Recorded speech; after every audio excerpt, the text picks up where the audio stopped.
Welcome back to Europe League Stage 2, Day 2. After today, some of the teams have already played 50% of their games in this stage, and that means that the pressure is high, because if you lose, you snooze, you're out. You need to go play the Open Qualifiers or Open Qualifier Playoffs or the Last Chance Qualifiers, and then there's a very slim chance that you'll be able to make it to the Major. My name is Anne, and I'm joined by two amazing analysts, Fresh and Fabian, and you two love trash talk in any other region than Europe because we're the best one, right? Yeah. I mean, what is it that we don't win, right?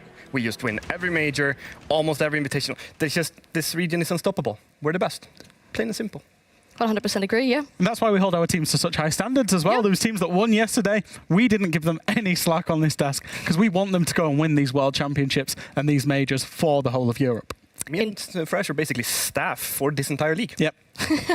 All right, indeed. Trying to get the best out of our teams. But if you have missed yesterday, let's take a look at our groups to see how things are shaping up, what position each team is currently holding in that, and what teams are already looking pretty good at collecting some points and making it further in towards that decider bracket. Now, we're starting off with Group A. Wild is leading that, obviously. They have one, Secret's one as well, but Wild did a 7-0. So that's why they're at the top right now, because they have the better round difference. Yeah, there's one team that we, how could we criticize any of the Wild gameplay that happened yesterday? They won, they 7-0'd, they dominated their opposition. And then we're going to see Team Secret going in there as well. They got a clean 3-point win going up against ITB. Obviously, there's more to come.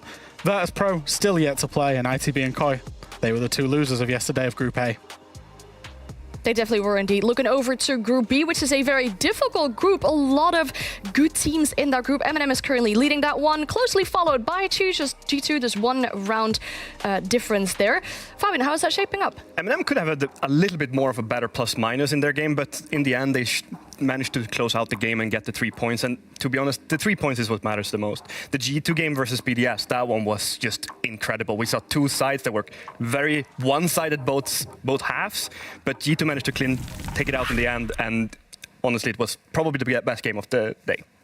Definitely. There's many more playdays to come, luckily, though, but we do have some information if you forgot about how things are looking after our group stage in towards the path of the majors. So, as we were just showing the groups, we now have, if you look at the top left, that's Europe League. That is up to 10 teams, and our 6 top teams from the group stage days will move on to the EU League Deciders, which is a modified GSL with 6 teams. The best 2 teams from that directly qualify into Phase 2 of the major, and the third best team will qualify into Phase 1 of the major.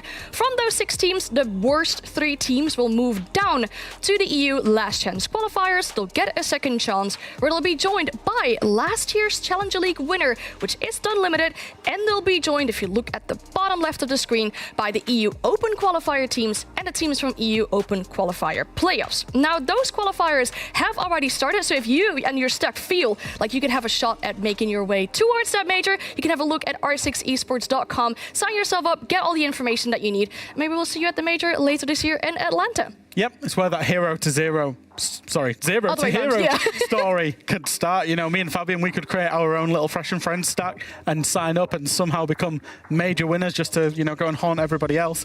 On this graphic, it does say that the EU Challenger League Season 2022 runner-up goes into the Open Qualifier Playoffs. That would have been X10 Star. They don't have 3/5 anymore. That's why they're not doing that. But the remnants of X10 Star that was called Calories, they won the first Open Qualifier. So I would imagine they'll be in there one way or another. Hero to zero, that's kind of my path. I've gone from being world champion 3 times to working with you, Fresh. Rough days out there. All right. Well, Set myself up for that one. Some that will play can play, and then if you're not good enough for that, you coach, which is what you did, and then if you can't do that, you just keep falling down. It's like I'm not walking up the stairs, I'm falling down on the other side. Comes with age. Do you know what? I might never play, but at least I'll never be the worst rated EUL player ever. That's all I'm going to say. Sorry, Tyler. All right. Well, looking forward to what's happening today, though, we do have a schedule of all the games that are happening today, and some will be extra spicy because we are seeing some matches that have happened in quite recent history. Now, if we look at our very first matchup of the day, that is Wild versus Into the Breach. Wild, who 7-0'd Koi yesterday, and ITB, who has been on the receiving end of some of those 0-7s last stage, now playing against each other. And in Group B, G2 versus Heroic, where Uno, who now plays for G2 will play against his old team, which is guaranteed to be a banger. Then Virtus.pro against Secret, where Virtus.pro have not played at this stage. They've had a chance to see what Secret were doing yesterday, and Secret, they said, we're going to the major. They've got the plans for that. They did pretty well yesterday too. And our last match of the day is an extra spicy one, because this one happened not less about than 2 weeks ago, which is a final from the R6 Combine, and that is Eminem against Wolves. So definitely something there for revenge potentially for Wolves, because they had the 2-0 lead and then kind of fumbled the pack there. Yeah, there's a little bit of spice in that one, isn't there? It's not often you see a reverse sweep, and I'm going to wait for him to stop, you know. He hears reverse sweep, he's like, I've done... No, I'm joking. I'm silent. Been there, done that. But you see the reverse sweep, 10 days later they play against each other. These two teams, whether they like it or not, because they're playing each other that much, are developing a little bit of a rivalry going on. I mean, they're going to love going up against each other, because it's been back and forth, back and forth. Both teams are very strong, and now it's just, again, they want to prove it. And this is obviously the one that has, well, if you compare it to the final, this one actually has more importance, even if it's only a best of one. True, because majors on the line, potential SI qualifications on the line as well, so definitely stakes high for that one. But other than that matchup, any of the ones that you're really looking forward to today? I just want to see Into the Breach do better. Like, that's. I thought you said do bad. Well, they probably will. No. Don't get me wrong, but yeah, I just can't wait to see them do better, because I expect more of them, and I think they expect more of themselves. So for me, it's just seeing Into the Breach taking more steps. I just love watching Wild. I said it all through stage one is, you know, they might not have made the majors or anything like that. They are the most fun team to watch in all of Rainbow Six Esports. I'm not even saying in Europe. In the whole 10 leagues, Wild are the most fun team to watch. I can't wait to watch them. They were excellent yesterday. They were dynamic yesterday, and I want to see them again. Obviously, they're going up against Into the Breach, so, you know, they should be able to have a lot of fun as well. Yeah, Fresh, you're one lucky person, because Wild is our first match for the day. And I think you also have something that you want to show to the viewers, something extra about what Wild did yesterday. So we will do that very, very soon, though. This was our pre-show that we've just had. We'll take a short break, and then when we do get back, we will start talking about our very first game of the day, which is Wild taking on Into the Breach. So don't go anywhere. We will be right back.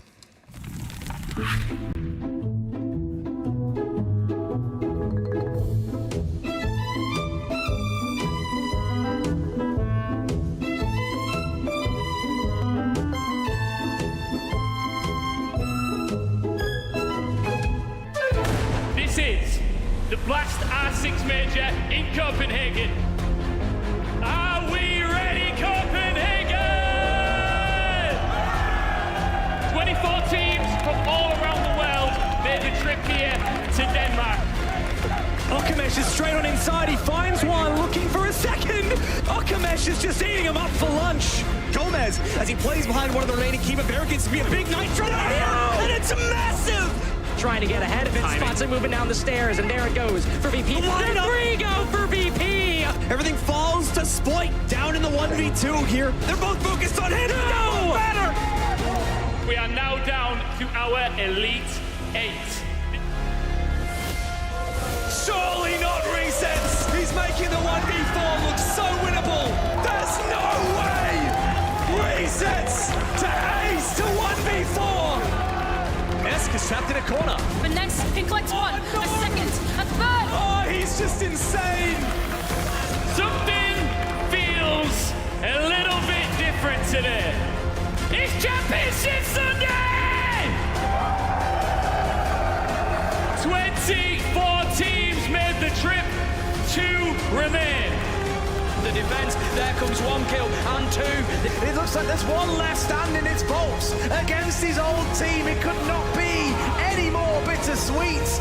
Are they going to be able to close this out here and now?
We're about to head into our first game, so it's time that we introduce you to our first two teams of the day. And both of these are actually two of our recent additions to, well, Europe League as an organization, as a team. You can call it whatever you want. But one of those, specifically Wild, they did phenomenal yesterday.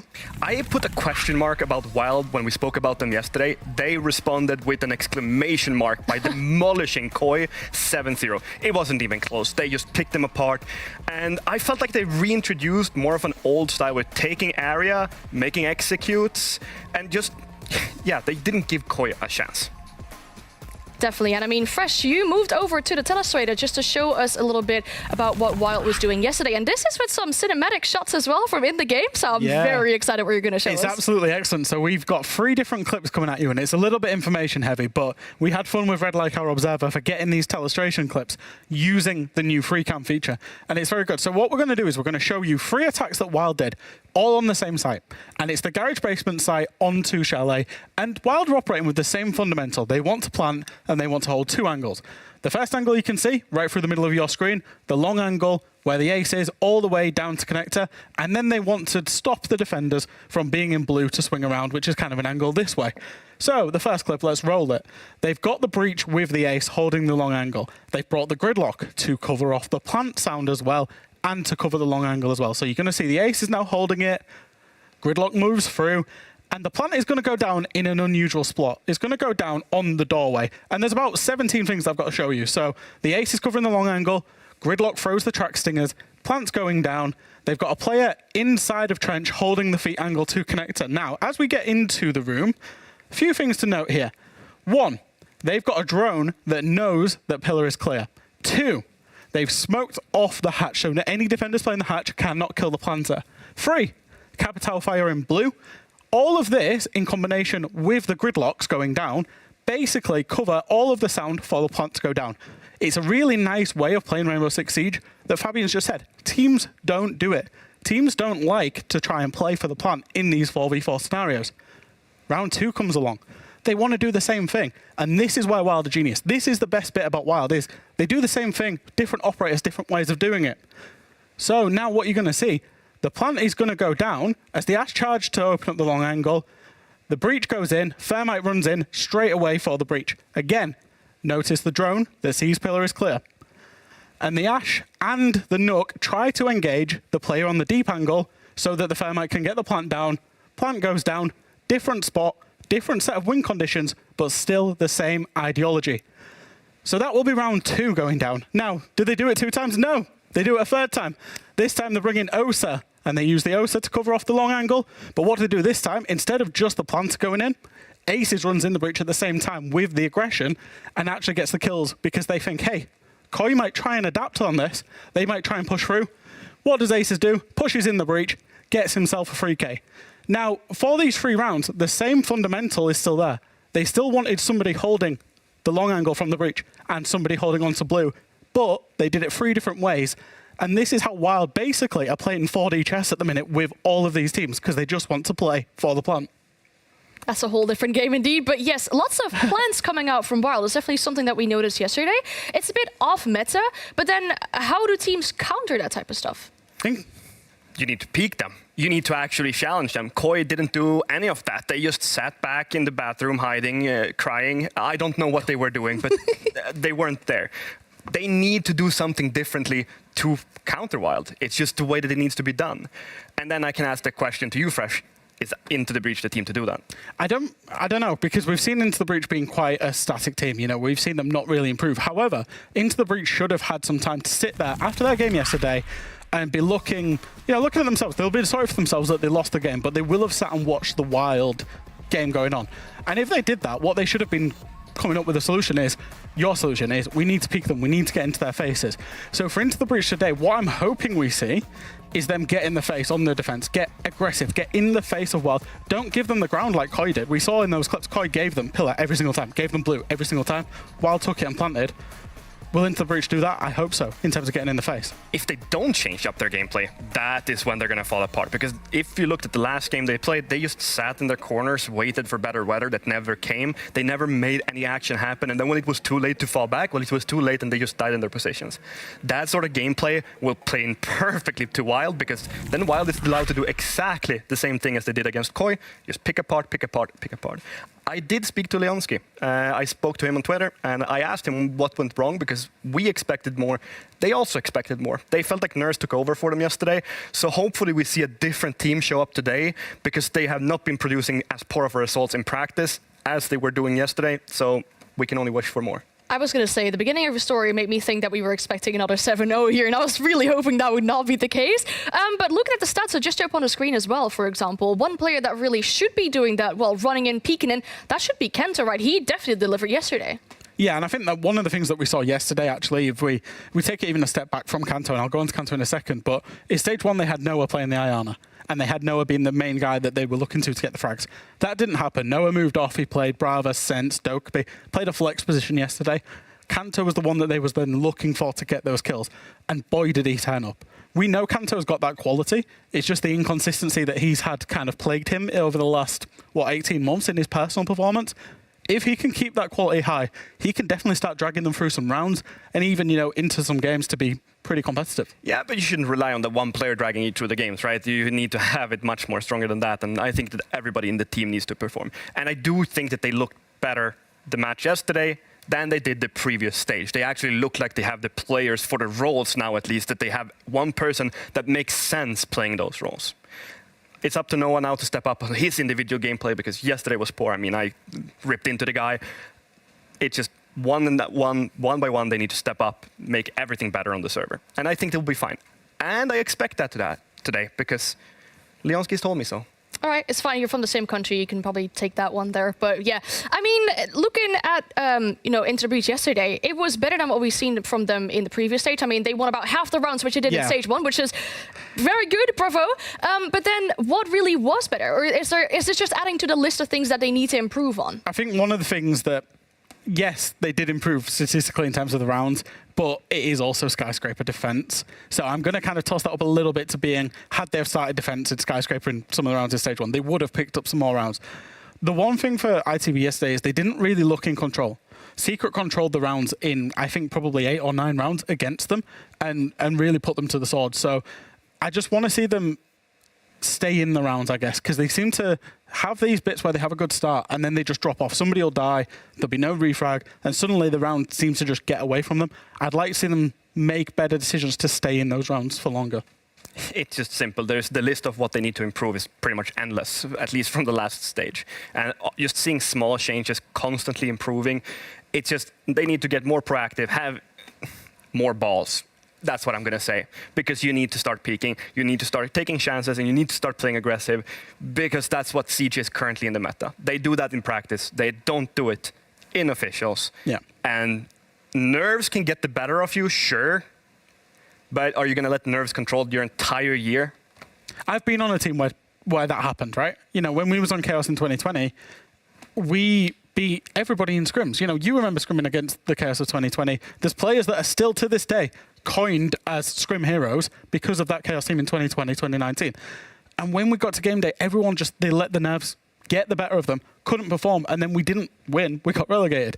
At some point, you've got to stand up and be like, the Nerves are there, whatever, but I'm just still going to do what I do in practice, and it'll convert. It's a really important step to make in your career at some point, indeed. But in regards of maps, both these teams actually let Nighthaven come through yesterday. Maybe I'm just on some copium here, but I would like to see Nighthaven, which is, once again, not happening. We're going to Bank. How are we feeling about this one for Wild and Into the Breach specifically? So in terms of preference, this is actually a big surprise. And the reason that I say this is Wild, since their inception at the start of Stage 1, have pretty religiously banned away Bank. It has been their permaban.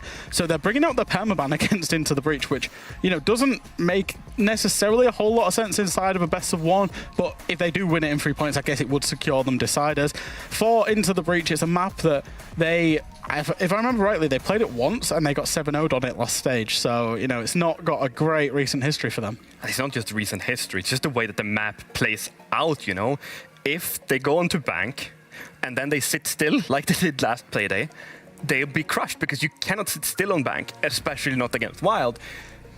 The map in itself, I don't think it matters. It's all about the mentality for Into the Breach. Show up with the right one, or you'll be 7-0'd again. Indeed, the real question is Wild able to continue that run, or will ITB show up today?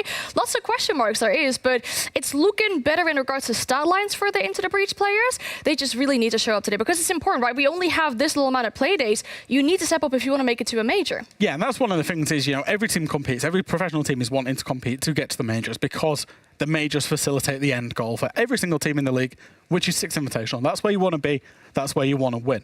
And if you lose today, if you're Into the Breach and you lose today, you're almost definitely going to be going down through and having to play through LCQs and open qual playoffs and all that type of stuff, which just gives you so many more chances not to get to the majors in the 6 Invitational, which means there's so much pressure on every single best of one. Yeah, but the question is Into the Breach really looking into making it to the major at this point? I mean, we're looking at, this is a project that needs to... Why not? Look at it realistically. They played extremely poor last stage. They were nowhere close to ready. Now they managed to pick up 2 new players, and they managed to, I would say, make the team better. But that doesn't mean major ready. That doesn't mean it even remotely close. They need to take so many steps and improve so many things. Not only better players as an individual, they need to improve everything as a team too. I don't think Into the Breach is aiming for a major from the normal stage. I don't think that they're maybe even aiming from the others last chance qualifiers either. I think that first of all, they're aiming to make a team. They don't have that yet. They have players, but that's not a team. They need to build something as a foundation.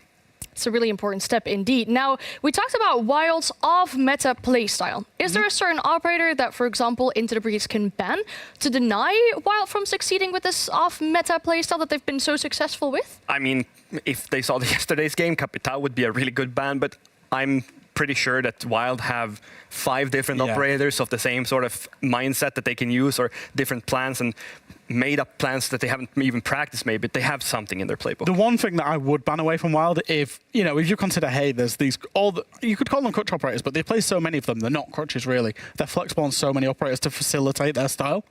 However, the one thing that they showed yesterday is that Jegs is now the Iana main. Jegs played a lot of Sledge and some Iana last stage. Now he's exclusively playing Iana, and Aces is flexing around the kind of secondary a little bit more. Take that Iana away from Jegs, and you might take Wild slightly out of their comfort zone, but obviously that would be taking it away from their own operators as well. So I think I'd potentially go down that route. No, Fresh. Would you not? No. You're wrong. I'm wrong? Great. Yeah, you're really That's wrong. the second time in about 3 minutes you've said that to me, Fabian. Let's go. Right. Jegs is actually so capable of playing so many different operators. We saw him in 10-star, and he just played whatever he wanted to. I don't think he needs to play Yana to play really well. He can play anything, and that entire team can play everything. I don't think that team relies on individual players pulling off good games. They rely on the teamwork, on the effort as a group, and they crush everyone as a whole, not on the individual basis. Because I was told by Wild today that Jegs is an Iana one trick by one of the Wild players, so who's right? All right, you know what? Maybe we should just go look into the game and see who actually is the Iana main and who actually plays what certain operators. Real question is, though, does Wild continue their flawless run so far, or are Into the Breach able to step it up today? We will see on bank, and we'll see with Fluke and Happy 2 can take it away. Well, thank you very much, Anne. Yes, it is me, Fluke, and who's that over there? Is that Hap? It is Hap, yes. What is that voice? What's that voice? It's just there, you know. How do I was just enjoying the old bickering married couple on the desk. How do I know it's really you with that voice? Well, I mean, I thought that was my girlfriend someone hasn't else. come home yet. If I close my eyes, do the voice. Yeah. Hello there. I don't know who that is. I don't know either. Thank you. It's my cat. Thank you to the desk. And yes, we find ourselves here in a little bit of a tricky situation. Obviously, as we said, ITB, they've technically had growth and they've shown they've got some things on their plate. On the side of Wild, though, my word, they were destructive yesterday. And sort of in that gun game thing where you had them screaming away with the fights. Ossa, gone. Twitch, gone. So we're not seeing the Capital ban that was being talked about, or the Yana one. As we go over towards the defense now. In terms of the bans, Zami to be removed. Probably a Solace as well. I mean, it's been a very mainstay ban over the last 4 games we've seen, so wouldn't surprise me. And there you go. There it is. Soulless ban indeed. Zami and How Soulless. predictable. I mean, it's like good and bad, right? It's you look at that and go, yeah, they're really powerful defenders. But then you look like to the left and the right of them and you're like, oh God, there's so many powerful defenders. But that's the thing, right? Like 2 seasons ago, people were already like, is this the moment where we can expand to 6 operator bans? I think there's definitely going to be echoed here. Cats, by the way. Lots of cats. Love the cat background, and obviously it did very well for them. That is the new Sandbox Esports background, and it is beautiful. It's perfect. It's everything. It's everything that you would want a cat-themed background to be. The gun skin has a cat and an anime girl on it. I mean, it's not. What else do you want? Who knows? I don't. More cats? More cats. Even more cats. There needs to be a dog one, and we need to finally. Oh yes. We need a dog's skin and a cat skin. Rabbit. And a cat dog skin. Rabbit's a great pet animal. A hamster skin. Where we should use. I mean, I believe Envy did have hamster, right? Like, I've seen him post about it on Twitter. Envy Taylor, the 2 people I know who have hamsters in the Swedish community. Envy Taylor and Easy. The. Oh yes. What was his name again? Hamster. I forgot. Claire. Oh yeah, that was it. Yeah. Okie dokie. Let's get into this as the start approaches. And well, the worry was that they would be a bit slow on their approach. And you have to look at how ITB pulled some of their rounds yesterday. Obviously, they got 4. 3 of them was the sort of core on their defense. And the one that they got on their attack, they very almost didn't. If one person looked to the left, it would have been the end of the round at that point in it. So instead, suddenly you find yourself wondering just how much they can build on this half, because the second half, it usually is going to spell a little bit more disaster on the flip side of that. Wild 6 rounds, 6 plants, 6 takes. And here's the attempt on it. They're already going right behind it. They're tucked in the opposite corner. Packball's not quite safe. He pulls away. The C4 comes around. They're quite damaged. They have to make sure when they make the connection it's the right one. But look at this. ITB, they're pushing up. Kanto gets a kill. It's suddenly a 5 versus 3 with Packball now dropped down as well. And that was a fantastic rebuffing of, you want to try and play the game you played yesterday? Good luck. I was kind of going to mention that because, you know, Chalet, we saw some very synchronized and, you know, thought out takes to come through from the side of Wild. And I think especially on this bottom floor, it is very simple to get that diffuser down. It's just so much utility you always need to deal with. And as we saw Teb come in with the Floors or Terror drones, that was quickly taken care of. It's just the aggression of ITB on the actual bomb side that's stopping Wild from getting that diffuser down on the ground and going over the top immediately, as well as Azure takes down Aces. These are only up to Hungry in a 1v5, and it seems like their flawless streak will end in this very first round. Oh, that's a new one as well. I'm assuming this, obviously relates to changes. Obviously, the player cannot see that. Yes. But we get a cool cross section of what's ahead of them, and you know, you may notice as well some of these outlines are a bit funky. There aren't all the blue players alongside Noah at this point. As you can see, there's a couple of blue and a couple of red. They are all. They're not double agents. Team. No, they're not double agents. They are all working onto a single side here. It's just one of them things. They're taking a moment here. Hungry. They're letting them sit in this. They're kind of hoping ITB gets a bit angsty, and also sort of saying Wild is like, that's a round. Let's go for a new restart of the whole game.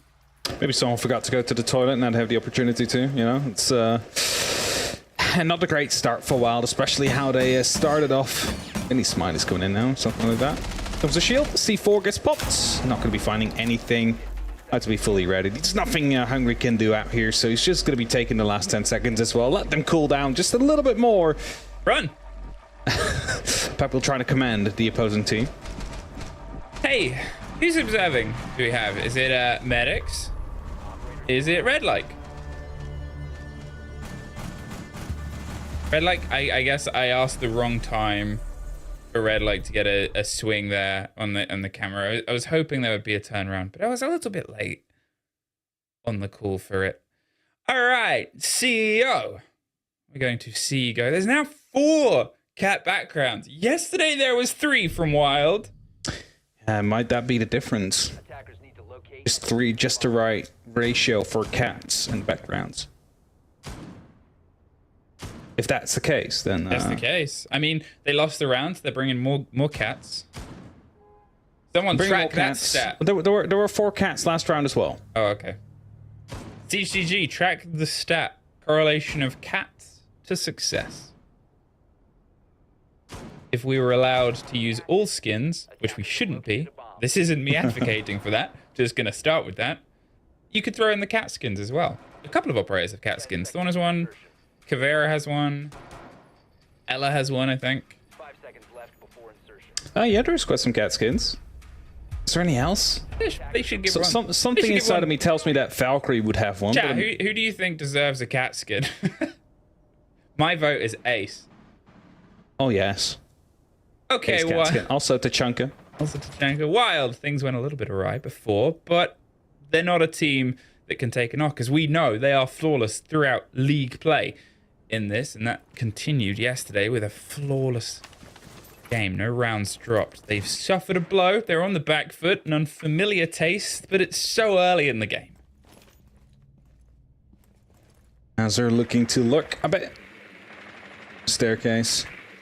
Just hoping to find some drones or maybe someone to insert themselves into the building a bit early on, not having everything fully droned out. Of course, we know that Wild usually starts off quite aggressive. They take that ground and then instantly start working towards that plant. And if you're able to stop that right in its tracks, you're able to really stop them in that round. And Nexus seems to be aware though, as he was looking towards that area. Tep jumping in, actually sees a person, gets the kill as well. Swung around, looks for the fight onto the back of Banana, but everybody is dead. It's just Noah left. He unfortunately couldn't quite find the fights yesterday, and flawless is the response. I highlighted, there's a cat ace. I highlighted the idea of a flawless half from them yesterday, and they respond in kind, bringing a flawless round, getting themselves level up once again. And well, that was a snapshot on that CEO hold.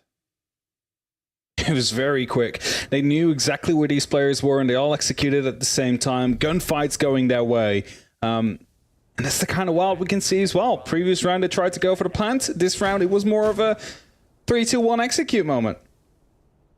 We're going to have to see if we're going to see a bit of a mix of that, or if we're going to see more one rather than the other as we head towards the open area now. Usually when we do see a plant here, it's right behind the kitchen counter, or right underneath the hatch drop on the A-bomb site. Top 4 falls, being highlighted right now by our observer. So that's 2 things to pay attention to. It's probably going to be either of those 2 takes. 10 seconds remaining. You hope ITB aren't knocked too bad from this. As I said, this is the important half. It's also, strangely, the half that Wild opted. They wanted to lead in on their attack on here onto Bank. I say strange, you can do that on Bank. It is a good map for attack, and they're obviously an excellent attacking team. They demonstrated that more than enough yesterday. But, you know, you're also thinking of how do you play into your opponents. They're giving ITB their defenses where they were a bit stronger yesterday. They're sort of putting their weight of their best half, or their better half, against the weight of ITB's better half and hoping that they come out tops. It can backfire. It will, but there's always that opportunity. And obviously, as they rotate around to the slightly different site, the Mirror's more than ready to try and get some swings on the back of this. Tab so quick to get into position at the top of blue. And, you know, you can see Wild already sort of eyeing up the site, and only about 40 seconds has passed. Yeah, so they've pushed Tab up there so he can hold anybody going for a bit of an adventurous move outside of that kitchen, because they did hear someone, they did see someone on the drones as well. So just making sure it's being held as Aces gets the very first. Through the windows, find Noah.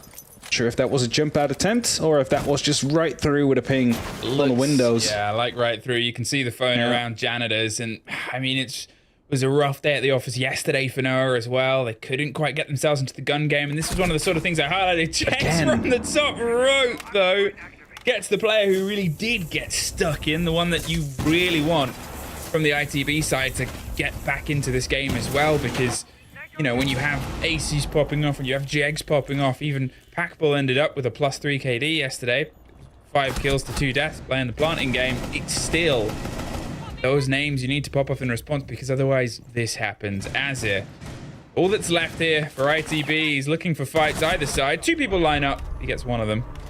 But with all the pressure around the top and behind, another round for Wild.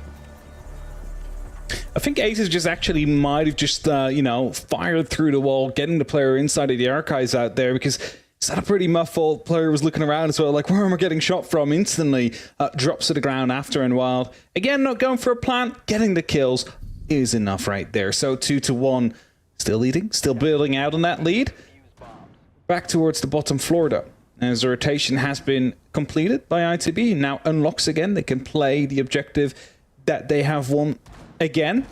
And while bringing that Monty, they might be looking to go for another plant attempt. And if they do, they might want to approach this a bit differently. Maybe they get pressure down in different areas. Make sure they have that top floor fully under control before trying to attempt to plant again. If this one falls away from them, because we have to remember it was sort of a quick attack that was quickly pushed back. There was great motion from ITB, but as you said, an alternate plan might give them a little bit more space and wiggle room for a second approach here. It's really going to fall to, I guess, how much pace Wild want to apply themselves here. It was a bit of movement from ITB's defense. It was something highlighted by Fabian, as you have to have a bit of movement, otherwise things go wrong. It looks like they've tripled down. They're going to go, let's hit the hammer hard and force them out. Maybe see if they can use these Flores drones to get rid of the fire, which is obviously a sort of common occurrence on this side. Yonka will call that. Yep, they're just removing those bits. There's still at least a little bit more, but Tev is sending in the artillery to repeatedly remove anything they can. Kanto with a slow creep across servers over the top, might try and angle towards the open hatch that's right above them. They've got to play some caution to that, Wild. Oh, there comes the Rotero drone just to quickly push Yonka back. Slightly smokes coming through as well, but the C4s are still in pocket being tossed in. I believe they actually just got shot there. As Hungary step forward, the EMPs as well are stopping any other C4 from detonating, and the plant already happened. So 45 seconds counting down. ITB will now be on the retake, but they do have players on top of blue, which will make it very difficult to use that hatch. There's it, the motion to the top fight on square. He knows where to look, and Kanto finds the kill. Aces gets Azza in the meantime, and he's got to see if he can try and keep this pressure. As I said, that hatch is an important part. The C4 to the door is not quite close enough to get the full bite on Aces. He's going to go for the swing because Kanto believed it was clear because nobody died. The fight is still battering its way towards that diffuser with a Monty stuck in the corner and flashes coming through. At this point, it's just a bit of bullying, and Packful kills Teb. Get rid of him, I guess. There's a knife onto a Monty on the back end, but with 4 seconds, it is another wild round, and it's a wild way for it to end. Don't know if we can get that in replay again in slow mode there, but I believe the first C4 got shot out as it bounced off against the Montaigne shield, and afterwards it was just EMPs striking quickly after one another to make sure that there was no extra nitro that could be tossed out to get that pressure on. This time, also having someone top square, having someone on the blue staircase meant that that hatch in the square could not really be used to put that pressure down. So as I said, they needed that top floor control. That's what they took, exactly what they needed to get that plan down, and they found it successfully. So we saw a player disconnect on the side there, so there was a tech that I assume has been called now to fix that. But one thing about this player's sort of camera cavalcade we have is yesterday, Aces' camera was frozen in a different place. And this time it's just his forehead that it's captured. Like yesterday it was like he was leaning into the camera. His camera just has a habit of freezing at fun moments. I saw a different theory about it. With every kill he gets, his camera gets more blurry. That's why it's currently so blurry. It's just because of all the kills he got. There's always a possibility. No, we'll hopefully be back into the game soon. Jags has fallen asleep in the bottom left there. He's having a he's awake. Just that pillow. Sorry, mate. Didn't mean to make you up. Go back to sleep. Don't worry about it. I've never really sat in a chair with a pillow. Like I don't know if it's comfortable. Yeah. Well, pillows are traditionally comfortable. Yeah, I know, but it's like in your chair. It's like I don't have a neck rest in my chair, so I don't think it will really work for me. Do you? What? I don't. Don't advertise. An office chair. Don't advertise, but just a generic office chair. Okay. You don't have a gamer chair? No. Oh, now he's fallen asleep with his hat on. Fair enough. Well, good for him having some rest, just charging up before they go again for the next couple of rounds. I do like that when Teb does interviews, he obviously brings out the Italian flag, grabs it around himself, but it's off during play. It's a celebratory only Italian flag. It's not the Italian flag stays on kind of deal. No. Only for special occasions, Italian flag. CEO. We go all the way to the top floor, and obviously this was flawless, and it was a heck of a swipe. It went from all 10 players to pretty much only one ITB player left within the space of about 10 seconds.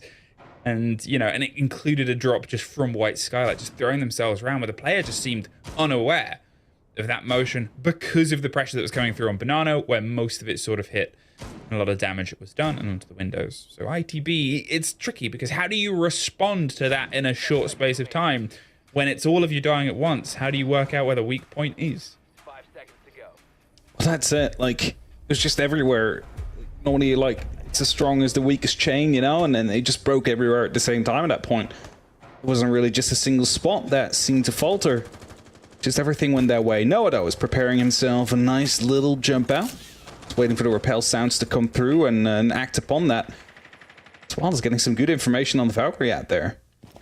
As they're just roaming around, they know exactly where it'll be. He has to be careful to not just get pre-fired. It almost was. They didn't go directly through the windows to try and take the fight. Instead, get a little bit of wiggle room to it. So they weren't quite able to shoot back against tracers through a single soft. And here, I mean, the knowledge that they're firing upon you, get out of there. They're closer than you think. Jegs wanted to see if they rotated up.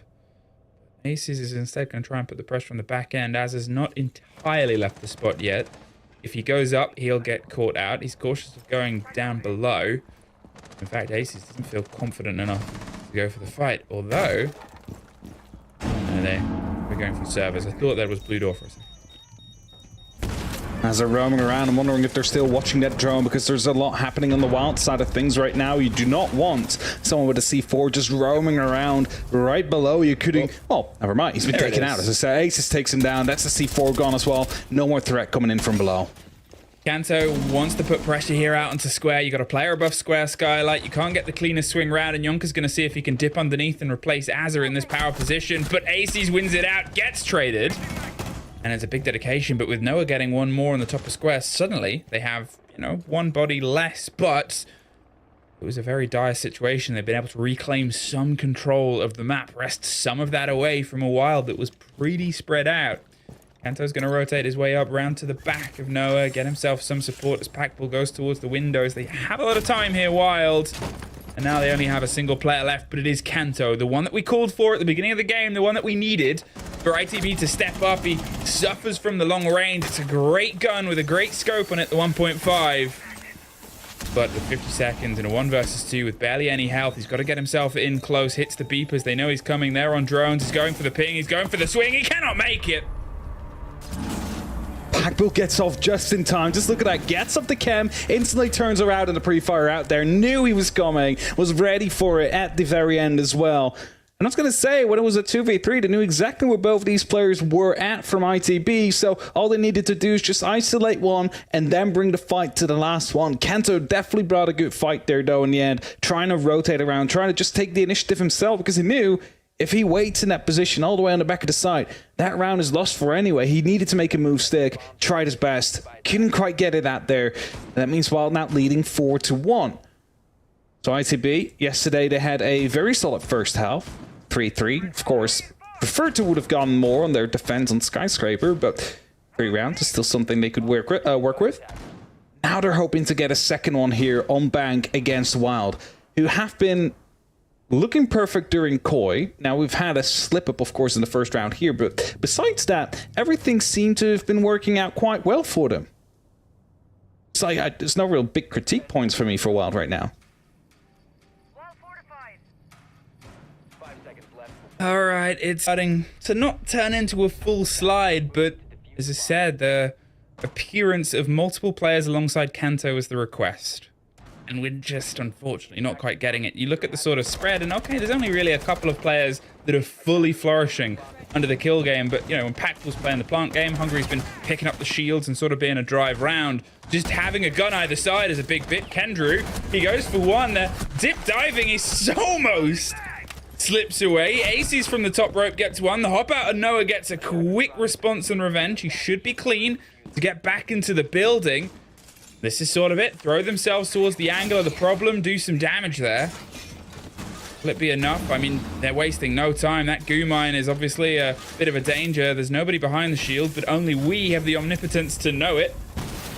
Punches out the goo mine, tucks himself in. The Fenrir is going to at least stop the sight. He's tucked in the corner inside as the pings come together. As I said, Hungary is playing this role. They've got Packbull, who's going to need to start utilizing that gun to swing behind it. Azar's in a bit of a tricky situation, though. He cannot step out too far, and as soon as they know he's there, he's just going to get pre-fire because there's a soft wall right next to it. So definitely putting down some pressure on it. Hungry, not really under any big pressure as he walks in, has that giant shield in front of him, and as Azar takes a little bit more damage, they're just trying to get him out of a position out there where he cannot really fight back at them, and that shield is definitely making him very anxious about where he can and cannot be at the same time. Now, for context, he can see through that mirror window. It's just from our perspective, he cannot, but it is see-through at this point on his side, so he's utilizing that just to keep the eye on the top of blue. Kanto's come to support him, though, and if he goes unknown, this could be a big blow. He's obviously got the Legion for a bit of support. They've sort of full sent themselves around the full send of the hold here on the back end. Kanto is curious. There's the reveal to the shield of the player in this position, and at what point, Wild, do you go for something else? Apparently that's it. Backbull tucks around the corner, gets the fight, looks for the next but can't quite get it. Dropped on the back end. It's, you know, steal this man advantage for ITB. Still is. Hungry now finds himself inside a player right behind the shields, pinging it out, and shields himself, gets taken down by Azar, and Tab unable to respond. It's not going to be in a 1v3 situation all alone, and I believe he's pulling out. He's going to be taking the time out here. There's no recovering this round, and he's going to be using this to discuss their next couple of steps, I believe. He's going to go for a massive rotate around and see if he can pick back up Packbull, see if they can maybe salvage the round together. It's not going to leave them too much time, though. Yeah, I mean, 20 seconds. By the time the revive comes through, it's 5 seconds. So 15 seconds remaining. If even that. Saving Private Packbull. Nope. 10 seconds. Gets bled out at the very end, so Teb's just going to be jumping in, hoping for the best. But Kento still in the archives, takes him down. Brings it to 2 rounds for ITB, whereas Wild have 4 in their pockets. Now swapping over to the defense to see if they can hold off the ITB attacks. Because, again, I'm going to mention it, said it last cast as well, whereas the defense might have looked like they have improved from stage 1 to stage 2, the attack is usually where the true test comes through. You need to have the cohesion, you need to have the plan, and you need to be able to execute upon it. So that's the test that ITV is going to be facing right now. It's the big sort of split on it as well at this point, is what we've had is a half where we can look at it through a couple of different lenses. If you want to be a bit sort of rose-tinted about the scoreline, you sort of look at the opponents and how historically ITB have done.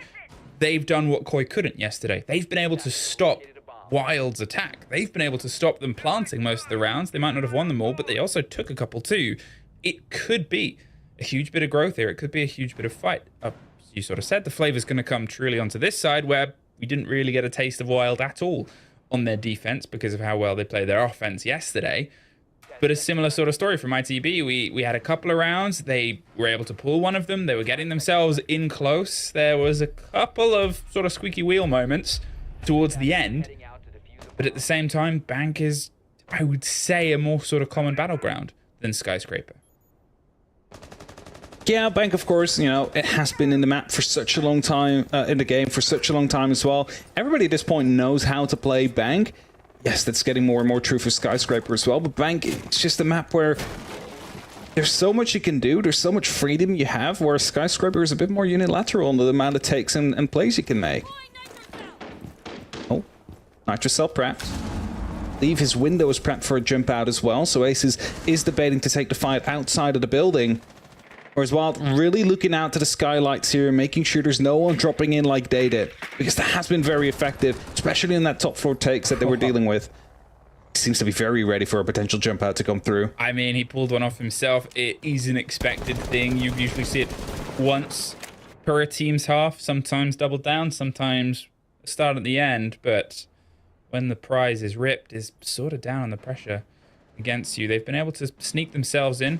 Bit arrested control inside Banana, made the motion and getting the pinch onto the back of the player. It's Azza holding onto one angle as Noah is ready to drop and offer some support here. They're looking for this, just a quick fight onto Teb, who's doing his best to hold himself in and out, and you know, there's a chance at him escaping down underneath, sure, but it's always a little bit of a risk because you don't truly know at times what could be, you know, sort of around the swing or around the left. They know there's a gunfight, and they're able to take it out. Teb pops the head on the back end. They've lost ACs recently and then gets the drop on the hatch as well.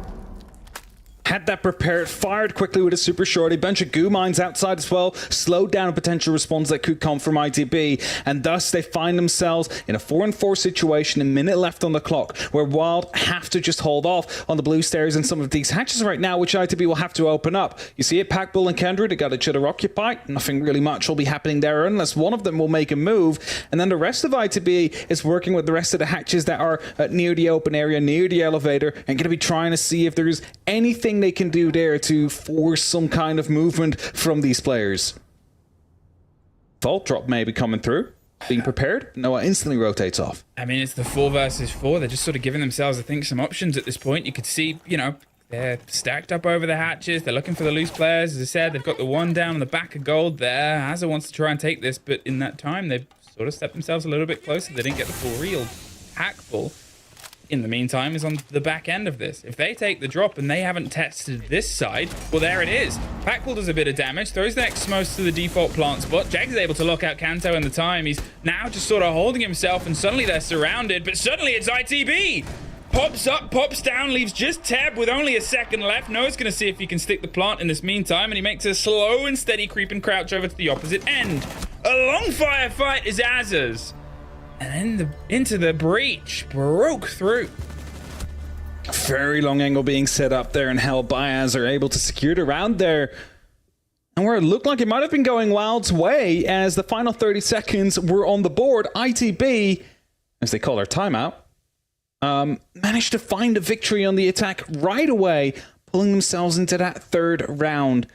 Only one away from tying things up now, and trying to move on afterwards. See if they can extend the lead upon Wild. Take some points, maybe.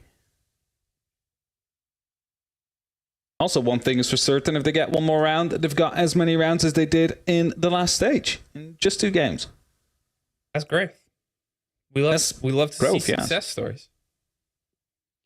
I mean, it's a better performance than it was yesterday as well, because they feel more confident. They feel more assured in their motions, and they feel like they're really starting to work as a sort of team. And, you know, as I said, it's great to see more names pop up on that kill board, and they were struggling with that at the start of the game outside of Kanto, but now that sort of attack, their last sort of defense, we're seeing them pitch together as a unit, and that was, I think, a bit missing yesterday. A couple of those sort of missed moments and mistakes where you're like,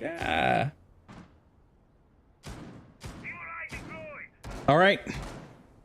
Back to it. Top floor. See an extension with the castle out there, so going to be giving the CEO office up slightly. Going to be extending with that into the secondary bomb site. Make some long angles. Make sure you can challenge them to the top of square. Why that make these gunfights just a little bit more awkward for the attackers to take. Chems are being set up as well by Ace. You saw one being tossed into the lobby, so trying to get themselves ready for any information that might come from that direction. Mirror as well on the board, wondering where Hungary is going to be setting those up. I would assume in and around the janitor. One in watching the A site, put one in from the long desk towards janitor, something like that. Will be what is most default.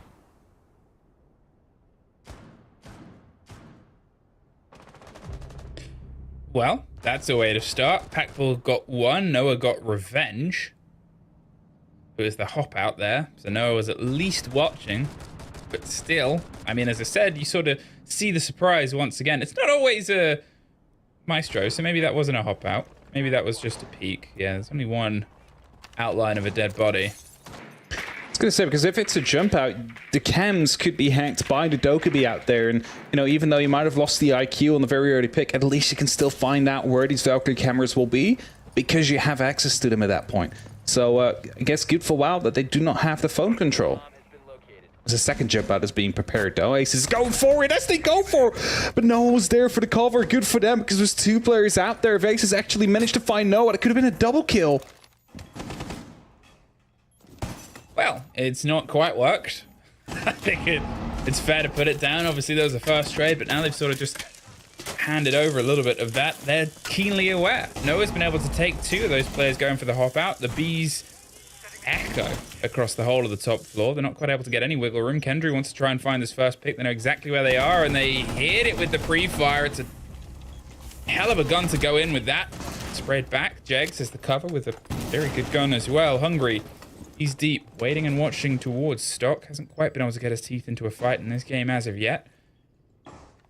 Jegs definitely has, and as more Bees come through, he moves out before he's revealed, but there's somebody behind him. Noah gets the catch, and the swing, and another one for Noah. Huge round.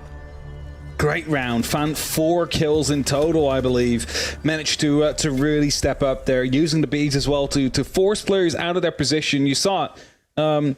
Grim shot, the Kawaii Hive being placed on the janitor door, instantly trying to go deep afterwards as a response from the Wild players, and it just punishes them for it.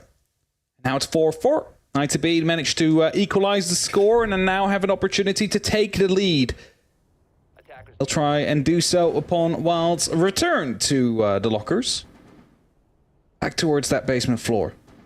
Worked out great for them last round until it didn't in those final 30 seconds. So they need to tidy that down just a little bit more. I mean, these past couple of rounds have been great from Into the Breach. It's been quick, it's been aggressive, it's been all of those things that we've obviously talked about, that they talked about on the desk as well, of not wanting them to sort of sit around and wanting them to make some motions, both in attack and defense. And as I said, you know, their attacks yesterday on Skyscraper, it wasn't that they weren't getting sort of close, but they were getting in that position with not a huge amount of time left. They're a little bit disjointed to what each other was doing. And here is just so much more solid. It's quick responses towards the actions and the calls of each other. They're getting themselves mobile. It was very much a night and day of, this is how things were supposed to go yesterday, but we just couldn't quite get that energy. And Wild, they haven't really been able to get a handle on it these past couple of rounds. If this one goes away from them, you do wonder if we'll get a little bit of a conversation from Wild side. Still have something left in their arsenal, though, as Kanto quickly entering into the open area. Looking to take that quick control, and it seems like Wild is not really trying to contest it this time around. Quick scan with the IQ, just to make sure there's no utility out there to give anything away. Let's say Valkyrie cams. Of course, they're not on the board, but they do not know that. There's no reveal phase like we had 2 years ago now, I think it is. Tabdo on that pulse. It's going to be able to spot the movements of the players of ITB. He's also going to be aware that there's no one in the tunnel as of yet. He's quickly checking right above him as well, just in case someone does start to go towards blue, and that's one heartbeat. That's a second one. So that's definitely at least telling them something about the push that's coming up. They're waiting for this swing of Kanto. He's got the drone ahead of him, but look at that. They want to step in. They're trying to make sure that they find the first fight, and Aces gets it. There's Packbull getting something as well on the back of the hatch, and they shut down ITB before they can be anything a little bit further. Aces is still buried on the back with a lot of support here. And Tebs, as you said, reading that into them, reading the approach, and it allows them to just do that. Pop around the corner at the right perfect second. 5 versus 2. Catch that grenade or get the full stop on it there. At least stem the blood. But I mean, you're looking at what, some Candelas and a couple of good guns and gunners. That's all you have to now try and force yourself into what is still all of the site put together. 60 seconds, drones being taken down. At least it gives you the information of Jags playing down near that staircase, but as you see, other hatch is still closed as well, so there's only one real entry point they have to start going through with. See the Yana fake to come in as well to try and trick some of them into going for a bit of a swing. They're now trying to go through. Yonka following up as well with the Candelas. They're hoping to get a plan down and at least force something that way. Well, there is the cover of the blinds. There is the motion. They're just going to put fire either side as it suffers on the back of Jegs. There's a Wild round. It feels like it's been a bit of a while, but they make it count here where they need it to. 5-4. This is a good, solid ramp from them. I mean, the information from the pulls really helped them realize it was a quick push attempt coming down from the blue stairs. Also, seemingly aware Packbull of the player that was already on top of the hatch, which of course was opened up. So he held that cover as everybody was looking to go for that very first fight into the player near the blue stairs. Come out successful on both those fronts. Eventually allows you to just continue snowballing. Well, now going up towards the open area, seeing at least a double reinforcement, might be a triple, even a quad reinforcement. No, I think it stays with a triple there. At least a little bit for them to fight through if they are coming from the square area.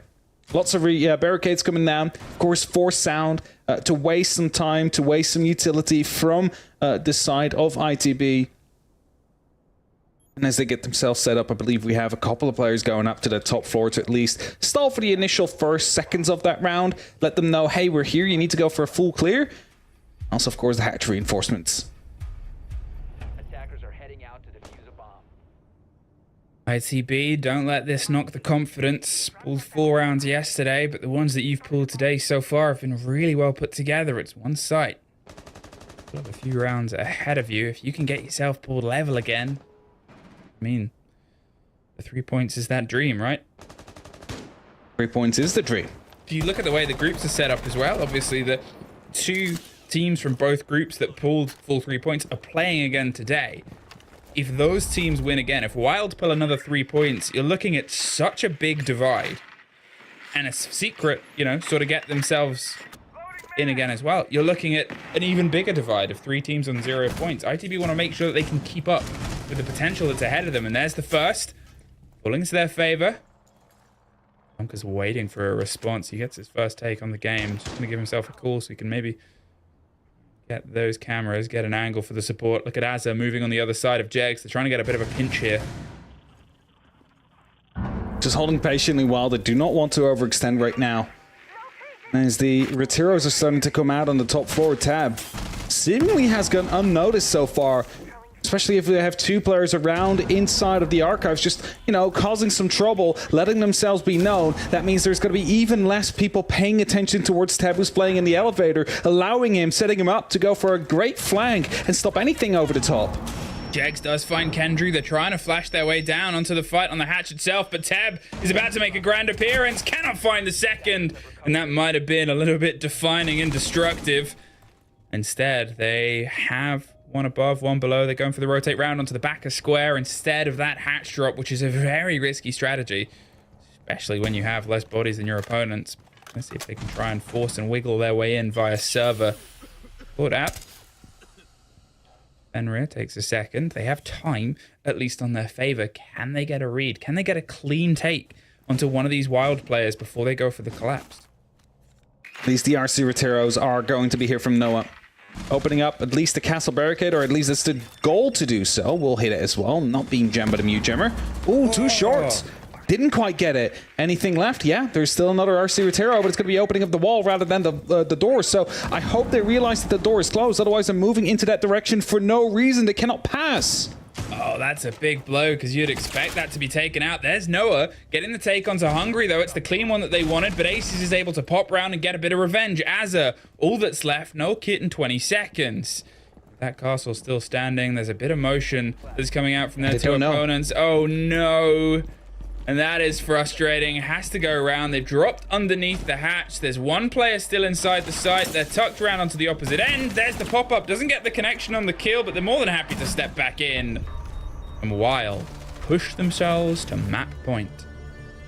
ITB, they assumed that the Rotero actually came through there. Not that I think it mattered too much there, because there was not that much time left anyway. But that could just as well lose you, like, rounds if you assume that it has opened up, but it hasn't opened up.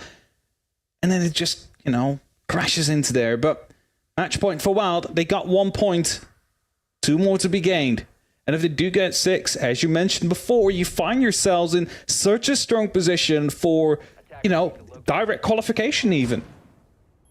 And ITB, if they take a second loss, well, it's not looking too good for them at that point. And they really need to get the most out of the last 2 remaining games they have. There's only 4 games in the group stage. It's brutal. Yep. It's brutal, it's fast, and when you're looking at a much sort of shorter amount of total siege played to get yourself towards SI, that's, you know, it's always the thing worth mentioning. We always used to have, obviously, conversations about SI, But when you would play a season last year and it was 7 play days, and then you would have a major, and then that would happen 3 times. You'd have so much room for growth, for training, and with the new sort of system, the 2 splitter groups, if you're not anything, you know, if you're in the bottom of that, you're gone.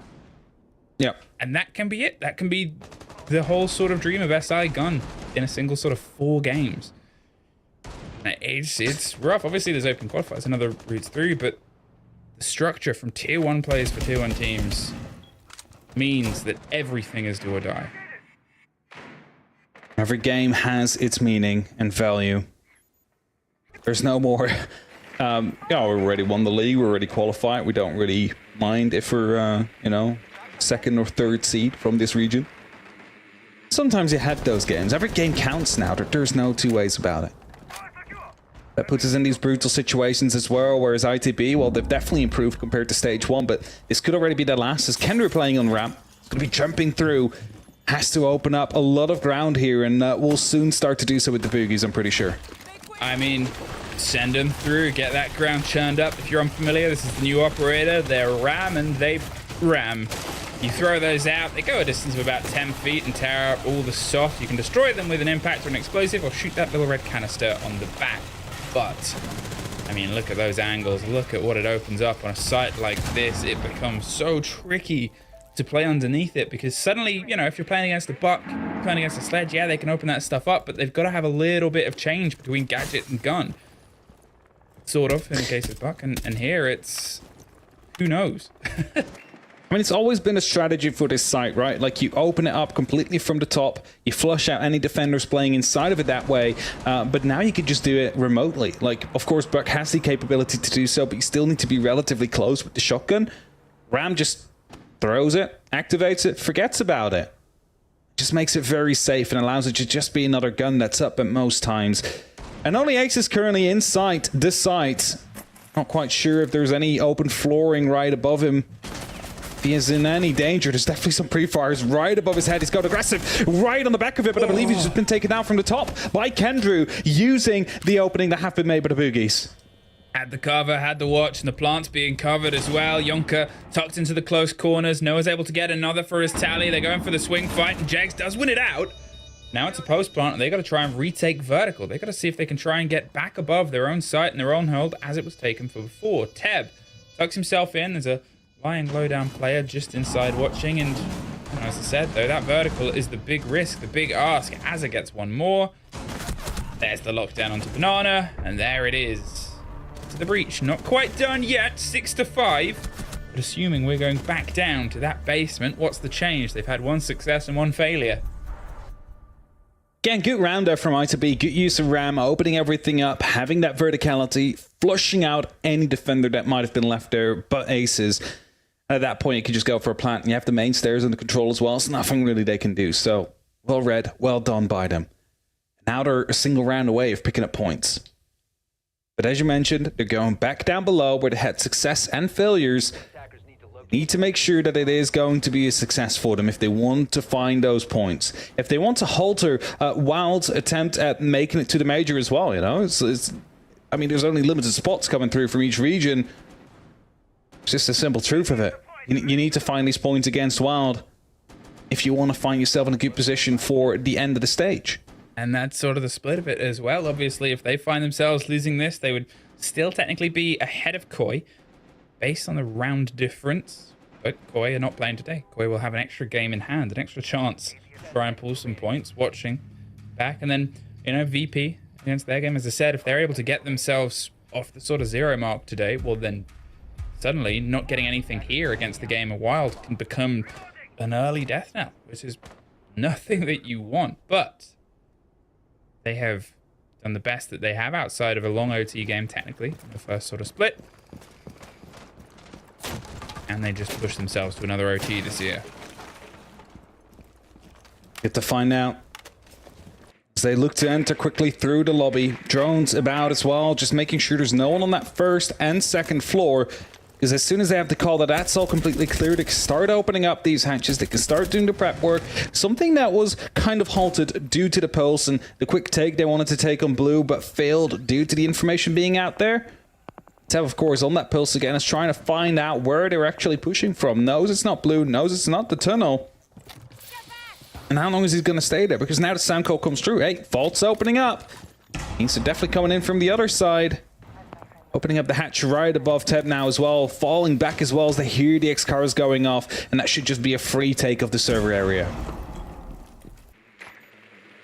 What's going to be that final push here, and are Wild aware of it? We saw the step up last time and they were here and they were successful because they kind of made sure that ITB couldn't get set up for their take. They couldn't get set up for the breach itself. They took out 2 bodies and almost retook control on the back end. Here with the hatches falling and this very dramatic drop down camera angle.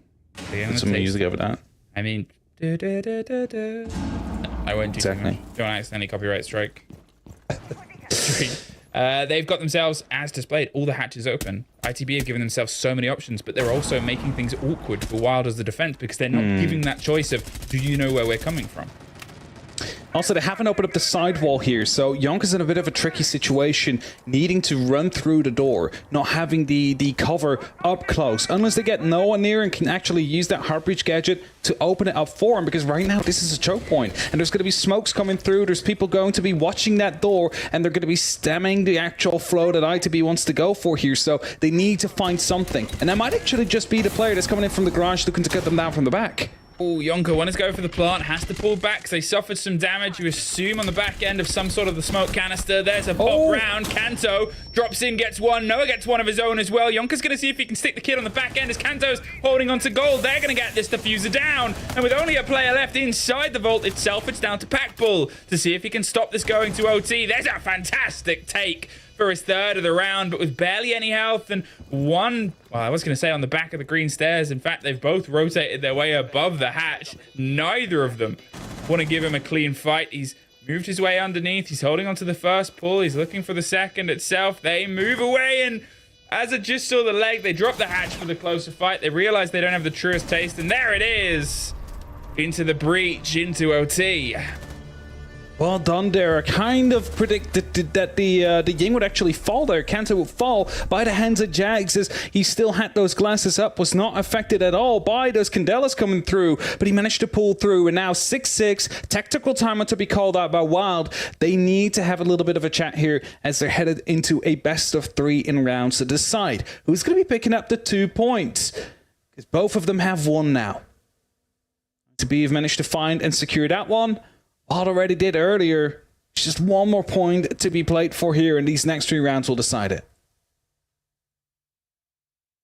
I guess I sort of had, you know, the question of where are we going to see this timeout from Wild when things were 4-4. They wanted to see if they can carry themselves all the way through. They thought they could, but you never really know when the surprise strike's going to come from. Apparently, their first loss from a flawless record throughout league play of Tier 1 EUL this year might come from the team that has had the opposite record, that hasn't been able to pull a win at all. It's not over yet. It's the overtime. There's a chance here for them to get themselves those 2 points and get themselves still sitting pretty towards the top of the group. They might get leapfrogged later. At this point, you want to make sure that, you know, you keep your heads on. Very important point. You are desperately in need of getting now, and Wild will be under the attack. Has been preferential for the game so far. Let's see if they can translate that into 2 extra rounds. But they're attacking into that lockers first. It's been a 50-50. So what they're going to do? Are they going to do the same thing again? Get themselves set up on the square area, make sure there's no one able to play there, and then go for a plant? And they're not bringing a Monty this time around, so it's definitely looking like a different kind of plant's coming through. It's not going to be hiding behind a giant shield, that's for sure.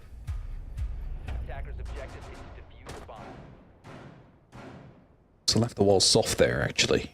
Give themselves a little bit of wiggle room. Now, ITB. I mean, I know I'm going to keep sort of angling to it, but the way they've come alive on that attack half, I want to see if that translates to a little bit more on their defense. We had a bit of a Kanto-heavy defense half, and since then, you're looking at Noah going huge, Kendrew and Azab getting themselves sort of stuck in. It's really transformed the face and the fate of this game, potentially. If they can try and find a little bit of that energy on their defense here, stun wild even after this tack timeout. Now they are obviously very adept at their attacks, and they've led the game with just that energy.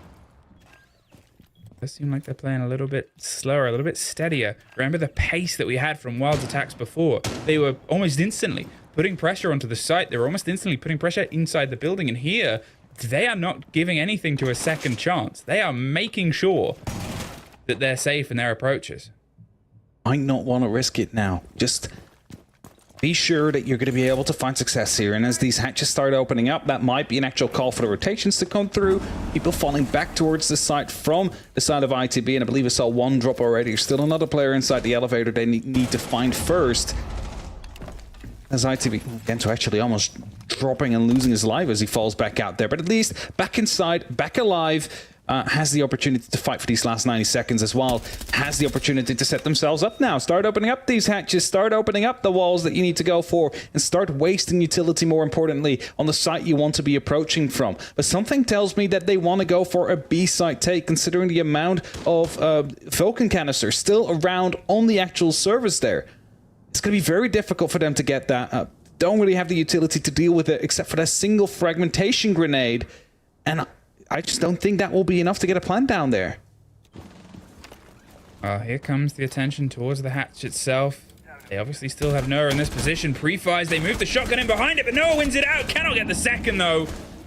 The loss of Teb there, it's a little bit uncharacteristic to how the team's been playing. And Noah, as I said, he has popped off over the past 5 rounds, 6 rounds. He's really started to deliver for this roster in the latter half of this game.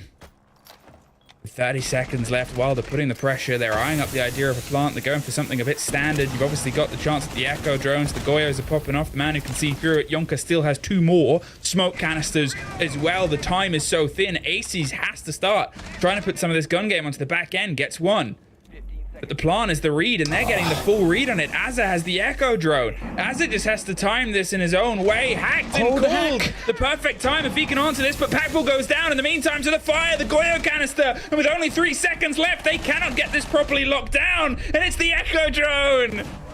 Punishment laid out here by ITB, and 1 round separates them from dismantling that flawless team from yesterday. That flawless winning team from the whole year might fall for the first time here in Tier 1 EUL to ITB.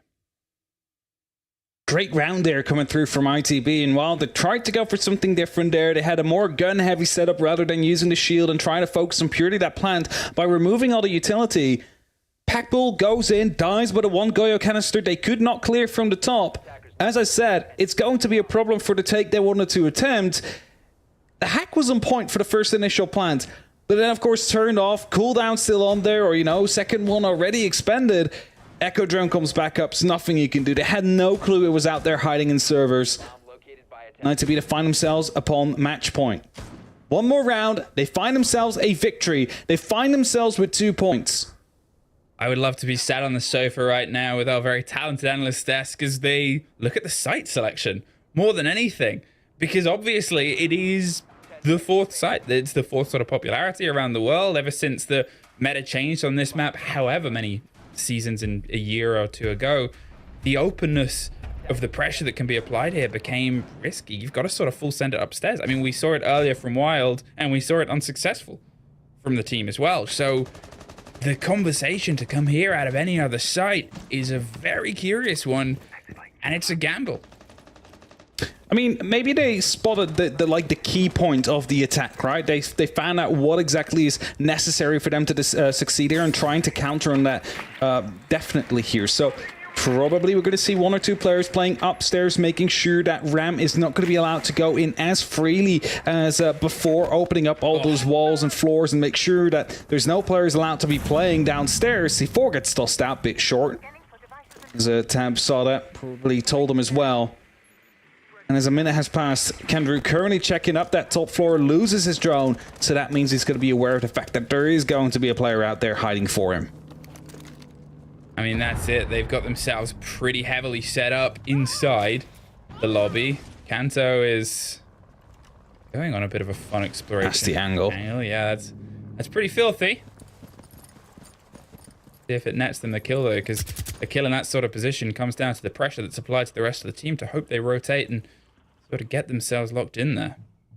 But that's it. There's not real like pressure coming down right now. Wild not really receiving any punches as we speak. It's ITB just setting up all around the map. Tab now receives a little bit of damage. Kendra jumps in, but are they aware of the player that's still around inside the janitor? Definitely are. Kanta takes him down. Tab still inside the elevator though as he drops and manages to escape with his life. Well, now they're tucking themselves back into the steady destruction of the Ram, ripping its way across the top. They've been able to get that first kill, but obviously they've been delayed by about 40 seconds compared to the pace of pulling this off last time. Kanto suffers a little bit of a scrape and damage. They're looking for any reveal that maybe there's a camera, maybe there's a C4, nothing that's directly caught because it's about to be ripped and torn towards the roof itself. But look how far Wild have to pull themselves back from the site. You become so sort of away from the point, and that's the risk because it's this open play and because it's against it. It's the one that really doesn't lend itself well to it. Jegs feeling a little bit adventurous, but as Az is eyeing up the site plant that he maybe was able to pull off last time, does he feel as confident? They've got a bit of a backline towards the bottom of square. Wild are going for a bit of a retake onto it.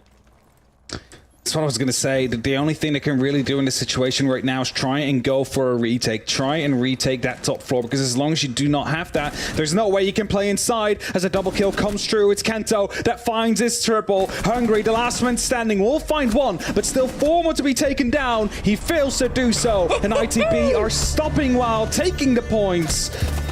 I mean, a huge game there, and you can see the sort of joy, the relief on the players, the celebrations, especially the ones that suffered through a first phase today, have come out a little bit shining against a team that has finally been knocked off a pedestal that a lot of other people have been trying to pull against them. Definitely well played by the side of ITB there, especially those last couple of rounds. They were able to just bring what was necessary to dismantle Wild there. They went off their usual playing style, Wild. They had to adapt, they had to change.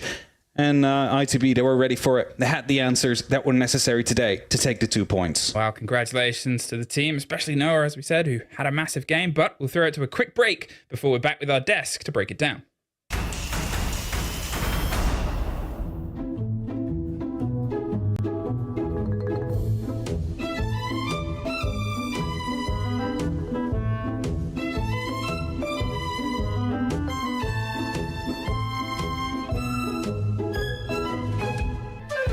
This is the Blast R6 Major in Copenhagen.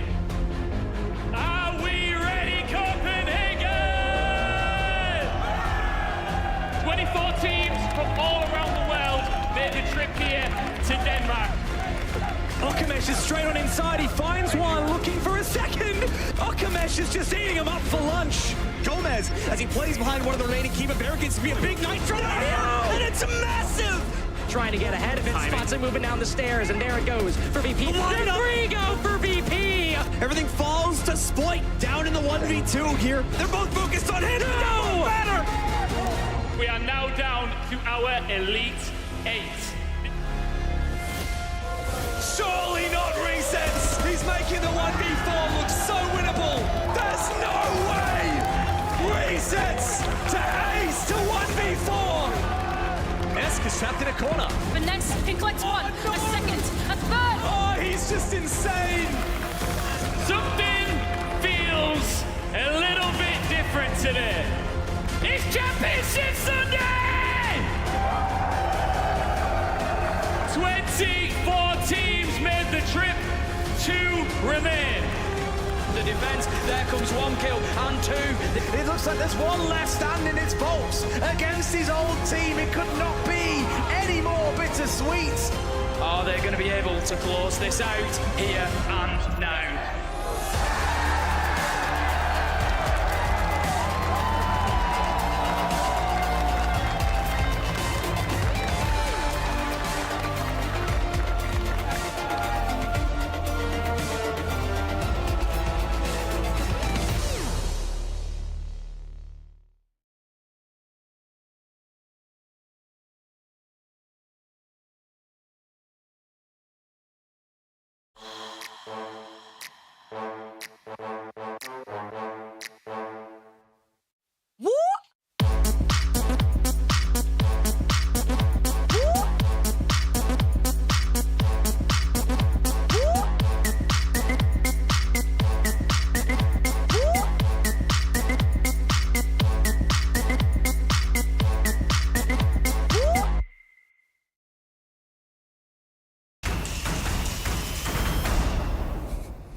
Breach, our new organization, just secured their first ever victory in Europe League. Who would have thought that? It started off pretty strong for them.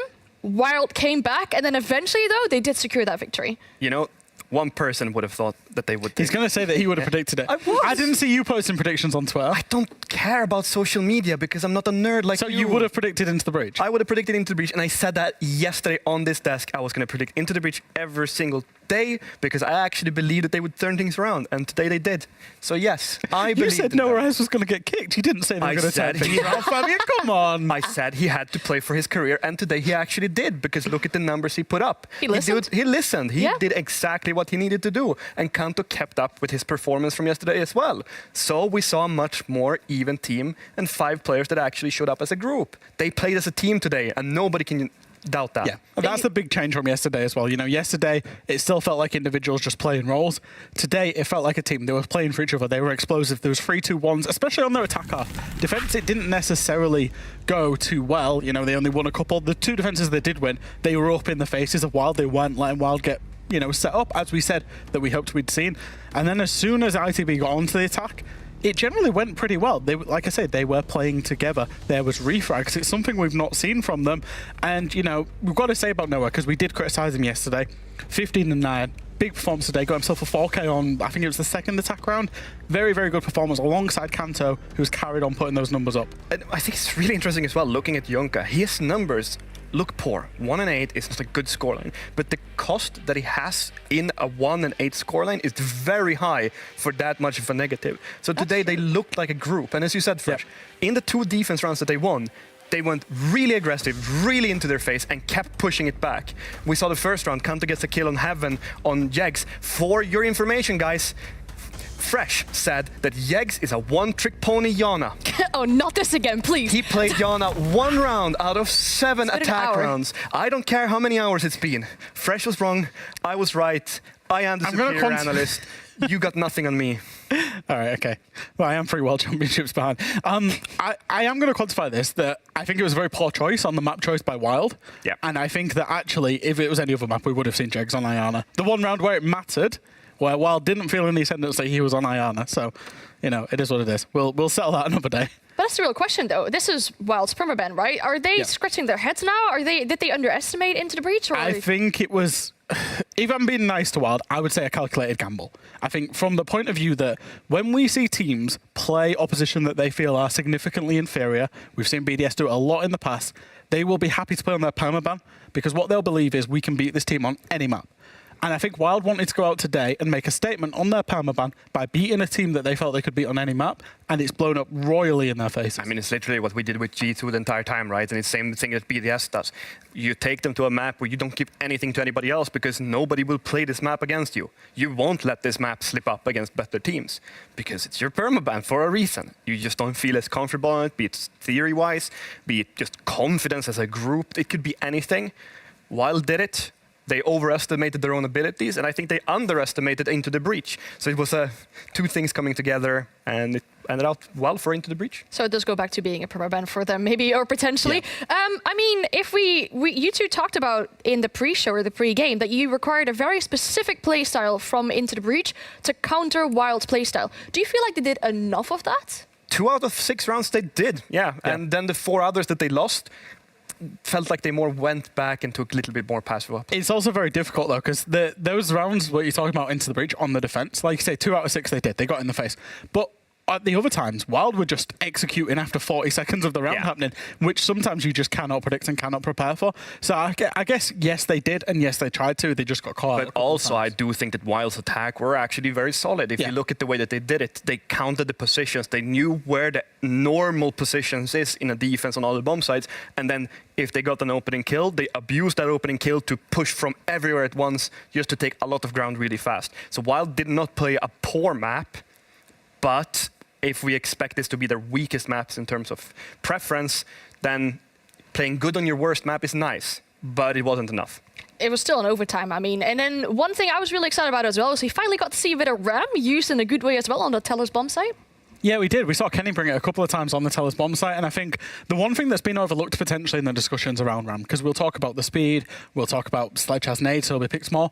The one thing Ram that allows you to do, you can throw the Ram gadgetry, and then as the Ram, you can follow it. So normally when you're Sledge or Buck, if Sledge, obviously you've got your hammer out, you're in the animation. Same with Buck, you've got the shotgun. Ram can have gun up at all times whilst the vert's being made.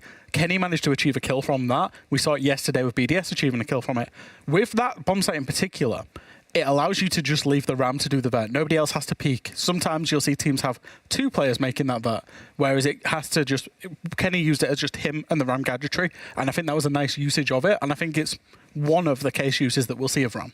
It is. I'm still cautious of calling it like as a replacement for either one of them, because I do think that you get more value out on this bomb site as well from either a Buck or a Sledge, just because you can open up more angles that are more important, because now it was all over tellers, nothing over archives. Yeah. And you want to see over both the bomb sites so that you can push them out. But then again, they didn't need that because they always went for the plant and they managed to get it down. When it got to overtime, I feel like specifically on the face of Jonka, but in general all of the players Into the Breach, it seemed like there was a massive sigh of relief. Yeah, I'll take this one because I've been there as well. I've been there, you know, when we, like I said, when we was on Chaos, where you can't get a win for love nor money. You could not pay a team to lose to you because you just can't get over the line. When you finally get over the line, it is so much relief because you get it from all angles when you're in that position. You know, we've stood here, we've given it when it was TT9 and when it's Into the Breach, we criticise them. Community does. Other pros do. When you finally get over the line, it's so much relief just comes through that I'm not surprised to see it on their faces. All right, a very exciting thing, though, because we finally get to talk to Into the Breach. We do get to ask them a few questions about their victory, and we are joined by Kangaroo Kenny from Into the Breach. Now, how are you feeling today? We won a game! Yay! Oh, it feels amazing. I'm still coming down from the adrenaline. Understandable, understandable. But after sending off so many players to Tier 1, you now finally made that well-deserved step up yourself to Tier 1. How have things been with the team recently? Well, I came in maybe 3-4 weeks ago. So even though the off-season's been long, they wanted to sort out their... ITB wanted to sort out their roster first, and then the organization change, and then the coach and staff always came last. So I've only been with them for 3 or 4 weeks. But when I came in, I don't think they won't mind me saying, but when there was no foundations whatsoever with this roster, there were no foundations whatsoever. I can understand why Stage 1 was Stage 1. So me and Leonski working side by side in the support staff and the help of the team, like none of this happens without the players. We've fundamentally been building up the basics of Siege, and we've been slowly improving like the early round into the mid round into the late rounds. And our improvement since I've been here for 3 or 4 weeks has been absolutely unbelievable. Yesterday we did not show whatever. I think nerves and confidence were not there today. You saw us come out with confidence, gusto. First round, we were in their faces, and we were not scared. So you feel like from yesterday to today, it was only the confidence that changed, or was it more than that? Pure confidence. Literally, that was it. I think I watched the analysis from Fresh and Fabian last night after the game, and what they said was completely right. We were timid. We were just sat in corners. We weren't playing. From my point of view, we weren't playing like we've been practicing being proactive and getting in people's faces and playing the meta. We didn't do that yesterday. We did that today. The defenses, we kind of, we lost 4-2. It was expected to struggle on defense against Wild. They're a fantastic attacking team. But yeah, we managed to pull it out in OT. All right, just going to bring up one more thing regarding Fresh and Fabian. They've been talking constantly about the roles in your team. Do you feel like now you finally have the right balance and all things are restored within the roster? Definitely. Jonka coming in as like a pure enabler, and I think you've seen it really benefit Kanto specifically. Yesterday, Kanto, even though we lost, I think he had 15 kills. Today, on double digits again, you've really seen Jonas being just a true enabler as a support player really help. He's just a complete all-rounder. If you think of football, he does everything in the center of the park. He calls the start of the round, he calls late round, he calls mini adaptations, he frags, he lurks. both players, obviously I've been with them for ages now in X10 Star, but both of them have really benefited this roster, and we've seen them benefit not only Kanto, but Kendrew's like really come out in being like a hybrid calling duo with Azza, and Noah today. I mean, he had a terrible game yesterday. Fabian even said he's fighting for his career. He's playing for his career. I had a good chat with him today before the game, and you saw it. MVP, 15 kills. Whole roster's just really shown up today. That sounds really, really good. All right, is there anything you want to say to the fans now after this victory? Thank you to Into the Breach, obviously, for being behind us. We obviously couldn't do it without them supporting us for every angle. And for all the people who think this roster can't do anything, we are here to play. And we're not just going to be a pushover for teams. We are here to be competitive. And, I mean, this stage is already an improvement. We've probably overachieved because we've now won a game compared to last stage. I know I wasn't here last stage, but it was fantastic though. So thank you for all the support, New Org, everyone who doubted us and think we couldn't win a game. Well, there you go. Oh, and Teb, stop your stupid little interview antics with those planes and whatnot, because you're not here today. I thought those were funny, but yeah. I mean, it was wonderful to speak to you. I think you've given us a lot of insights on the team and how things are currently. Enjoy the rest of your evening, and we do hope to get to speak to you very soon. Thank you very much. Enjoy yours too. Thank you. That is indeed true. I mean, you know, they've just gone and beaten the #1 in the group from last time around, which was wild. That's really, really impressive. It's definitely a step up. They just overall, they looked so much more like a team. Yep. They just did things together.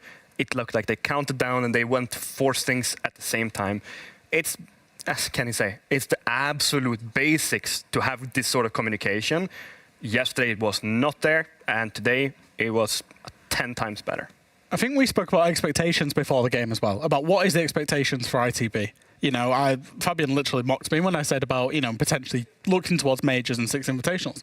Don't get me wrong, I don't think they will go there, but a win is that stepping stone. They didn't achieve a win last year. They've got a win. Oh, last stage. They've got to win this stage. It is something to build on.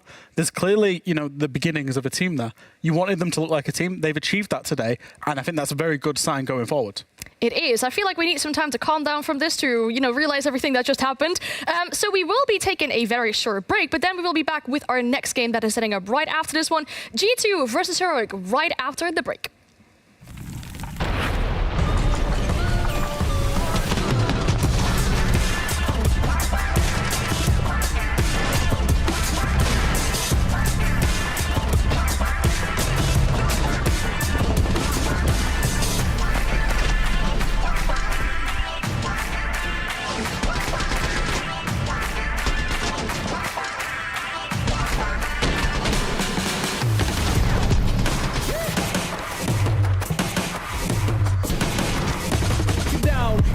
To do so, and ITB are stopping while taking the point.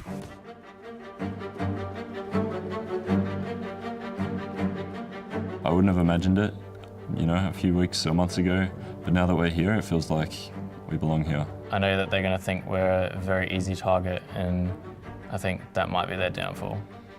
You know, I've never done anything like this big in my life. Definitely excited to, you know, meet these teams, you know, been watching them for a long time. So yeah, being, you know, next to them and even competing in the same event is pretty insane. Yeah, it was only until I started competing in Rainbow that I really knew what I wanted to do. I personally am very confident in my team's ability to be able to take this entire major. We just need to play strong Siege, we need to play together, and we need to be very switched on game day. We have very, very strong individuals that can flip a switch and be the best player you've ever seen. Jigsaw is like the quintessential young gunner. He likes to think he's better than everyone, and a lot of the time he actually is, so I respect it a lot. He likes to also tell everyone that he thinks he's better than everyone. He's definitely going to try and get into people's heads this major. God, he's one of the sharpest players I've ever seen touch the game. I know Jigsaw likes to playfully antagonize some of the teams on Twitter or, you know, in the lobby and be a bit of the villain. Definitely a bit of a brat when I was younger. There's a lot of tension, I think, between other regions and us. To be honest, the main point holding us back is that we haven't had a competitive Oceanic team in a long time. I think we do have a lot to prove, and not only just for ourselves, but genuinely for the entirety of Australian Siege. We're definitely one of the titans in Australia right now. We're always going to be considered a waste of a spot by other regions. Making the major and competing together is basically why we play. We come to prove ourselves on the world stage. I don't think Team Bliss fears any team, to be honest. Not even the world champions. I would say the sacrifices are worth it if you make it to the top. Basically, you could be the best team in the world one stage, and the next stage you could be out of the league. I personally don't fear anyone. We're just kind of we have to deal with what we have. We would definitely be in the underdogs in this major because we've literally proven nothing. We're a fresh team, no one knows how we play. Like, we do have the best 5 that we can produce. Keep energy up, because in the end, energy carries everything into winning. Definitely don't treat us like a lower tier team. We're just going to take it game by game like we have been all season and do what works for us. And if that's not good enough, then we'll just come back and be better next time.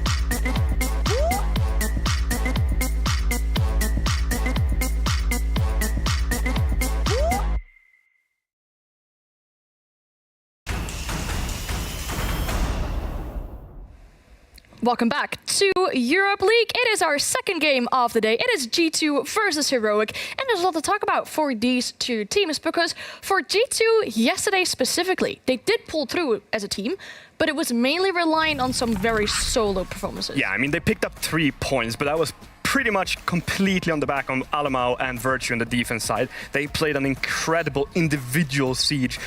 I do think that the team stepped up as well and helped them to do so. But, you know, when you hit those sort of shots and you just keep hitting headshot after headshot after headshot, I think Carl's headshot rate yesterday, what was it, 86% fresh? Yeah, something like that. It's insane. They need to pull through with like the full product now, though. They need to go as 5. They need to show that all 5 players can fire on all cylinders. The individual part in G2, that's just, we know that they can do that. But that wins you games, not tournaments. And they all 5 need to step up and win everything together. One thing that I will say about G2 very quickly is just that they're over that hurdle of BDS. I think Doki spoke about it in the interview. Who was the one they feared the most? It was BDS. They didn't really want to play against them. They've got over it. They've got 3 points. That means every other opponent in their group from here on out should be playing sailing.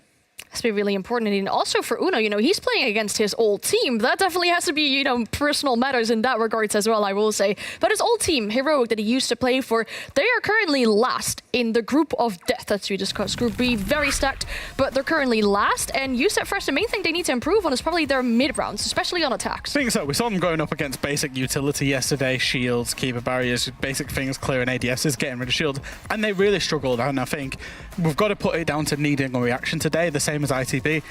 Yesterday we can write it off as long as a reaction comes today for Heroic. We saw that Mr. Officer actually tweeted a video saying that it was a little bit personal as well. Kayak used to be on G2, Benji used to be on Heroic, Uno used to be on Heroic. So, you know, these teams are a little bit intertwined, but Heroic will know that this is tough opposition again today. They are in the group of death, but they will want to give a better account of themselves than they did yesterday. And I'll be honest, I don't think it's very hard to do better than they did yesterday, because it looked like by M&M they were completely bullied in their attacks. They just stopped, and when they actually got the foothold inside of the building, that foothold never led to anything because the mid-round calling just wasn't there.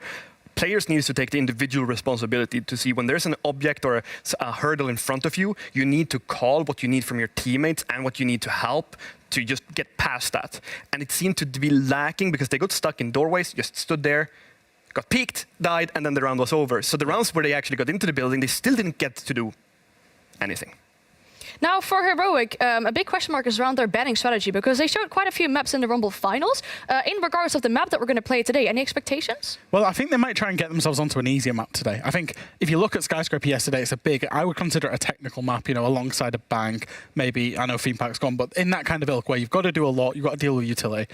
I would want to see Heroic either go to one of the new maps or to try and get to a map that is a little bit easier to attack on. I think when you're having those issues, you've only got 24 hours to sort them out.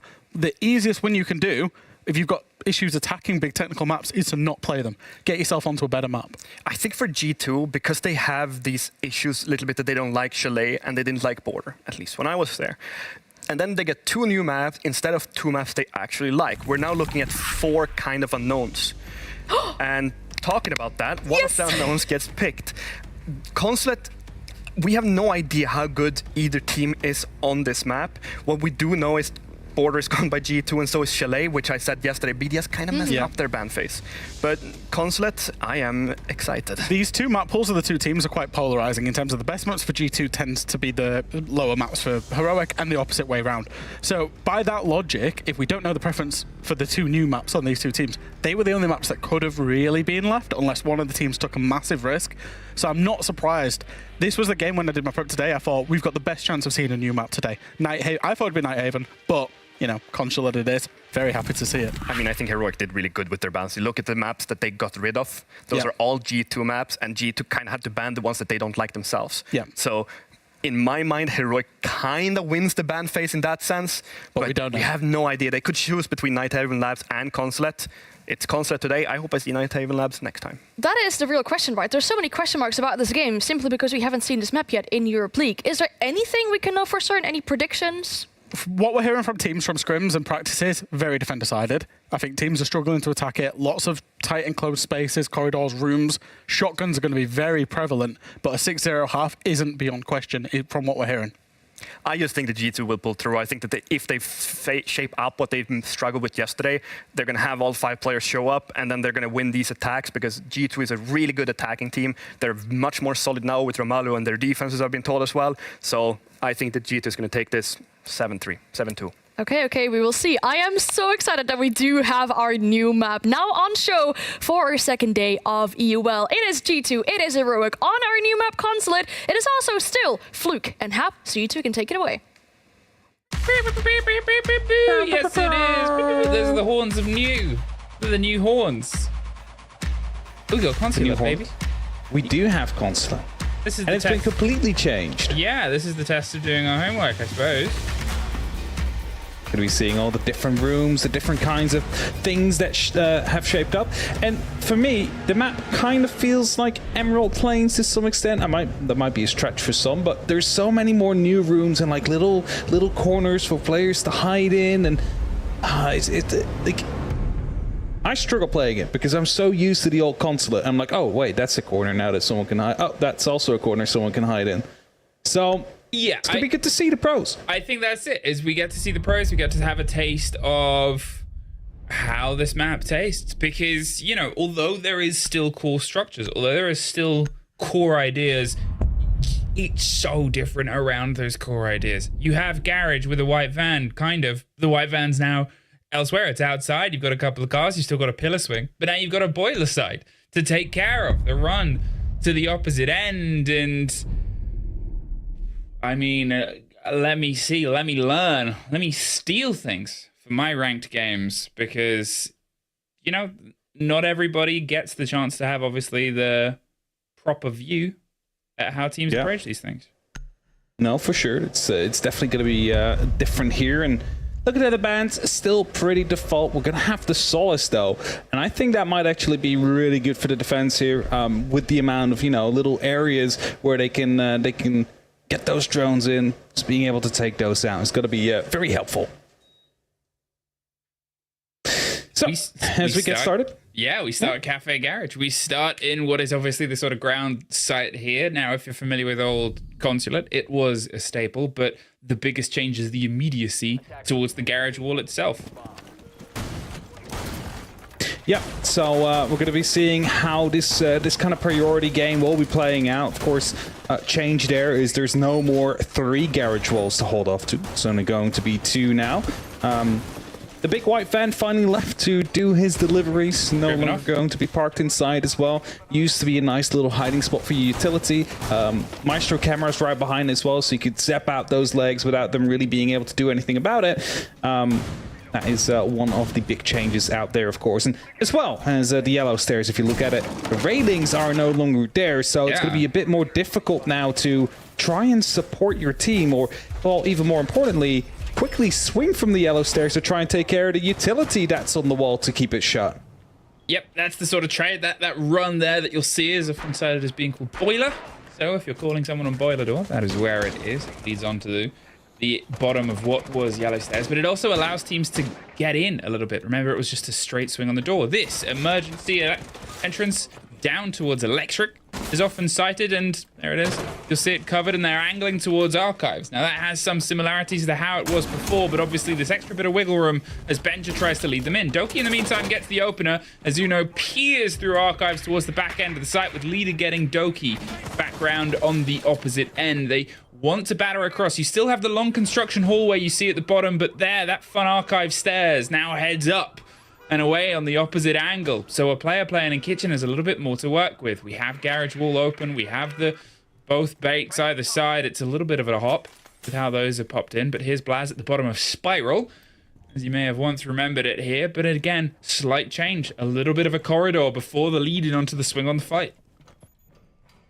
The shield now pushing through, trying to clear some ground. Was it the back? There was the back we just saw from the multi there. Blast has a good opportunity to actually shut it down as he's going on a bit of a hunt right here, looking to find the multi and shut it down. But first of all, checking if there's any other players around him. His leader goes down by Alamo. Benja will also find a kill. Suddenly it's only up to the two of them. Well, how do they try and pull this one back? There's even worse situation. Blaz stuck around the security side. Does get the kill onto Pipes, but now he's angling towards the Monty inside Kitchen. We heard the pop of a shot there. And there, they're angling around. They want the fight. They know exactly where the player is. They want to put the pressure on. Oh, somehow gets the kill onto Alamo, and G2, they're throwing themselves in. The shotgun secondary cannot get it. Uno. It was a little bit of a moment there. Uno had to run to save his teammate there, because then if that super shorty connected, once again, that would have been just problematic, is that you're in a 1v1 with a Monty, having to unextend your shield. Yeah, that wasn't going to be working out for them. So glad he just ran in there to try and save his teammate's life. I mean, I don't know how he got the kill as he was swinging into Kitchen. That was, you know, a blink and you sort of missed it. But instead, hey, where are we going? Towards the top floor, the opposite side of this that was once upon a time CEO. There is still a bit of that sort of CEO hold on the far end, you can see on the B, but that little hop-in window, if you remember, once upon a time there was a cubby on that corner. That has become its own room, its own sort of play space, and the stair set has once again been reversed on the back end of that. You have a lot more here in what was meeting is still a meeting room. There's a cubby lead into a balcony that is no longer two windows on a hop-in, if you remember that. Yeah. And now you just have a little bit extra. There's always a box, always a room before you hit the entrance. And then here on the far side, admin has its break swing, has its copy, its office. It's got the sort of office structures a little bit more structured rather than just a run. Scaled down on the cubicles though, so they've definitely fired some staff. That's And the archive stairs, they're still there. Though the admin stairs even, they're still there. But they have a little bit of space on the side of them now. It's definitely more spacious, but also more rooms that you have to clear out. You like some oversight pushing through now, but we'll see how that plays out for G2 as they're approaching on the attack again. The Blitz has been pulled out by Alamau.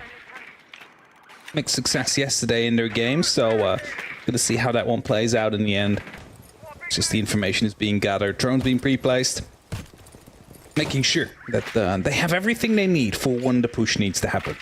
So straight into the bathroom. It's just going to get rid of that goo mine and put a bit of a statement there. It seems like the wall at the top of the yellow stairs is still soft. So they can try and crack their way through that if they want. But they are holding on. There's only a couple of walls that separate Leader from a potential firefight. But he's just keeping a keen eye on anyone that might try and swing up as an approach underneath. You can see G2. They're sort of trying to put pressure on. Thread the needle. Alamau. He wants to go through this window. It leads you straight on towards the top of Spiral.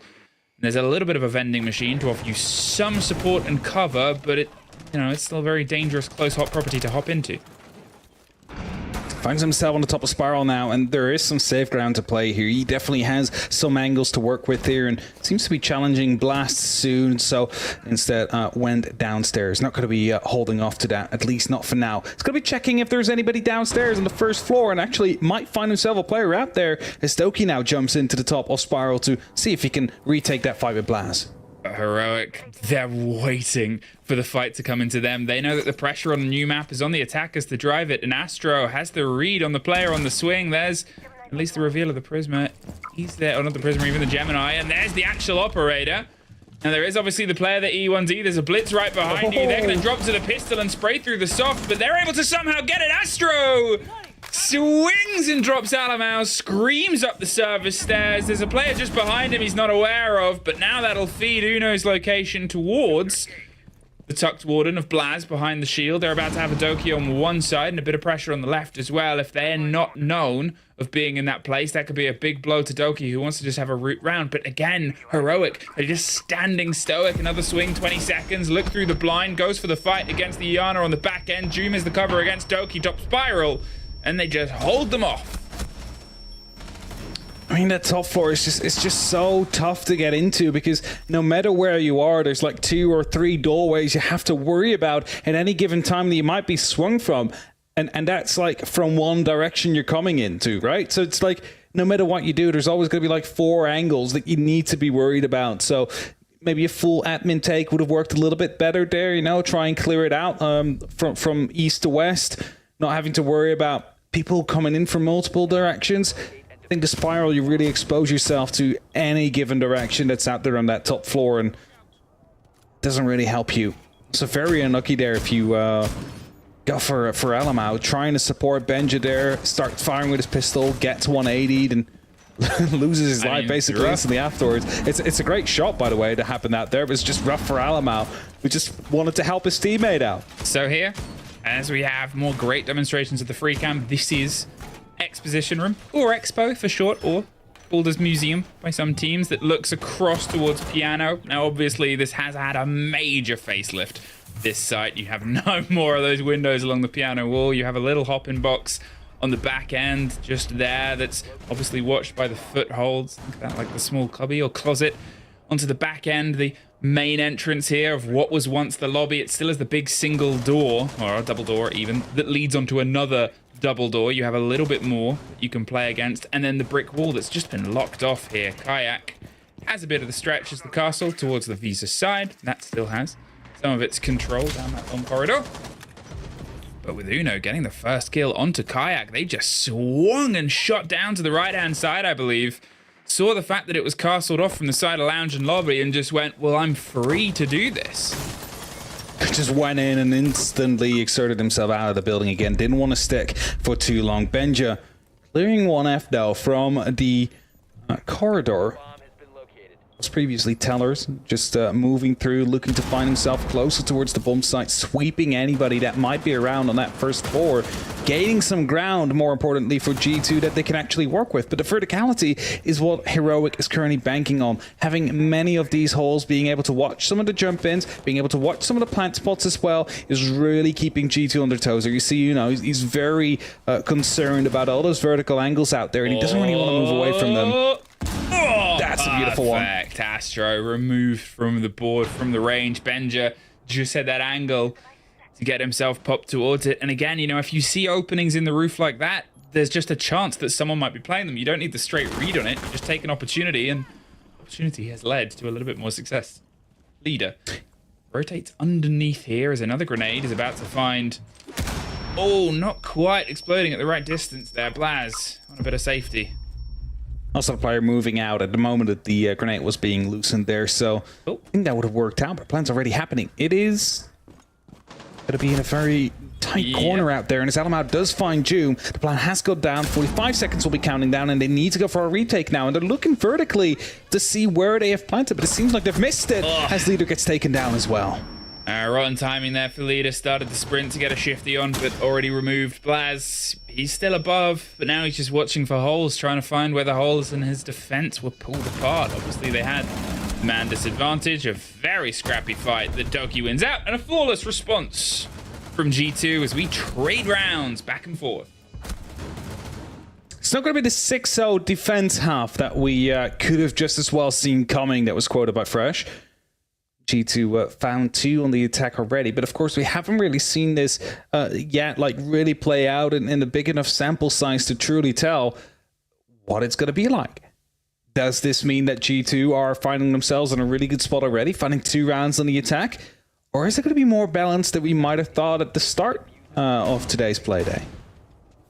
Of course, those questions we'll answer throughout the night, as Heroic, of course, at some point will be going over to the attack themselves as well. You would assume so. I mean, it's almost impossible it's usually not how to. it goes. Unless they somehow forfeit the game before they get to attack themselves. Well, we hope that doesn't happen. We here in the happen. in the studio team hope that doesn't happen.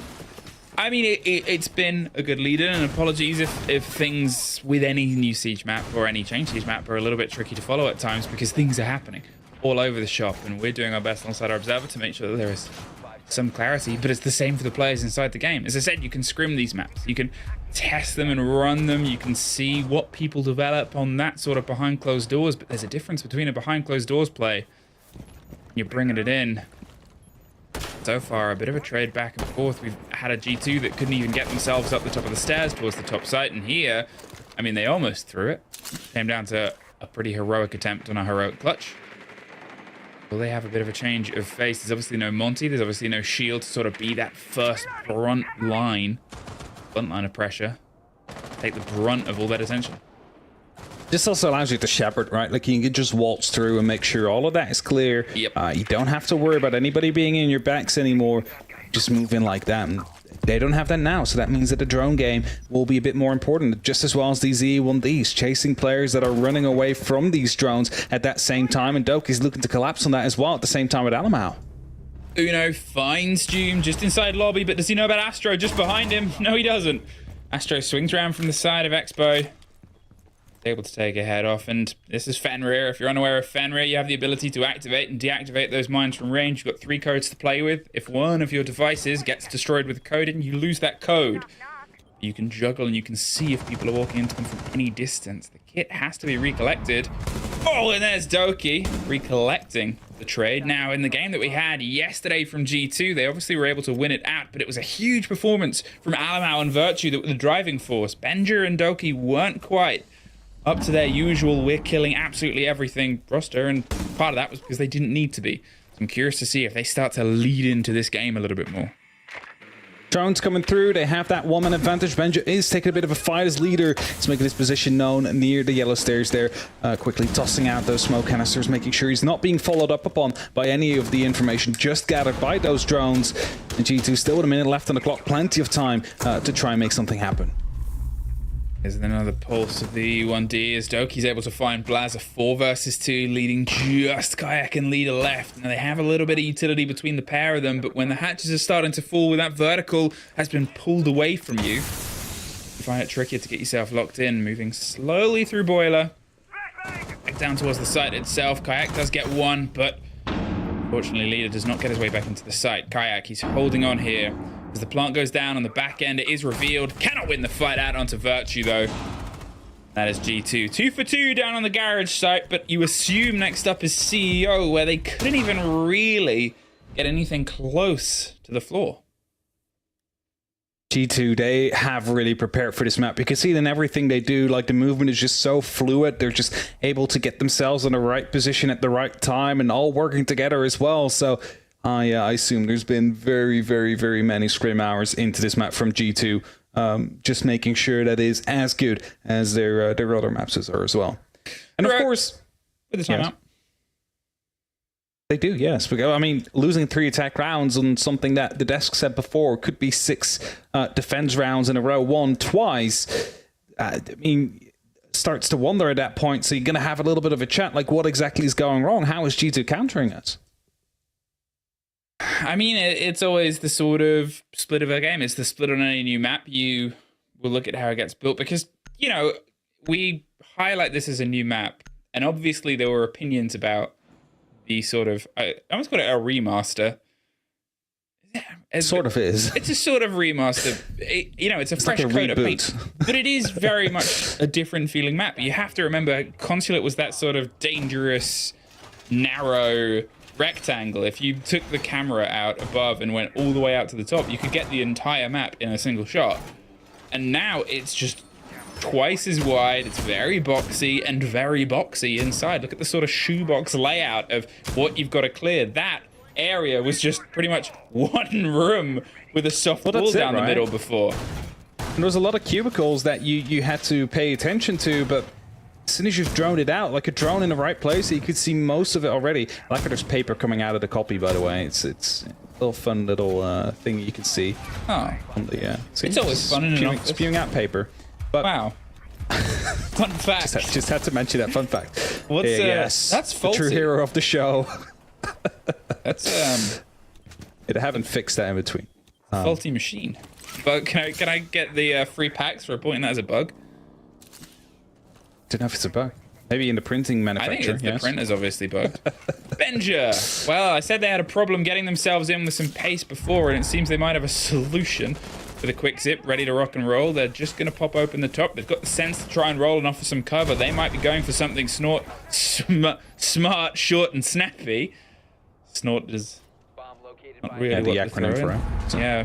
Virtue wants to pop here. The Gridlocks can make a lot of noise. They double hop over. They're inside the site itself looking for the fight, but it's Doki to win out the first, and there's Benja on the back end. They have absolutely blindsided the hole. Blast does get Benja, but looking through the lights, trying to see if he can find anyone that's going for the plant. Now, that cubby on the far end on the top is often used as a plant spot, as a plant location. You just get yourself in towards the top corner with CEO, and you might have a place to play, but Astro is the stop here. Looking towards the shield, looking towards Alamau, who's just a little bit at bay before they go for the follow-up. They're in, and they're holding. They don't want to lose this man advantage. The thing is, Uno is out on the balcony as well with that diffuser. He didn't hop in initially out there, so we had those 2 kills come through. Benja being traded out. He was still out here waiting patiently, not trying to go through with the initial plan of going for that push. He feels it's safe now, going in for the repellent, instantly needs to move and go for that plant, and his carrot gets taken down. Underneath. Maybe a 4-on-2, but underneath, indeed, his blaster gets taken down, but Uno still alive, can rotate for a new spot to try and plant into. Oh, lost the fight to Doki, went hunting for the Solus. I mean, it's a lot of soft. You can sort of play against those sort of little nipped plants. As I said, it's often done tucked into the side of CEO where you have that little bit of hard working for you, but that works as well. If you've got the sort of clarity over meeting, if you've got yourself into cubby, you might be able to get in. The impact moved. Uno, the impact of the player, picked up and moved as well. Obviously, the change for the roster, bringing in or re-bringing in the sort of old head and the old voice for exactly that job. Remember, that is the role that he's feeling, is that late round call of this is what we're going to do there. I mean, it's sort of the ice cold finish hands that you need for an ice cold finish. Love that one. Of course, a very experienced player, tons of accommodations to him as well, and everybody knows what he's capable of and showing it off now as well. It's what yesterday, really. G2 finding themselves 4 rounds against the only single one that Heroic have been able to put on board so far. With 1 more round before that side swap comes. Never truly going to see whether or not this is just G2 being very good in the attack and being able to do it on the defense as well, or if it might be an attack side of map today. Maybe G2 are just a first half team. Well, that's it, yeah. They did it against BDS as well. Yesterday it was, 5-1, 6-1, to 6-5. So... That's my biggest critique of yesterday. Yeah, G2 they could have closed a lot earlier. They're not out of the woods just yet, but, you know, it's a lot of promise on a first map, and you do have defense always working in your favor, usually, on a new map into a rotation, but... Blackbeard, a lot of operator sort of roulette here almost. Just seeing a lot of different picks, a lot of different ideas coming through from the approach from G2.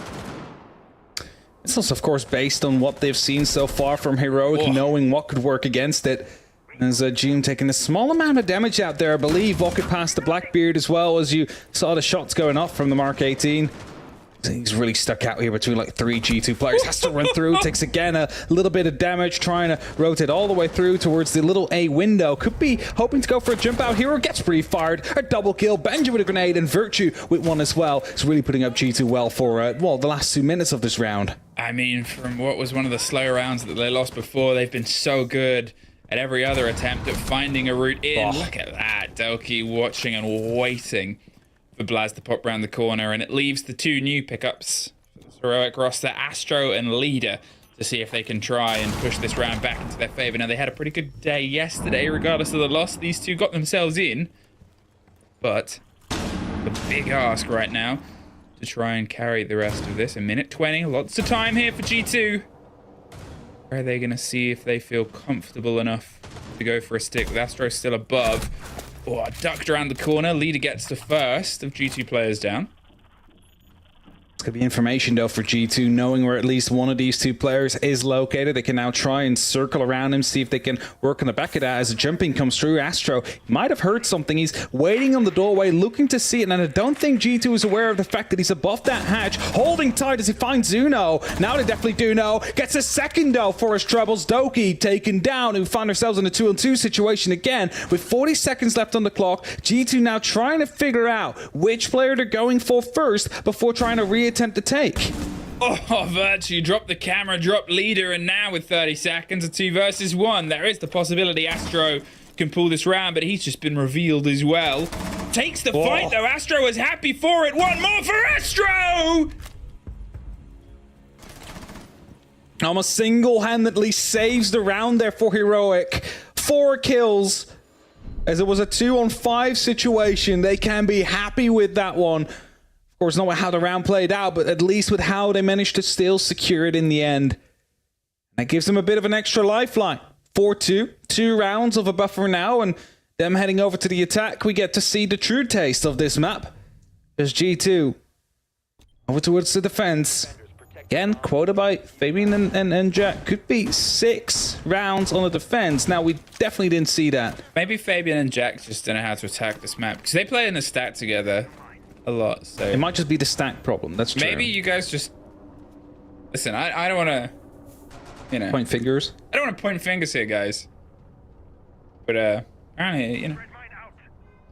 All right. I mean, a huge round from Astro there. As I said, when it was those two left in the 2 versus 5, they had good games yesterday. They are great players that just, you know, have needed to find a place to sort of settle and set themselves down and say, this is the roster that we can put behind. And you have a performance like that and you go, all right, this is maybe the start of something here for this Heroic team. But still an uphill, and we get a taste of what is a top floor hold. It's going to be their first pick rather than down in the basement, as we saw Heroic prefer. Yeah, I get it, though, because if you just look at it, it's so cluttered, so many rooms, there's so many hiding possibilities, crossfires, angles you can set up, which just really make it awkward for the attack to try and do anything. Whereas in the basement, as you saw, like, you move in with a shield and there's little to nothing you can do out there. You just get shepherded out. As they have brought that shield, we'll see how it works on that top floor instead. It's being made. It's going to be opening a wide hole out there. That's it's going to be difficult and dangerous to get back into that balcony now for the Heroic players, but they can use it as a bit of a long angle and a bit of pressure point. There is still obviously the cubby that offers you some protection, but if someone's paying attention, it can be dangerous. There's a quick smash.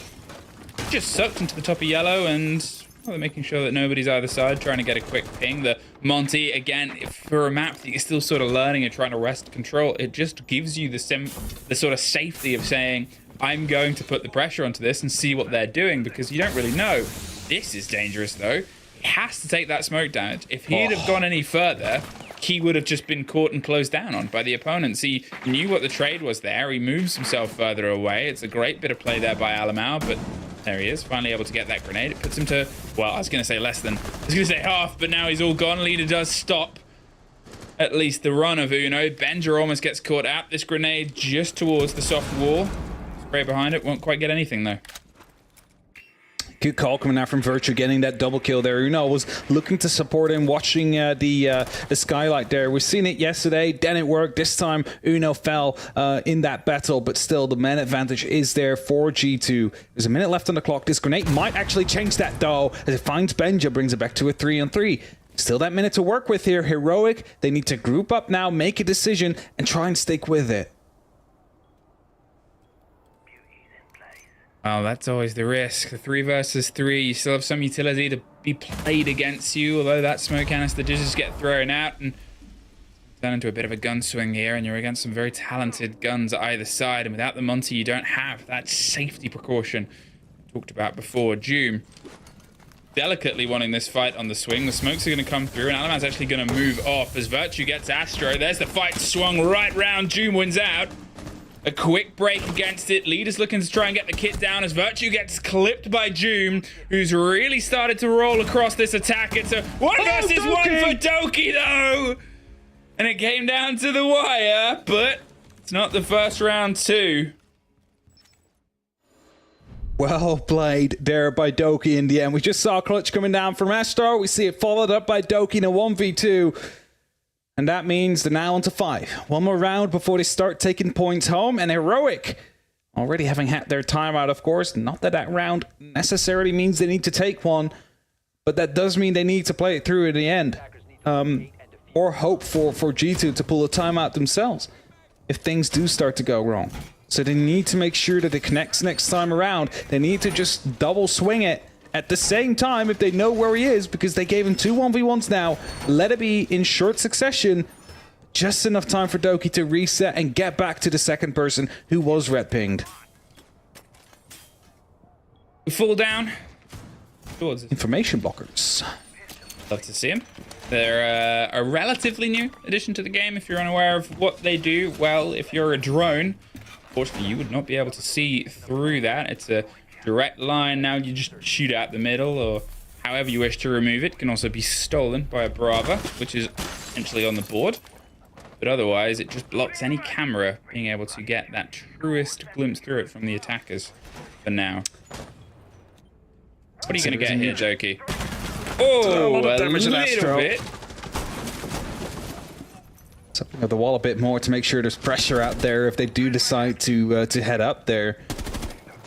Astro surviving with his life, you can say, because Doki, he heard them coming. He was falling back at the moment that Astro was coming around the corner, so just a bit of unfortunate timing or unfortunate circumstances there. Otherwise, that kill could have been theirs, but would have also gone the other way around.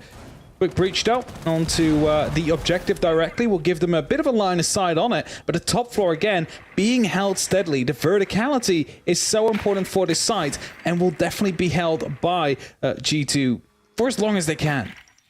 Now, Gumons used to be able to be captured by a Brava. The recent change to them means that they no longer can be. If you saw Dream sort of shoot at that and then remember and realize, they have been adapted. They have had a buff. Elysian's in a pretty good spot right now. More damage, quicker for it to be dealt as well.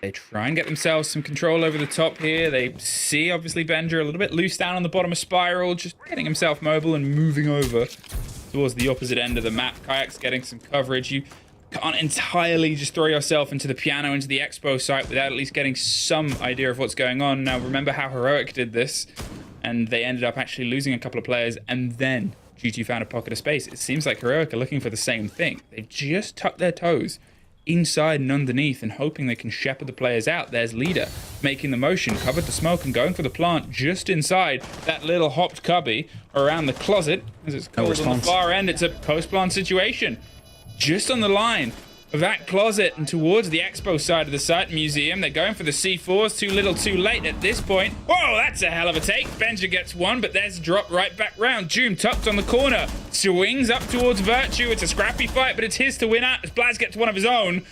And now, once again, this site with a bit of focus on the sort of verticality, forcing those players to get out the way, has allowed both attacking teams to just do this, sneak a plant on this situation. They even had a little hole out there. Now, Joom does get taken down. A lot of damage done to Uno right in return of it. There's no time, however, so round is going to be headed towards Heroic. And as I said, yes, the top floor control is very important. You need to have these kind of angles to work with. You cannot afford to put all 5 players on there. You need to have 1 or 2 trying to challenge you horizontally, because otherwise what just happened will happen. They'll just walk in, find that one spot where you do not have proper coverage, and the plane goes down. It starts ticking down, and there's nothing you can do about it, because retaking suddenly becomes very hard. Now we head towards the basement. Now we do. Fall all the way down towards, as we said, as with all the sites, I think that's the thing about this map rework, is it feels and plays very different because of how Consulate used to be. Consulate was very unique in how it handled, and some people loved it, some people hated it. That's why it got pulled away and reworked. And I think people have similar love and hate relationships to this one, but I think it's a little bit more middle of the road. It used to be a very, very window-heavy map, right? Oh, it was so distinct in how it was played. 4 out of 5 people were repelling on windows for 2 minutes in a round, unless it was a basement attack. And now it's you actually get into the building. you could actually fight inside. You have to be It's inside definitely to loud. you have to be inside to kill people. It's crazy. Yeah, big change compared to previously. Yeah, I mean, but that's the thing is, if I think the identity of this map Rush. is very different. And here's the Rush Heroic. They're going for a quick break across the top. Now there is Doki maybe trying to get a read here, but there's the hatch and there's the drop inside the hatch. Virtue gets caught out and they're going to see if they can try and find another as Leader goes for the plant itself. Blaz suffers a bit and gets dropped out. There's the kick cold though, a 3 versus 3. The retake, I think that might have been from above. The swing around the top leaves just Doom inside the site. The Pulse is feeding all of this and now there is just Doki left. There is one player that's on a sort of even ground to the fight here and it's Astro. He suffers through the spray, but Doki just can't get the last bite of it. They've pulled all the way out, but they've used this time to recollect the diffuser and move it into the other site. They're going to go for the plant on the back end, and Doki goes for the drop. Pre-fires an angle. They're off the plant. They're looking for the angle in the fight, and there it is. Doki, he's retaken the retake onto the site itself. 2 minutes, though, on the clock. All the time in the world for Heroic to try and get this 2 versus 1 into their favor. They start to use that time to break over the top of the map. Doki knows where the kit is. They know Doki's no longer in that side of the site, so instead set up for the rotation, see where the Pulse has got to. Still has a Nitro Cell in pocket though, could be used as he finds the first drone. Just looking to outplay them now. He needs to outsmart them. There comes the C4. That finds a player as well. And suddenly we find ourselves in a 1v1 situation again. Astro versus Doki. Both have managed to put clutches on the board. And one of them is going to be taking another round for their teams. But there's 90 seconds on that clock. The diffuser has been dropped and the mirror window is in favor of Astro. Can actually use that to stop Doki from pushing down that hallway if he gives it a little check. Oh, he's got the diffuser. He's going to see if he can try and get the stick. Doki went for the long rotate all the way around on the back. He's looking for the player. They're tucked around, and he's chosen to swing towards the side of the mirror window. There he is, punched it out. They know exactly where he is now. Puts a hole on the side. He's going to see if he can spot the player. Just sees the tail end of them, and instead gets turned around. Almost massive from Doki there, but Astro, who's had equally massive rounds, is a formidable force to stop. Definitely is an Heroic and managed to make the rush work in the end. Initially shut down from above, from the hatch there. They dropped through themselves, but still managed to clutch it out. 1v3, just a little bit too much for Doki there. Himself in a 1v1 in the end, but having to fall for that diffuser, of course. Like, you cannot stay on there. They'll expect you to be there. He needed to move. Did he move a bit too far away? Did he forget to maybe punch the mirror window first so we didn't have to worry about that and let that give him away? Maybe, don't know.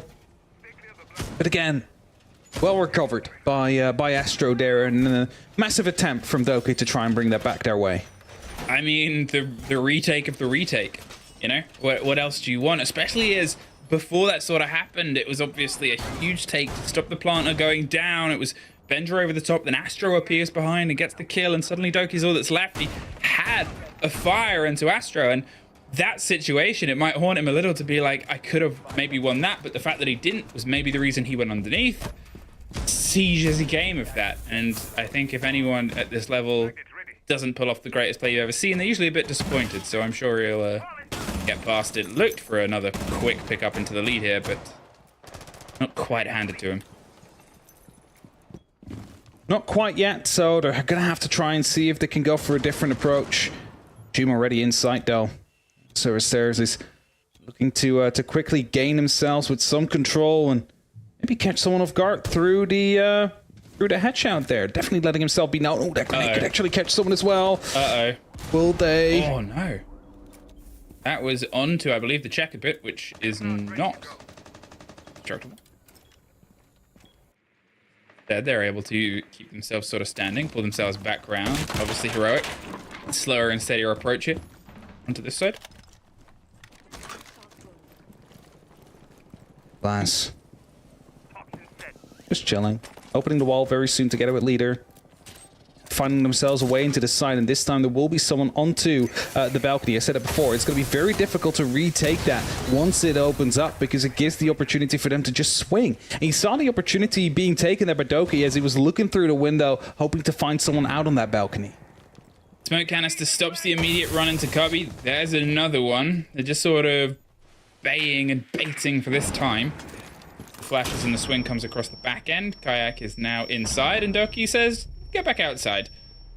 It's a pretty clean and easy takeaway. He seems to be quite happy moving around this admin. Moving around and just making things a little bit more complicated for anyone that is trying to get in, because it's a more awkward boxy space. As we said, if you're going in, you don't just have that sight line down towards, you know, the wall of the site anymore. Everything is more claustrophobic. Office has a little bit of wiggle room. Copy has a little bit of wiggle room. Break is like 3 times the size. Definitely active below. Trying to find some people with their grenades. Not successful as of yet, Heroic. Of course, there are men down, so they're trying some things to bring that back to even. Because especially if you're attacking this top floor, there's so many angles you need to cover. If you're then also in a disadvantage, it's not going to be helping you out. Uno, very close to someone out there. Not quite sure if that's friendly or foe. She was close as well, so it's definitely going to be an opponent that they're facing off against. Seems to be Joom. Yep, and he's about to pop around the corner. Uno, I mean, he's in a very do-or-die risky situation, but 20 seconds, this is when those mistakes start to happen. When they're punished, they are punished. Huge. Virtue wants to swing on the pre-fire. Uno pops up, but the player's on his right. It's a trade-out. On the back end, a grenade and a swing round. Alamau gets the shotgun locked onto Leader. There's a fight over the top. Joom pushes Uno out over 3 versus nobody, though, and G2 push themselves onto map point. Time was ticking down. Heroic needed to make something happen out there. And as I said, like, you start moving in, but there's too many angles to cover. And G2 just able to find most of those gunfights to go their way. With that, 2 opportunities to lock this out. And it seems like Piano and Exposition is going to be where they try to do it. At least at the first attempt. As it has been locked in now, no more changes to come for that. And now they need to lock it out quicker than they did yesterday, because yesterday they needed 5 rounds to lock it out. Today they only have 2. I mean, they couldn't be more stressed than they were yesterday. Let's be honest. Today, they maybe the fact that they only have 2 means that they're not going to sort of go from what was... Play around a bit more, yeah. Yeah, go from what was 6-1. As I said yesterday as well, obviously a lot of the pace was driven by Alamau, and Virtue had outstanding games. And again, you know, they were 6-1 up. It's not because the others were sort of having poor games, they just weren't needed to be as explosive at the time. Now you look at the game, you look at Doke's obviously flying, but generally all the team pulling positive KDs. At the same time, you know, similar sort of story on the other side. Although Astro and Leader generally had good games yesterday, you've got Joom showing up a bit more. You've got Blaz showing up a bit more. You've got both teams having a little bit more of an even hand today on the second play day. On that consistency. Love that shot, by the way, for the repel. Truly cinematic experience that we get. But you need everybody to show up. You cannot keep on relying on a single player, and that's why I say, like, when a player clutches like a 1v3, a 1v4, like, great, you got the round. But you shouldn't have, right? So it's like, you cannot really be happy with a clutch. You can be at the moment, but as a team, you failed at that point. You put one player into that position, and they managed to clutch it out. So you always want to, like, win comfortably, or as a team, like, everybody pulling their weight, rather than just one person carrying you through it. Because that means that if one person has a bit of an off day, the rest can basically carry that difference, take it up on their shoulders, and you still function as well as you would otherwise. So there's the destruction. They just want to make sure that they can swing this without being blinded. And here's the backswing. Gets 1. Oh, gets 2. Blaz moves huge behind it. Astro takes a lot of damage in the pick back up. They're desperately looking to see if they can try and get some revenge there, G2, but it goes for now at least slightly unpunished, though, with how active everyone's being. There it is, Virtue! Into the bathroom, gets 2 right back and retakes the territory, hops out to safety. Because otherwise that window is under a huge bit of pressure. Kayak is there. You see the Brava going to offer some support. And I mean, at that point, he has sort of saved a big blow this round. But Joom was able to get some big bits on the swings of this last time as well. They have the pings on roughly where a player was, but the bathroom's gone. Virtue's gone as well. Dropped the hatch, entirely gone for a new rotate. They've got some control of the bathroom. Doki's got himself tucked in behind as well. The window's not offering anything, unfortunately. A step too late to stop Kayak, who's now using that Usher, using the Talon shields to try and drive them a bit closer. Of course, the side is a floor down, so even if they do take this full top floor under control, you still need to descend a single floor and try and take the control there as well. So now some of that verticality is being used by Heroic. They will find Virtue on the back of that, as they did have the information out there, leaving only 2 players left for G2. Doki now falling back a floor below, or at least thinking about it, going back up the spiral stairs as well, as, you know, everything is being tossed at them right now from the side of Heroic, who seem to be approaching the bomb side as Uno drops as well. Well, there's a player down on the side of Doki, the 1 versus 2, but he has to just take the drop, and he somehow gets 1, but no! Oh, almost found an unreal play. Really shouldn't have been able to survive the first hatch drop. It's a very well-made piano. I had my hands in my hair there. That almost went G2's way. It what should not have happened at that point. He drops, he finds a 1 person just starting with the plant and the other behind a piano. It was a bit clumsy, but almost worked out. Now the timeout from G2. 1 more round before we head to OT. They are looking to close this off. They just want those 6 points. Nothing more, nothing less. And if that's a second 7-5, so be it. They won't care as long as they get those 3 points. I mean, the 3 points is the precious thing. You highlight this as a group of death. You highlight this as the danger thing. And also, obviously, depending on the position, is where you end up, you know, sort of going against, in the playoffs, people from the other group. Generally, the games here are the tougher games to a lot of these teams. To a lot of the sort of perspective of the analysts as well. And, you know, the further along you sort of get, the less opponents you have to play from your own group again. It's the tastier test of metal. 6-5, G2. They want to make sure that they secure the 3 points, especially, obviously, you know, as I said at the start of the day, you've got the 2 teams with success, the 2 teams from both groups that won yesterday, playing again today. And Wild suffered on their end, so Group A, or whichever, is going to be a little bit more sort of scattered, but this could still be a divide of 2 teams with 6 points if G2 win this round. They have the opportunity, they have the luxury to do so. I've shown they can do it. Although we've seen quite a bunch of like clutch or near clutch situations come through, so of course G2, they want to take that a bit more, well, calm and collected and more confident as well, not having to rely on Doki to try and go for a big play again.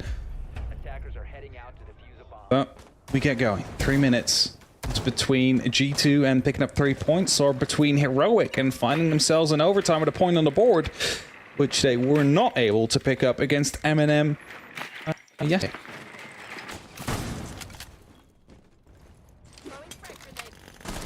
Blaz wants the lead in here onto Boiler, and Alamal for a second looks like he wanted to step in to see him, but it's a bit of an awkward corridor, even with the shotguns getting themselves into a very dangerous sweet spot right now. He was afraid of a second grenade as well. It's like just 1 bounce, you don't really want to step in right after. There's always a fear. Yeah. Thievery is occurring. As Bravo's able to get a bit of control. The damage over the top there. Blaz wanted to see if they could try and stop anyone that might be triggering it out, but the impact response is quite there. Just a single opening, so it's nothing too big. Probably waiting for a second breach attempt to be made, so you can get more value, because that's not walkable. You cannot really go through that, so they don't really care. It sounded like it was 2 explosives very close together, so I'm assuming the impact happened around the same time as a grenade. So they did impact at least one of them off, but they'll be able to get the read on where the second fight is going to come from. Obviously, it seems like Heroic has entirely picked up and gone for an alternate approach. They've swung themselves around. They're again getting this sort of angle down towards the back of the ground floor, looking towards Archives, looking towards Electric, and maybe a push down construction itself, which Doki and Benja are trying to step up to read. They've left Leader, who's now been joined by Blaz inside Boiler. Tucked around the corner. It's just fishing for a route through at this point. Alaman has moved himself, so he's no longer playing close there with the shotgun anymore, and you see a lot of verticalities being done right now, just charges being put. The opening on the wall will be there as well, which is now walkable, vaultable. Benja takes a single point of damage, I believe that was from opening up the floor right above them. Somehow escapes with his life, and Joom just starts opening up with a super shorty again, which was that 1 little point of damage that Benja took in the first place. Well, there's the break on the wall, not quite clean enough on the right-hand side, and that's very frustrating for a team that wants to try and slink in, because now you only really have one route through. Astro is looking for a fishing fight here, but no bodies have been handed to them. Doom is doing the exact same thing as the smoke cover comes. Blaz pushes into one side, and Leader goes for the tuck just past the smoke. He's safe. And that's a bit of a blow there, as they're not quite sure. The C4 goes to the other side of it. Azuno gets Kayak a post plant, though, with Blaz finally finding a kill from above, but they can still try and push out, whether some of the G2 players go for a rotate and a bit of a retake here up Spiral. It seems like there's a bit of motion and movement with two players going for the take and the pressure here. Leader is holding on inside. There's Astro watching and waiting for this approach. That is two players that are trying to kill Astro, regardless of what the outlines show you. The first is gone. The second is gone too. As Virtue does find Leader inside the site, but with the vertical away from them, it is so tricky now for Uno to try and get in and get any semblance of control. They're watching from 3 different angles, 2 of them above and 1 from the back of Boiler. We are going to overtime. Yeah, there was no winning there. Almost after that diffuser one down, there's like a little opportunity for the retake there. C4s get tossed, smokes get tossed, and none of them were able to connect with the actual planter. Bit of lack of information, probably due to the fact that the entire flooring above got opened up. They didn't really have the vision. They couldn't really see where that push was exactly coming from on the G2 side of things. Now they need to continue on the defense in that overtime to see if they can find 2 rounds out of the next 3 to pick up the extra point that's available, because both have 1 now. Again, we don't have to say it, but in the group that they are, BDS, Force Heroic, Wolves, G2, M&M, every point will count. If you just look at the teams and see it, how many of these teams have been at majors, at 6 invitationals, you know that the quality is definitely up there, like all the way on the top. So you need every point you can get. We get scrappy results in the opening 2 days. 2 overtimes across the 2. Sort of split, or not even. It's that sort of steady bit of growth where we might even get one that goes all the distance, all the way. Obviously, we did get the overtime before, and it got itself into the 6-8 situation. Are we going to see a 7-8? Are we going to see that first full test? A full fat rounds of Siege. The full 15, all the way. All the way. All the way. Will we go? That's a default cam. 3 people, and no one thought of shooting it. That's what we call a shame. Yeah, that's definitely in the biz known as a shame. And they're being caught in 4K as well at the same time, you know? It's a great first shot coming out from Doki in the back of that camera, the ret ping being used, and now they take it out. It's a bit too late. You could have actually saved Astro there. Yeah, I mean, you're this late in. Obviously, it's a technical new map, but shooting your outsides, shooting your defaults is one of those things that when the pressure is this high, because obviously Heroic have no points coming into this, now they've guaranteed themselves at least 1. If they get 2, and they're only 2 points behind G2, they're only a scrappy win behind a team that was otherwise at the top of the board and just as desperate for SI points as anybody is in this situation. Uno removes that. As we said, the drone blocker, the observation blocker, is in play, so he can sort of play there with a little bit more safety than he otherwise might be able to. But with the motion starting to be pressed here against Doki on the back end, they're just going to maybe pull a shoulder further back as admin falls and break gets opened up. So the utility used though to get break opened up, but as I said before, like the spiral approach, I don't think that's very beneficial. You kind of have to go from admin towards that site because you limit the opportunities of players being in your back at that time, going for flank routes because there's only limited amount of staircases from that direction. Doom's grenade, not going to be able to find anything out there. A lot of damage done onto Doki, but still alive, kicking and well. As the RC Reterrors are starting to come through, looking for some utility worthy enough of its detonation. Now, this side has been a tricky handle to keep yourself on, but as Doom is inside the core, he's somehow able to get Alamo. He gets great shot onto Doki with the second, and I mean, that's the one you watch in slow-mo, and even then it feels a million miles an hour. Brilliant play. But with 30 seconds left, the 4 versus 3 versus 3, Leader's going to see if he can try and get this stuck on the back end. Kayak gets Uno, gets them removed. You've got Virtue trying to sneak his way in. Benja's looking over the top. The plant is just on his shoulder. There's the first fight against the sledge. The second pops up against him. All down to Virtue. Wins out inside the corridor. 40 seconds to find the final player. They know roughly where they were. They've gone on a bit walkabout, though, and Leader locks it in for Heroic. 1 round away from taking 2 points. Very close round there in the end, though. Virtue almost able to clutch that one out. Just a bullet or two more is what he needed. Heroic just a little bit quicker and able to get that diffuser down. But again, June's play there. I think he unscoped, got shot at by Doki, and it's a bit of a response as a reflex. He dragged his mouse over and fired like 1 or 2 more bullets and managed to actually take him out that way. He was, of course, very low.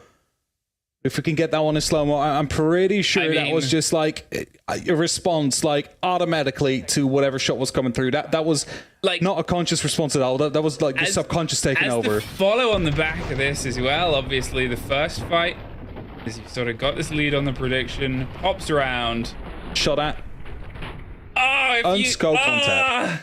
As I said, it's just an like subconscious response. He sees shots instantly. His brain is like, okay, we take that one down.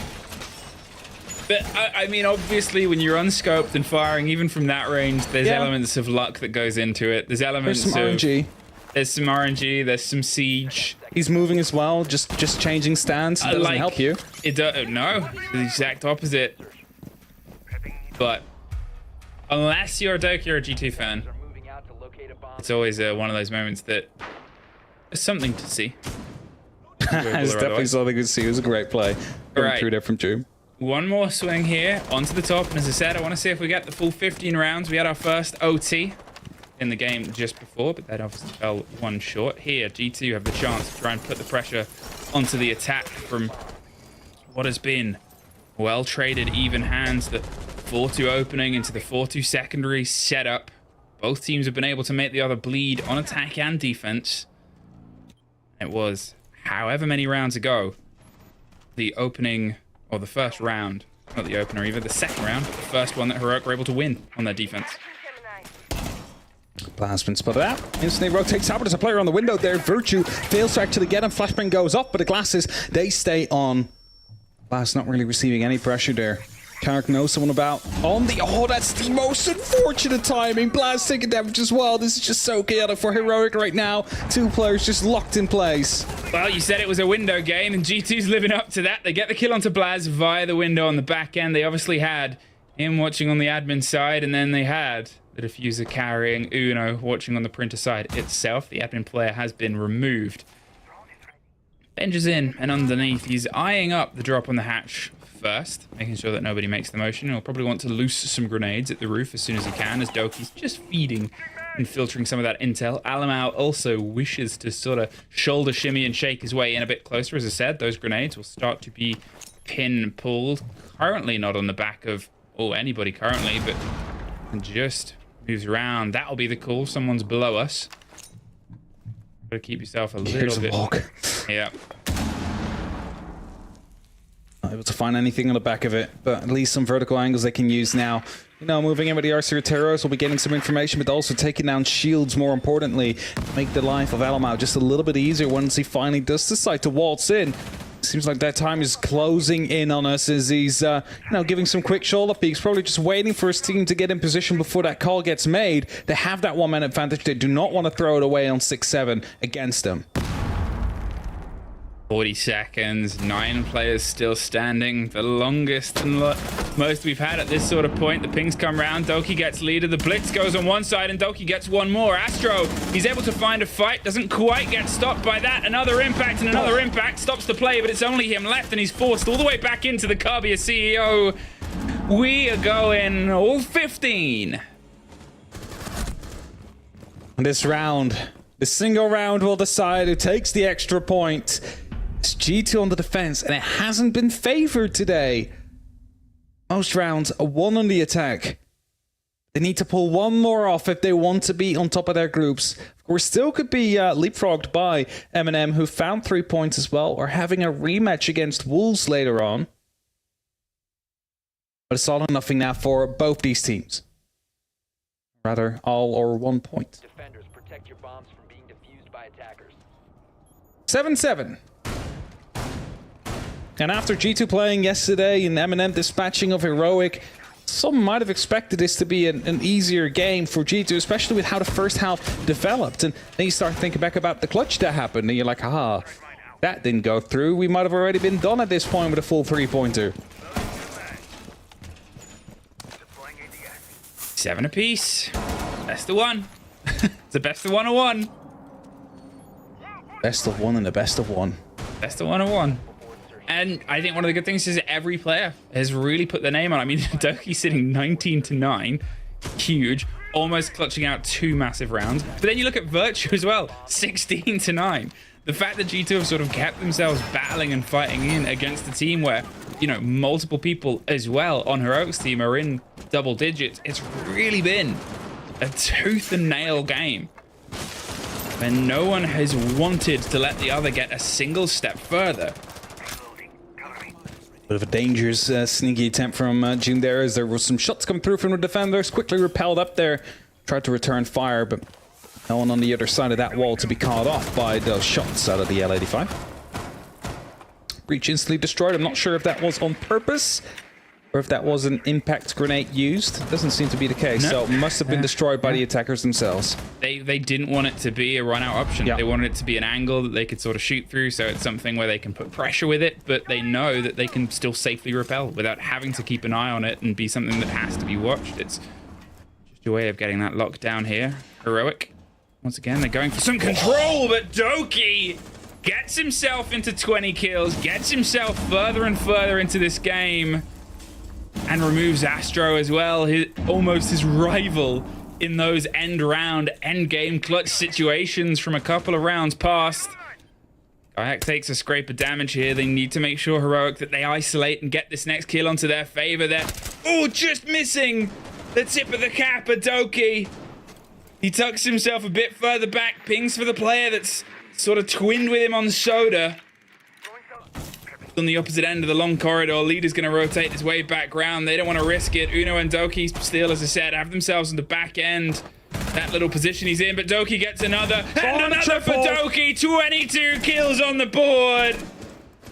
He's angling and tearing. There's at least one more, but a flawless to end. And a huge, huge game from the Flying Scotsman. We gotta tell Heroic they played this incredibly well as well. They were able to bring back rounds where they're massively behind. But Doki a bit too strong, especially in that last round. Able to pick up a 4K in that round. 23 to end it. Virtue on 17 as well. Those two truly are, well, what kept G2 in it for this game. The other side, Blast, Astro, Doom, all on double digits as well. As you mentioned, a 2-0 game. Both will at least take 8 point home. Well, I'm very curious to know what our boffins on the desk think of that as our first showing here in EUL for the new consulate. So we'll throw it to a quick break before we're back with them.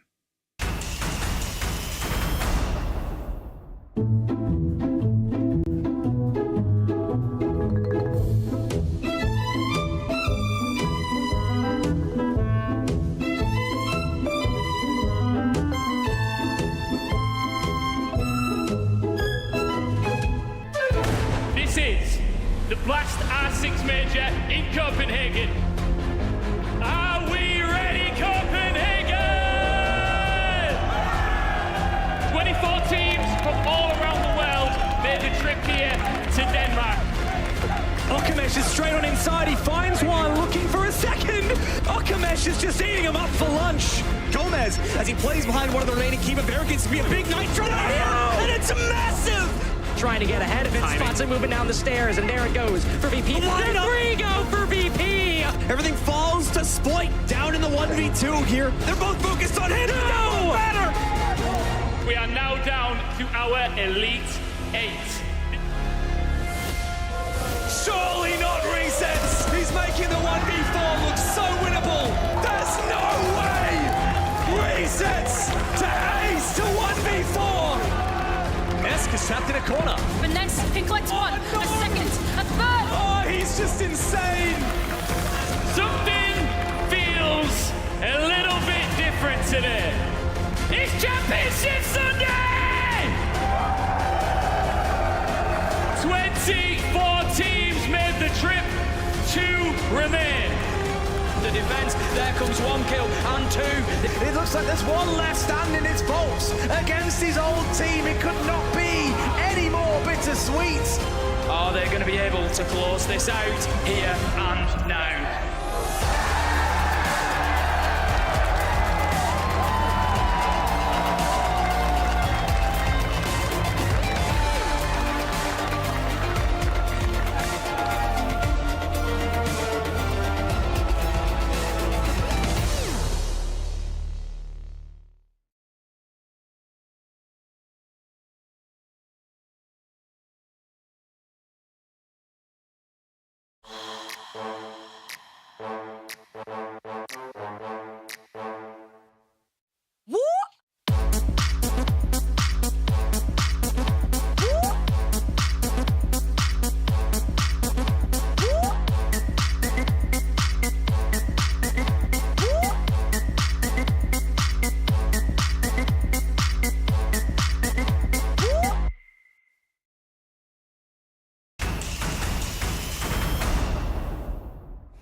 It took a full overtime and Doki to drop a 23 bomb, but G2 do take the victory over Heroic. They managed to pull it through in the end in what seemed a pretty attacker-favorite map.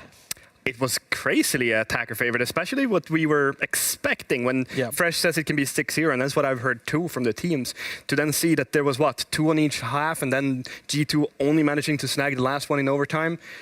That was not what we expected. Yeah, like I say, we can only report what the teams are telling us, and they're telling us it's so defender-sided in scrims. Both teams came out with a different plan on how to attack this map. Both plans worked. The fact that we got to OT 4-2 for each team on their attack half showed that. I think G2 was playing very much for overwhelm. We see G2 kind of invent this, split theory meta of trying to find the gap that they did at 6th Invitational. And we saw Heroic sit into their classic style of looking to plant. It doesn't matter whether Uno's there or not. Leader stepped up and did that for that team. Both teams showed a good way to attack Consulate today.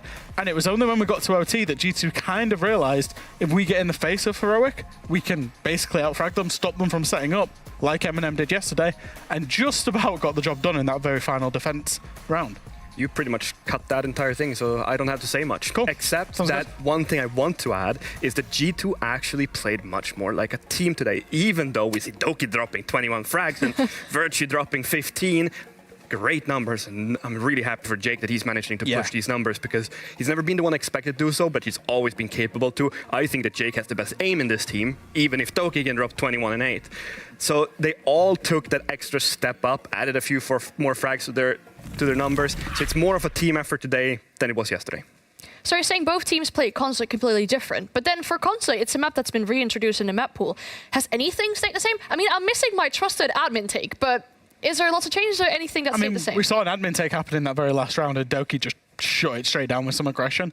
I think the staircases are still going to be important. I think teams will, for the most part, still base around yellow stairs wherever they can, but it doesn't look too different from old Consulate.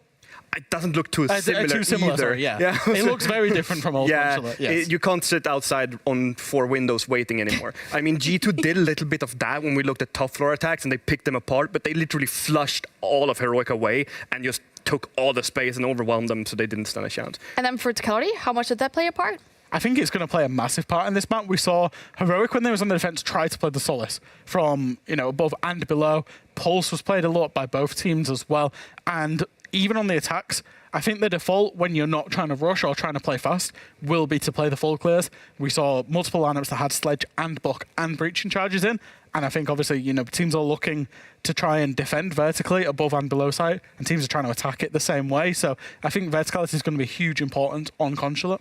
I do also think that the map isn't fully figured out yet. If we look at the defenses from G2's side, for example, Heroic were allowed to rush quite heavily and find these gaps that went just straight into bomb site. They just open a hatch, drop down into the basement, for example. Those small things, that will never happen to G2 again, by the way. That will never happen, because there's going to be some sort of utility, be it a Fenrir trap or be it a barbed wire, just something is going to be there to stop it. So there are things that will always be there still to be ironed out. So there's more innovation to be seen. This is just the start of it. And honestly, G2 so far, with their 2 playdays that we've seen this week, have been the most entertaining team to watch because 2 really close games, and this one was honestly amazing.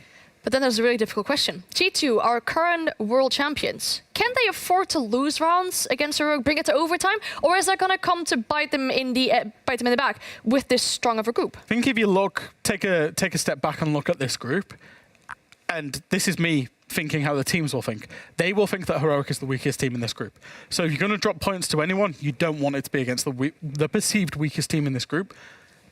G2 have won. Don't get me wrong. They've won. They've got the 2 points, but they will potentially be going away thinking it should have been a full 3 points, and that could be the difference between first or second or third, which could make a big difference down the line. They should have realized what sort of playstyle they needed to bring out in their defenses much earlier than they did. They did for the absolute last rounds in overtime, it looked like, where they were actually challenging everywhere. Like, I mean, Doki just peaked and peaked and peaked and hit those headshots because that's the player he is. That's the power of G2. They should have figured that out a little bit earlier. I think after 3-4 rounds, they maybe should have said, yeah, maybe let's scrap these turtles and go, well, it's not turtles, but it's more passive gameplay. Scrap that, go more aggressive, use that fragging potential that we have, because we see players go up and down in the scoreboard. And I mean, Doki, what did it up yesterday? 4 frags, 3 frags, something like that. They have all that capability. So just change it up a little bit faster. All right, we do have our winners on the line, so we do get to ask them a few questions about how this game went for them. And I do believe that we currently have LMAO with us. Hello, how are you doing? Hello guys. How good, and you? Good, I'm doing good too. Why Consulate today? It is the new map that is added to the map pool. Why Consulate? I mean, I think we practiced a lot Consulate, and I think we were feeling really comfortable in scrims, and we didn't imagine that Heroic was good on the map. So, and honestly, I don't think they are. I think like they won so many rounds just by I don't know, like that rush they did on basement was just terrible, and we lost that round. I don't know, but I think it was the right decision to play Consulate. I liked the match, and we should have won like 3 points for sure. Okay, but then you said with Heroic and the rushes, did you expect them to play the way they did today? Kind of, but also like not this type of rushes. Like this was just so bad. Like this was like play for like year 2 of the game, and it only worked because Jake was doing like the whole to impact the breach that I forgot to do. So if Jake had his gun in the hand, he would just kill like 5 guys dropping the hedge on side. Like, just terrible play. And me and Bruno was around the hedge as well. Like I don't know how it worked. Okay. All right. Well, for you personally, Consulate, if you talk about like the 9 map pool, whereabouts is it in regards to your own personal preference? Is it like at the top or at the bottom? I think Consulate is a good map on the pool. I just I don't like that they removed like Theme Park. I think Theme Park was a map teams were starting to learn how to play, and it was like not like the old boring method that people used to play Theme Park like 2 years ago. And they just removed Theme Park, and they have like the same boring maps like Clubhouse, Chalet, like Border, these terrible maps. And they removed Theme Park, which was a great one. So I'm just mad because of that. Okay, understandable. We do know that you are the main voice in the team, specifically in stage 1. Now, with Uno joining a team who was an IGL on his previous team, has that changed much? Because I have seen you talk a lot in rounds and after rounds as well. It changed a little bit. I spoke about this on my stream yesterday. I told that since we won a SI with Byron, I always said that even to the team or to G2 that I needed someone else to call with me because I think it was too much on my shoulders. Like even on a SI, like, and there's some moments like I'm not in the place to call like a plant or like a execute, and I can't see. So sometimes I try to call, and Fabian can agree with that. Like I was not seeing what was going on, and I was trying to call, and just like it doesn't work. You know, you need a support player who can actually call and communicate this late round, so you can actually like know what's going on. And I think Uno came for doing that, and he's doing like really good. Even yesterday, like the last round against BDS, like he went off the plant, like he said he could plant, and we just won the round because of him. You know, and I think that characteristic is what this team was missing. You know. That was really tense indeed, but it sounds like it's a really good fit for your team. Anything you want to say to the fans? Maybe some like buy the G2 signature skin? Definitely buy all the G2 skins, guys, available, because you know that we need more money, and we always love the love and support that you guys do for us. And yeah, that's it. Thank you for the support. All right, cool. Sounds good. Thank you so much for your time. I hope you have a great rest of the evening, and we hope to see you again soon. Yeah, see you. Bye-bye. Good night. Bye. All right, that sounded pretty good, actually. It sounded confident and a good addition with Uno as well. Yeah, I mean, they brought on Uno the exact same reason as I brought him to the team when I was a player, because that's what we wanted from him then. And then I think that after me and Pengu kind of left that roster back in the days, they didn't utilize him the same way, and things just didn't work out. And now they bring him back for exactly the same reason. And I mean, you see the difference in the team. They look a lot more confident in the officials. in with Uno than they did with both Gemini G8 and what they looked like with Blur before. So it's a massive step up, and I'm happy for them that it's working out. And it's just really entertaining Siege to watch because they have all the play styles available to them. One more question I have right now is G2 said that BDS was their biggest hurdle, and Alamaus also said, we went to overtime, which is something we really shouldn't have. G2 said BDS was their biggest enemy, but isn't it really maybe that G2 is their own biggest enemy at this point? I think with G2, a lot of their own limiting factors has always been themselves. If they apply themselves to 100% that that these players have got in them, they're the current world champions for a reason. So that that's the thing for them is it doesn't really matter. As long as they turn up, they will win. As long as they keep winning, they'll go to majors and 6 invitations. Honestly, all they need to win, and this is what I know from personal experience, they need to be there mentally. If they're there mentally, we have Carl that's smiling and he's happy. Instead of looking at like a ghost, like he did in Gamers 8 and Copenhagen, he has confidence in his team. He calls a lot more. Same with Doke, he needs to have some confidence in himself, which sometimes dips out, sometimes it dips in. He can be a bit nervous. These players, literally, they are the 5 best players that you can find. There's nobody who you would swap out for another. When you have that, you have the theory behind it. They just need to have their mindset straight, and they'll win everything they want to. All right, we've had 2 overtimes already so far today, so looking to see if we get an overtime for our 3rd game as well, which is coming up very, very shortly. Freddy's Pro, who had an off day yesterday, will be taking on Secret, who started stage 2 on a very good foot. So we'll see you right back after this break.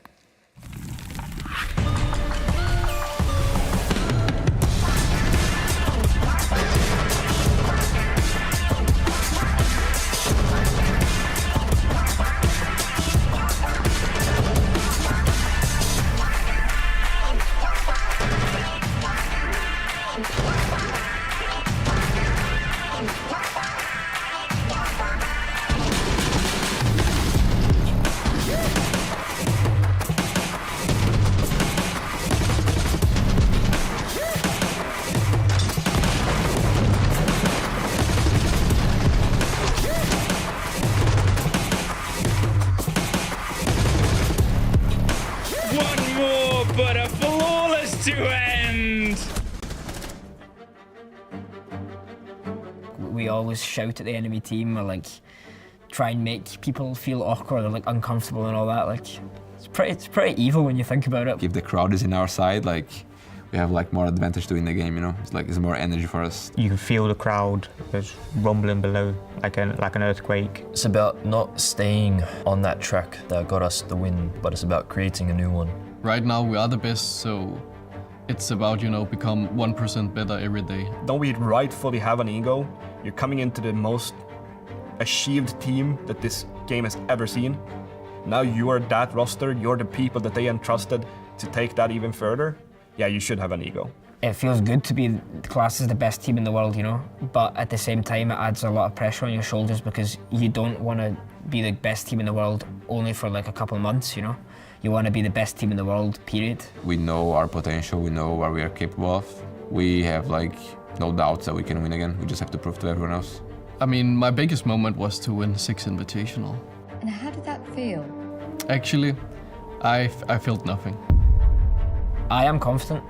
I am really confident in our ability because I know how good we can play. We just won the World Championship. I know we can do it. You have to sacrifice everything if you want to be the best. Not only do the teams look up to us, but they look at us and they want to beat us. Of course, I think G2 is the best team in the world. We just won the World Championship. Why wouldn't we be? They know that we have 5 insanely talented players, and I don't think many other teams can say that for themselves, that all 5 players on their team are, insanely good.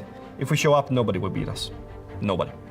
I'm always confident that we can win it all, otherwise I would not be here.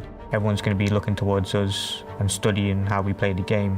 When other teams look at us like that, we look back at them and we're like, yes, we'll be there to defend it. All the other teams that are at this event have copied our playstyle. They're just so clueless, and that makes me laugh. I'm very confident. I think the team right now is very confident. There's a reason for that, and it's not just, us being crazy egomaniacs. I think people should fear us, definitely. It's the biggest team, it's the biggest org, it's the best team, you have the best players. And now it's up to us to defend that and see what we can do about it to prove everyone that we're right.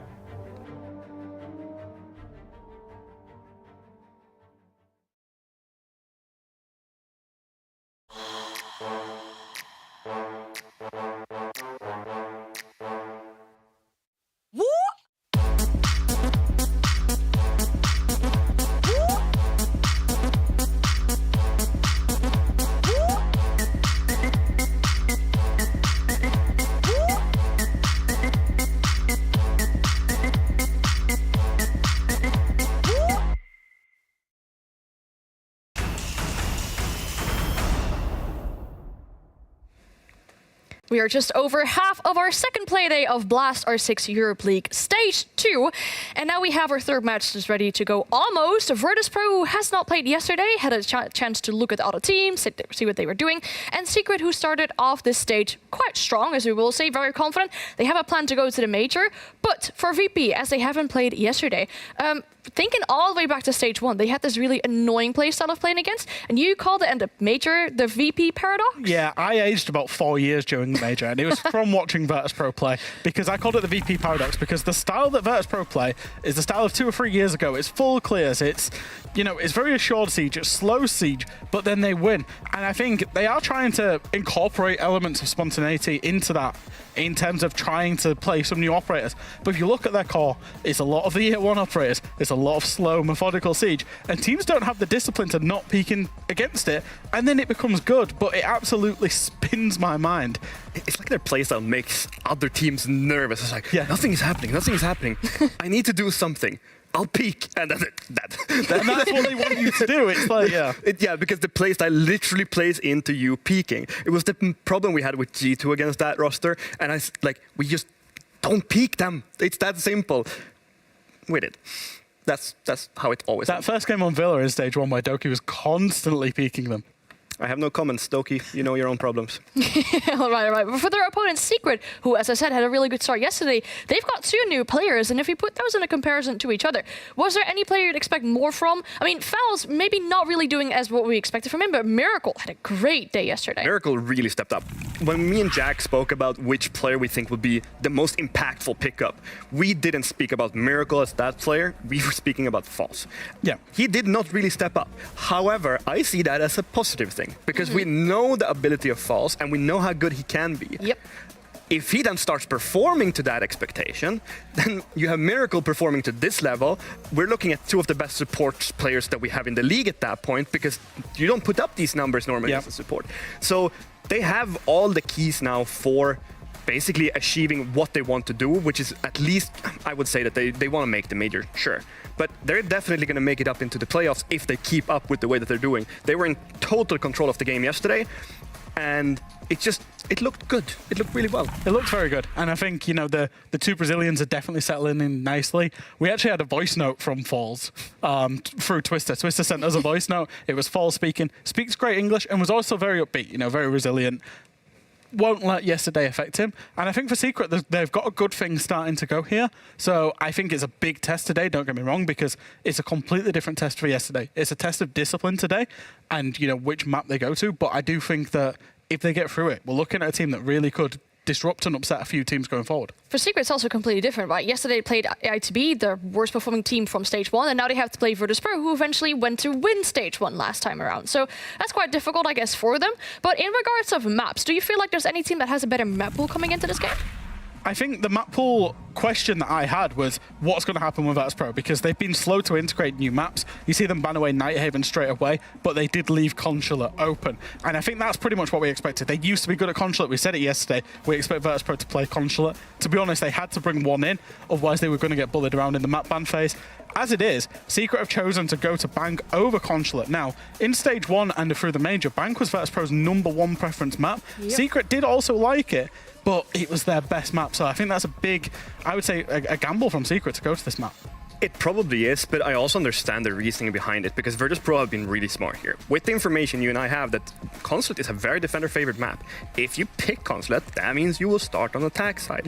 And then going up against Virtus Pro, who loved that map in old days. I mean, they would probably do 100 east side takes in a row from admin, but at least you don't have to start attack against a team that loves the map, the old version of it. Yeah. And it's smarter way to do it. But Virtus Pro, I think, won the ban phase because they got 2 maps that they're happy with. All right, but for Secret, for Virtus Pro, sorry, Bank is a map that really enables their playstyle right with the nature of the map. With that in mind, any predictions? Because the lobby is ready, so we should be heading into game very soon. Any predictions? I did think Secret this morning. I've got a belief in Secret that they can do well. However, the map has slightly changed. I think it's going to be very close, and I think Virtus Pro just. They'll take it out, 7-5. 7-5. All right, it should be a very close game then. Maybe another overtime that we'll see. 3 times out of 3 overtime is still possible today. But we do have Virtus Pro, we do have Secret on Bank. It's Fluke and Hap. Take it away. Oh, we will take it. We'll take it here, if you're wondering where. In your walls. Or your windows. Maybe the cabinet right behind you. In your PC case. Who knows? I wouldn't say we're in the windows, because then they would see us. And that defeats the point. Maybe they have their curtains up. I mean, they could have their curtains up. Yeah. Or down.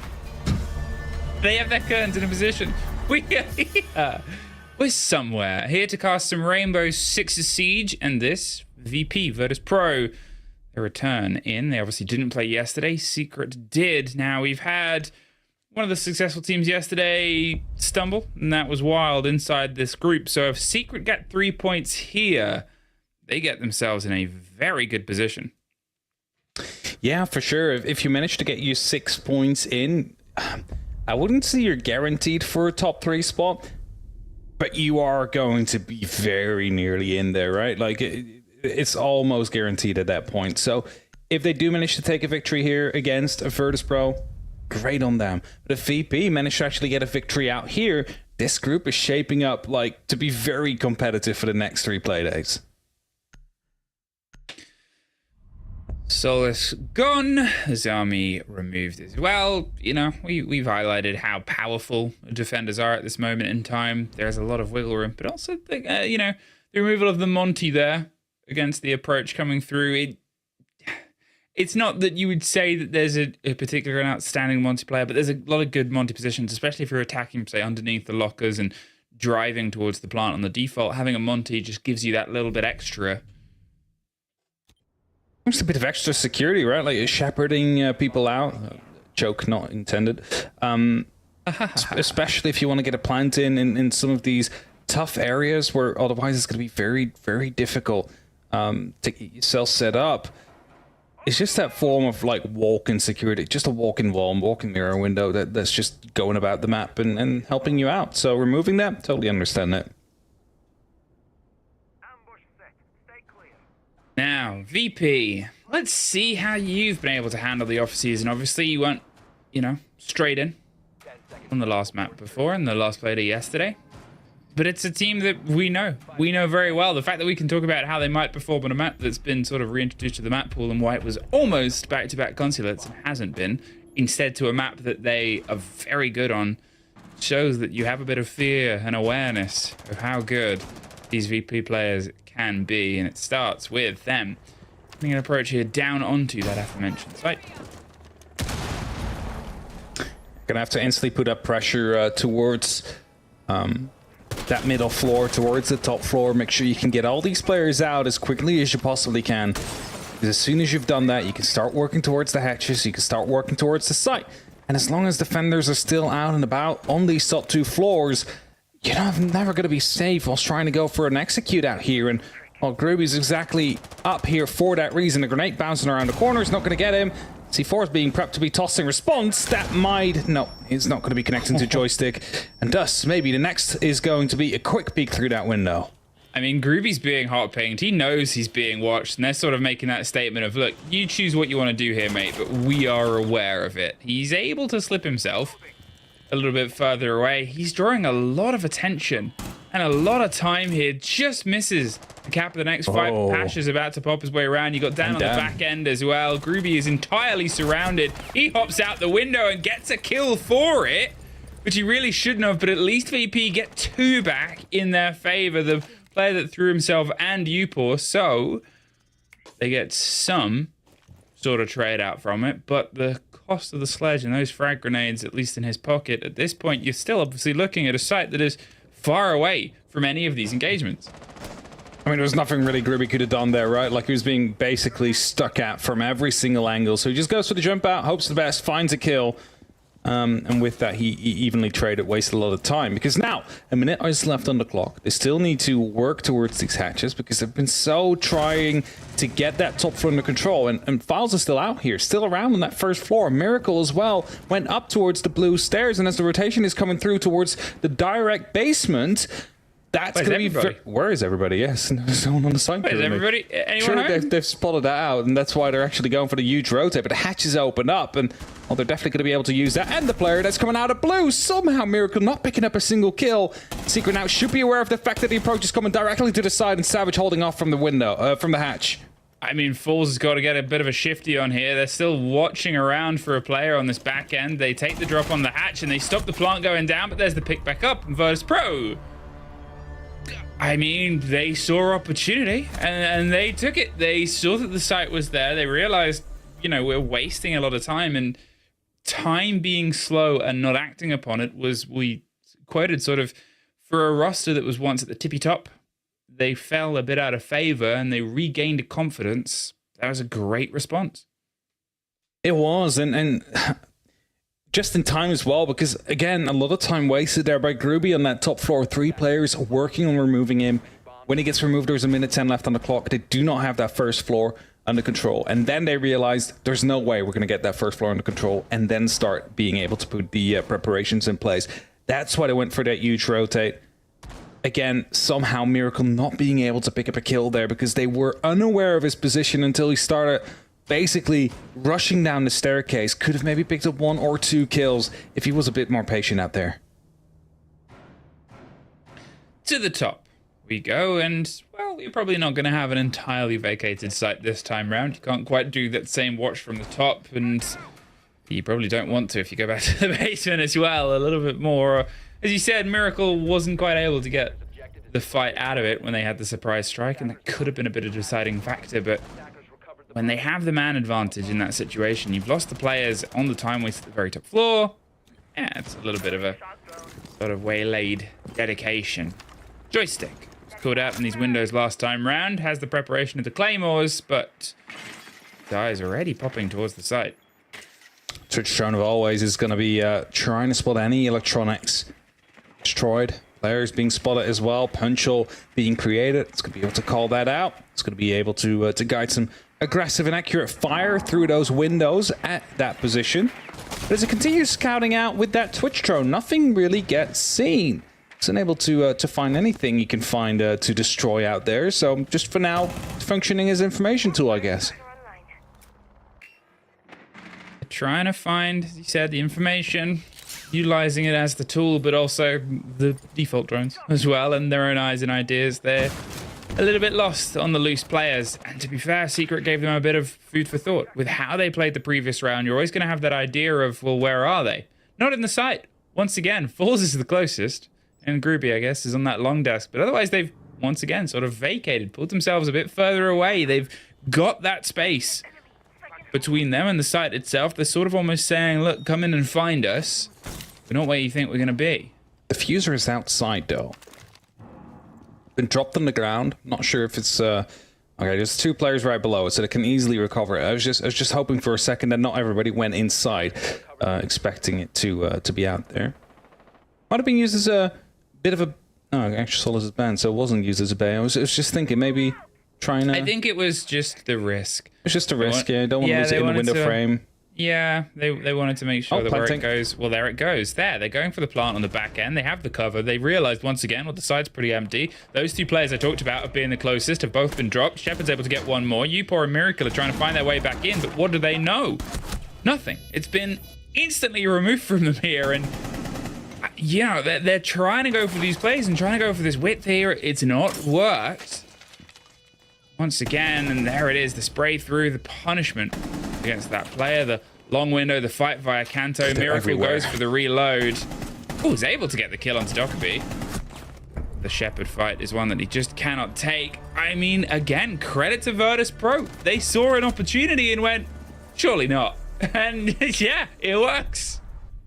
It's definitely not rigid playstyle or sometimes expected from them. There's a lot more flexibility out here.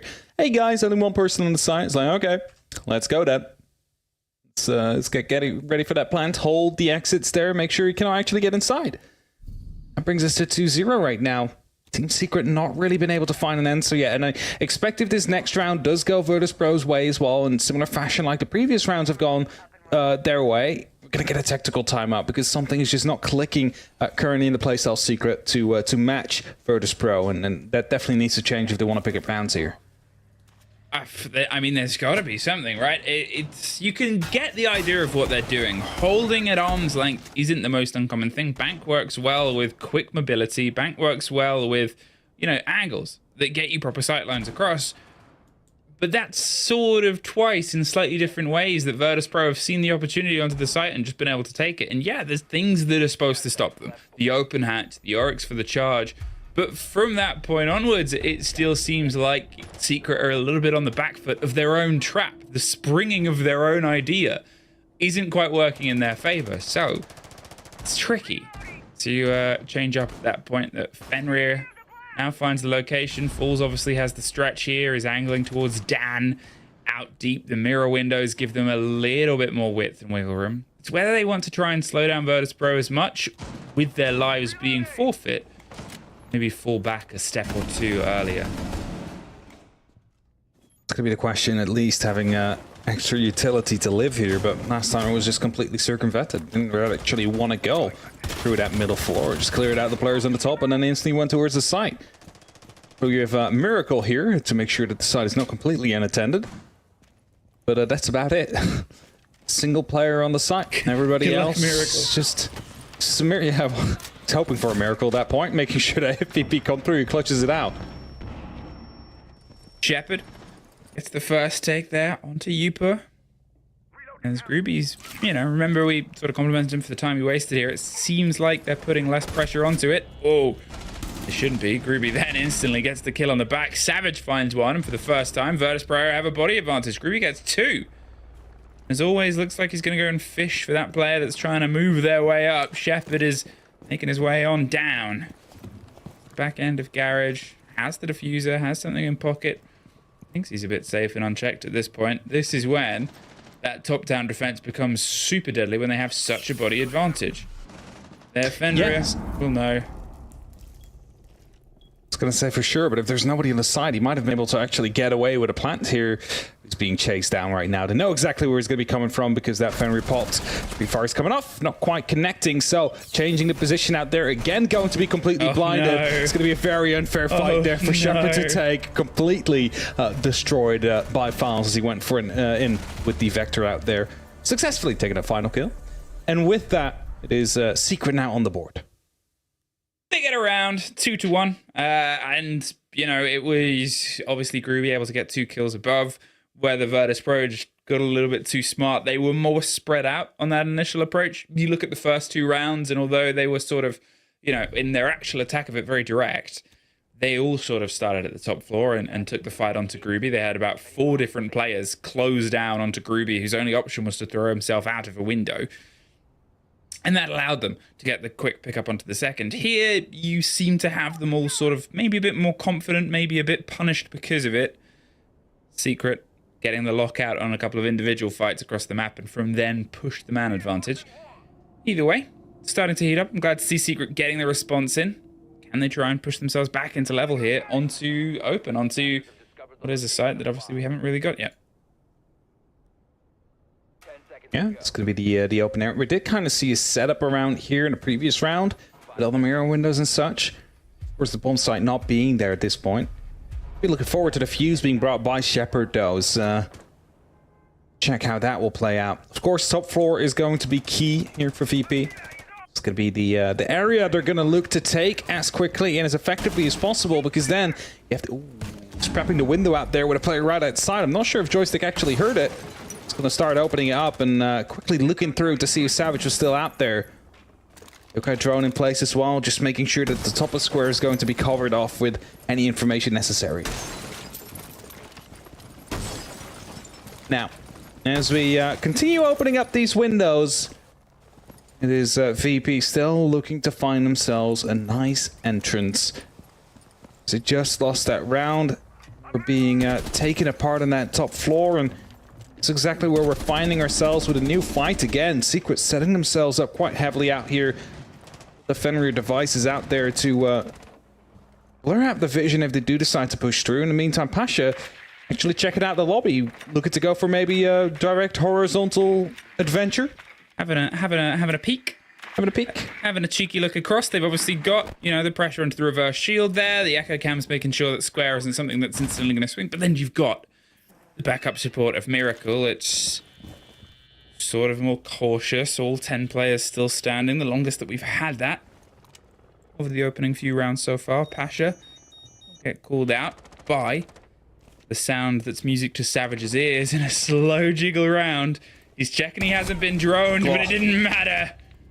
Fantastic take from Pasha. It's one less to worry about. Yeah, device taken out. There's one code left, or taken out with it as well. As it was activated at that point, Miracle's going to go for a bit of a run out. Actually finds the kill into Dan. Did not expect the aggression to come out from the Fenrir out there. Uber taking a bit of damage from Joystick, but he's basically left alone right now. Finds Scrooby on the rotate out. Uber being low on HP as well. Will find a kill and response. Files finds always as well. And suddenly VP in a disadvantage again. I mean, trading bodies and bodies, it's at least able to pull one back, but you've got 40 seconds. You've got a lot of fuse charges working into your favor. No more calls to falls with the C4. Get yourself tucked into a situation. There's the first to pop. It'll just get you an idea of where you might be able to get yourself set in. Falls can get himself set right out. Cuts his own rotate. Is the Dokkaebi aware of this? Oh, there's the shot over the top. Now they are. Pasha just lay down before it. You can see 20 seconds though. Will that be the call if we got to rotate? Caught on a drone the whole time. Shepard, he's heading his way over to the window. 15 seconds. And he's hoping the cover comes through. A huge angle, but he misses the moment. Falls almost to find it, but Pasha was just able to find it. It's a very important shot through the wall out there. Secures the round for Virtus.pro. And extends upon that lead just slightly. 2 more rounds to go before the side swap comes in. VP, they have been looking quite comfortable. Of course, with the single slip up that went to Team Secret. Headed back towards the top floor now. Going to see it as a site to be played. Last time we were here, VP, they realized, hey, there's an opportunity to go for a plant. What did they do? They planted, they had the cover, they won the round. So, Secret, they need to be a bit more aware of that happening. Probably taking the fight slightly outside as well. The Electric Claw being portrayed there, hidden in the floor, so it's going to be a bit more difficult to get rid of. Yeah, very cool, very sneaky. Little sneaky hiding place. A little sneaky. They'll just tuck it in. That's good, and I mean, I know it's sort of the thing there where, you know, Virtus.pro didn't get one of those rounds, but I think it was because they sort of changed their tactics, and Secret stepped up a bit there as well. It obviously came down to a back and forth. We're definitely getting more and more of Secret as this game goes in. I think the first 2 rounds were one sort of route of it. There, as the claw is put onto the wall with a little bit of safety, so you can't quite impact EMP it if you're super far out. But usually, the classic way of clearing that anyway is just hucking grenades up towards the top of the elevator. Toss a bunch of utility out there, hope it sticks.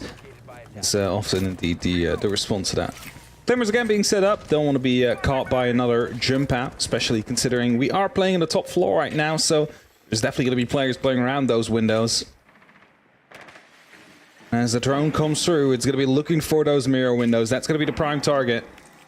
As well as the Electro Claw. Now, it's not on the wall, so that means it's in the floor. There you go. Finds it, takes care of it. That means it cannot really be replaced that easily. There's none in pocket for Miracle. Needs to go salvage the other one if he wants to keep that wall shut. Oh, almost managed to get past there, but just taken out in time. Yeah, just sort of caught out. Falls is ready for the approach here of Pasha on the back end, and just missed the legs as they pull back. Shepard gets the safety drone up. Thankfully, they had the call of it, so they don't quite lose their life before the drone is able to at least get the read on the player. Just saw the head, the tip of the window, and Falls knows he's being watched. It's a power position. Getting him out isn't as easy as just knowing that he's there. Shepard has to pick the right window to find the fight on. The first is the angle towards the wall that did get popped open. All still holding very patiently, hoping to get someone through the ATM door there.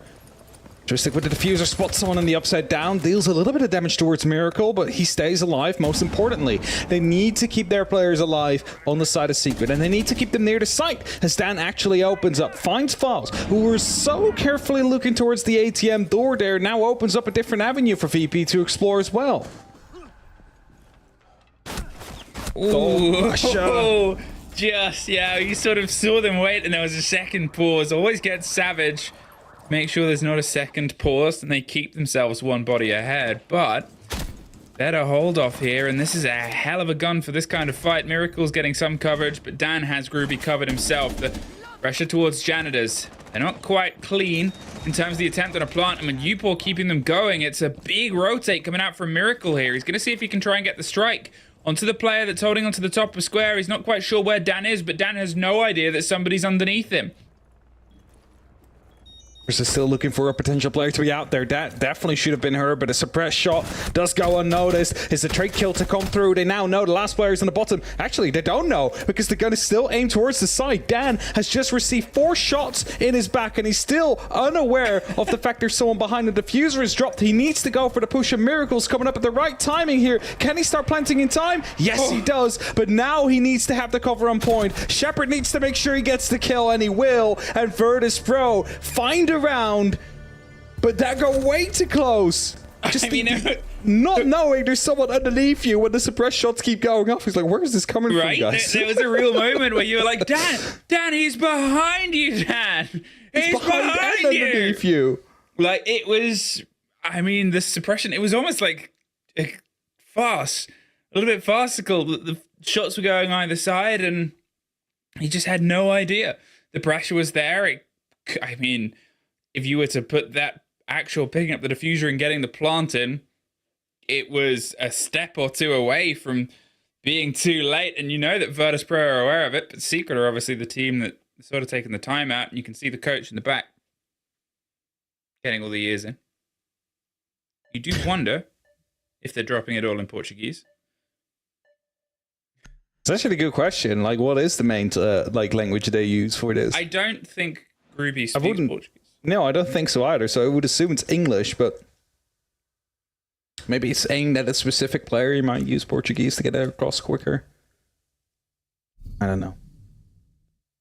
But VP, know for certain they speak Russian. It's language they use.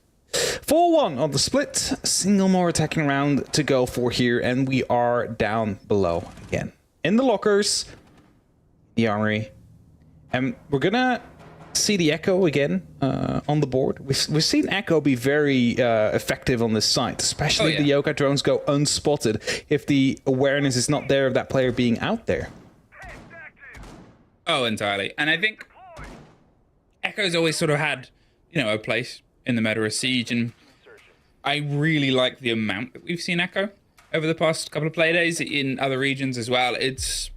I'm not going to say it's a staple for a lot of holds and a lot of teams, but it's definitely something where that active level of pulling intel. So, you listen to Fresh and Fabian talk about the current attacker meta of the game is you sort of send in 5 players and look for a weak point.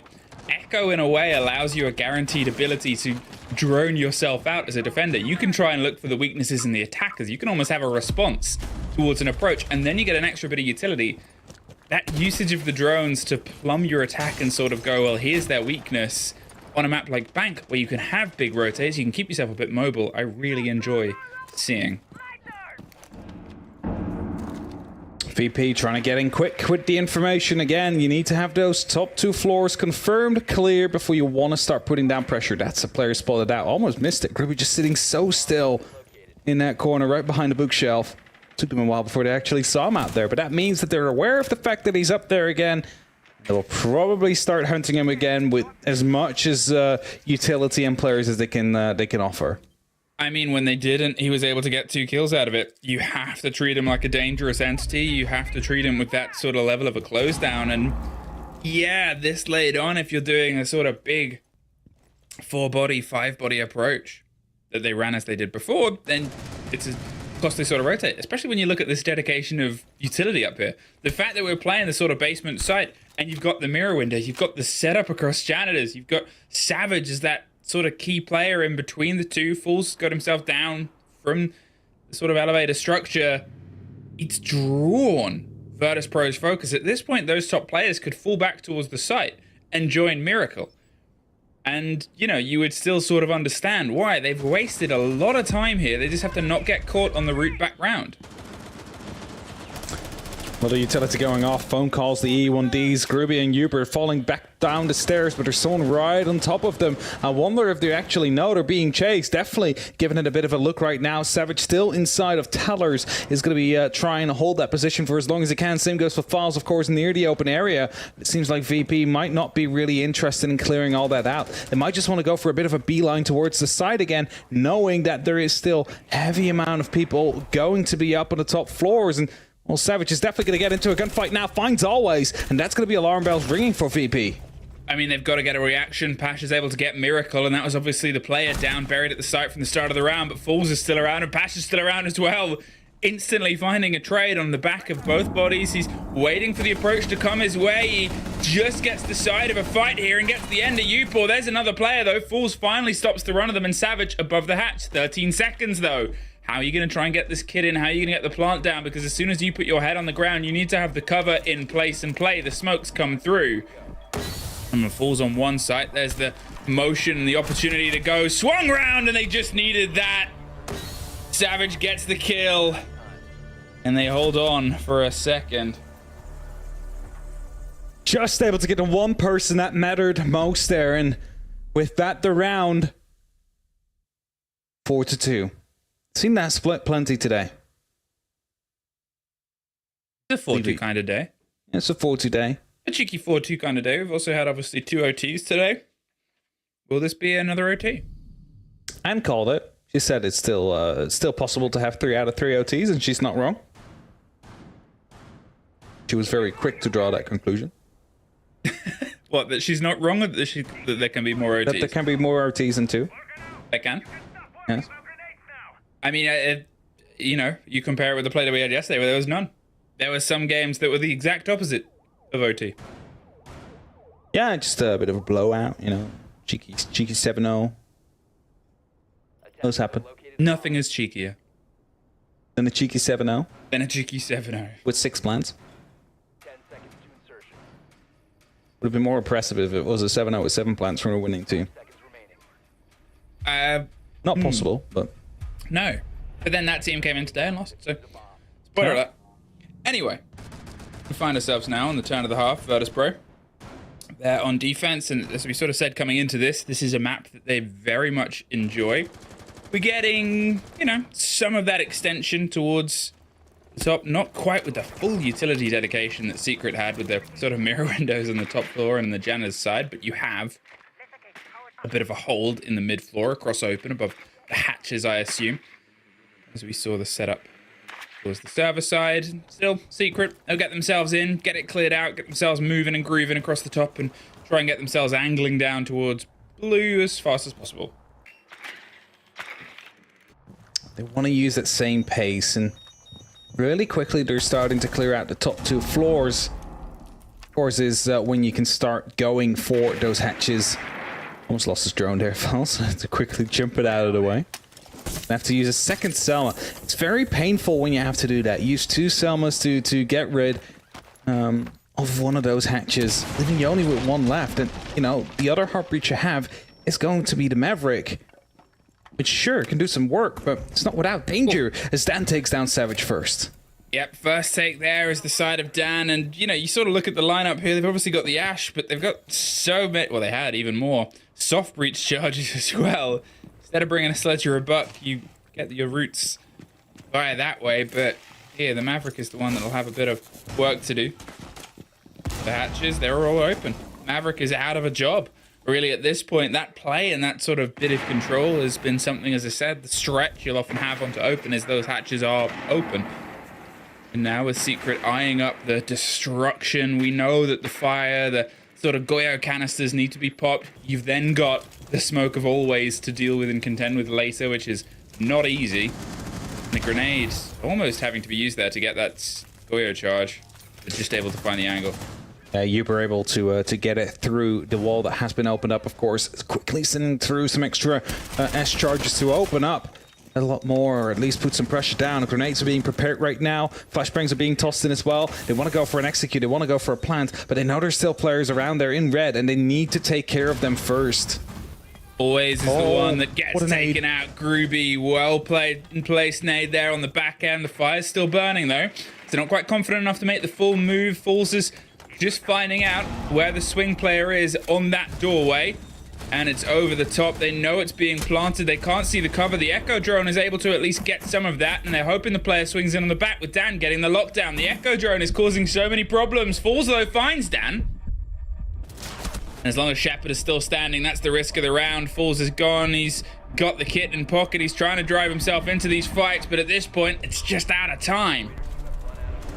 Well used Echo drone there. I was worrying a bit because that plant kept on going down. And I was like, oh, no.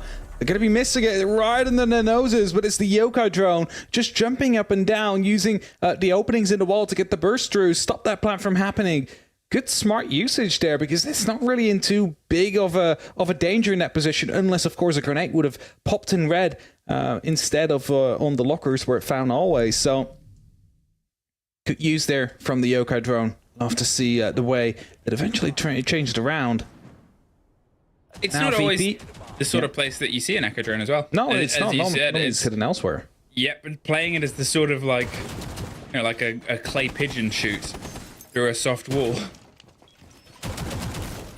I was gonna say it's almost like jumping it out on top of a hatch to get some pings down, but it's less problematic at that point than when there's 10 seconds left on the clock and you're actually stopping the diffuser from hitting it. You saying how many seconds there left on the clock? Gave me a little bit of a flashback. 10 seconds left on the clock, yeah. Diffuser in hand, what are you gonna do? I don't know. I need to ask Tim actually. What is it gonna do with 10 seconds on the clock? Tim was playing in a stack earlier, and apparently Pengu was covering drones for Tim. So that's it just shows who the real gunner is in the Siege talent stack. I've always believed in Tim. He's an amazing Siege player. You just get very unlucky. It's like, honestly, you could write a book about all the weird stuff that's happened to him whilst playing Siege. I'd read it. 5-2, Virtus Pro. They're able to claim their first defense on the precipice and the pressure of time. Secret. Time to try and get a response to that. It is a good side of your attack, and there's a good side of your attack. Dan blown out of the building. A big player, pulled a couple of kills in the previous round. But you still have to make sure that the pressure comes onto the back of the site. Yana being used, Gemini, to quickly get some information, but gets taken down before it can really see anything. So Savage aware of the fact that, well, that route definitely not going to be clear. But where's the player? Up the main stairs? Well, we know yes. Elevator, possibly? Don't know. Groovy pushing up the main stairs though, is looking to change that, but first he's going to be checking out the main area. Sees there's no one in there, so now he can start putting his attention towards the barbed wire, but Pasha definitely been alerted by that. Yep, has the idea, and as we said a couple of times, those mirror windows, you can see through them. That's just on our end, so the players will still have that angle, and Pasha has that cover of support. Joystick has Miracle removed this time round, but it's Savage that wants to step in to this fight. The grenade pops towards the office room. Tacked onto the side of the site and Banana, but not quite anyone home. Ooh, there is a great take onto the first, and always at least gets a response and revenge, but it's come with a close down here from the side of Secret. They've tried to move around onto the back of that. Look at the health of Virtus Pro. All of them has suffered. They're all just being picked and nipped at by this approach of Secret. They're not quite as safe as they think they are. However, with 50 seconds, there's still the onus and the pressure of time. Groovy without a grenade. And maybe just removing the Echo drone on the back there as Pasha is about to find a fight. The blinds come through. They're sort of slipping on by each other. And there it is, the fight on the top of the stairs. And no! A huge miss. It's picked back up, though. And thankfully, VP are able to lock out the rest of the round. But high. That was almost a tragedy. It's the TCSG as well, so you have to click for each and every single shot that you fire out of that gun. Oh, that could have been a tragedy there. Like, just missing everything. Like, what are the odds in that range?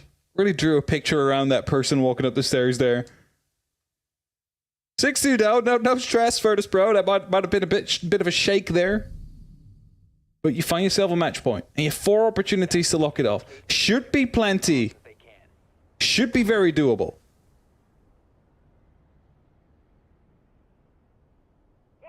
At this If point, that would happen to me, I'd just be mad, like at myself. It's like, how do I miss all of that? I think you say if that were to happen to me, that's just what does happen to me. That's like how if I watch a pro use the TCSG, I'm like, yeah. What? And then you try it yourself, It's and like that's that- what it looks like. Yeah, it's like that Simpsons clip where they make the grill, and it's like, what a nice looking grill. Why doesn't mine look like that? That's me when I try and use the TCSG. I don't use the slick shotguns anymore because just give me something automatic. Please.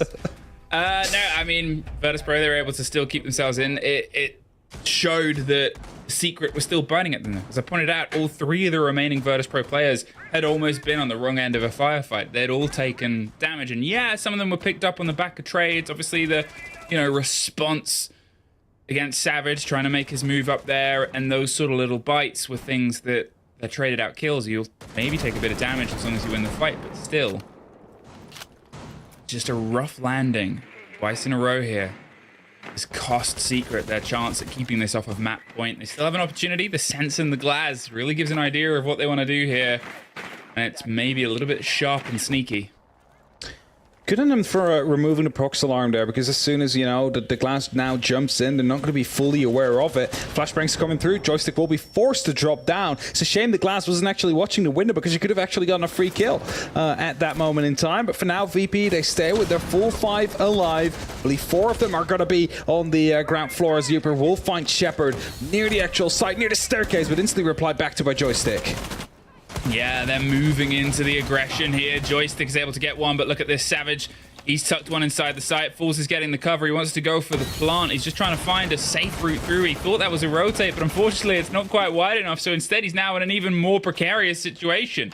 The drones are rolling out. He's trying to get himself covered. There's a rotate on the back end. As soon as this sense wall falls, there might be a sudden appearance of a player.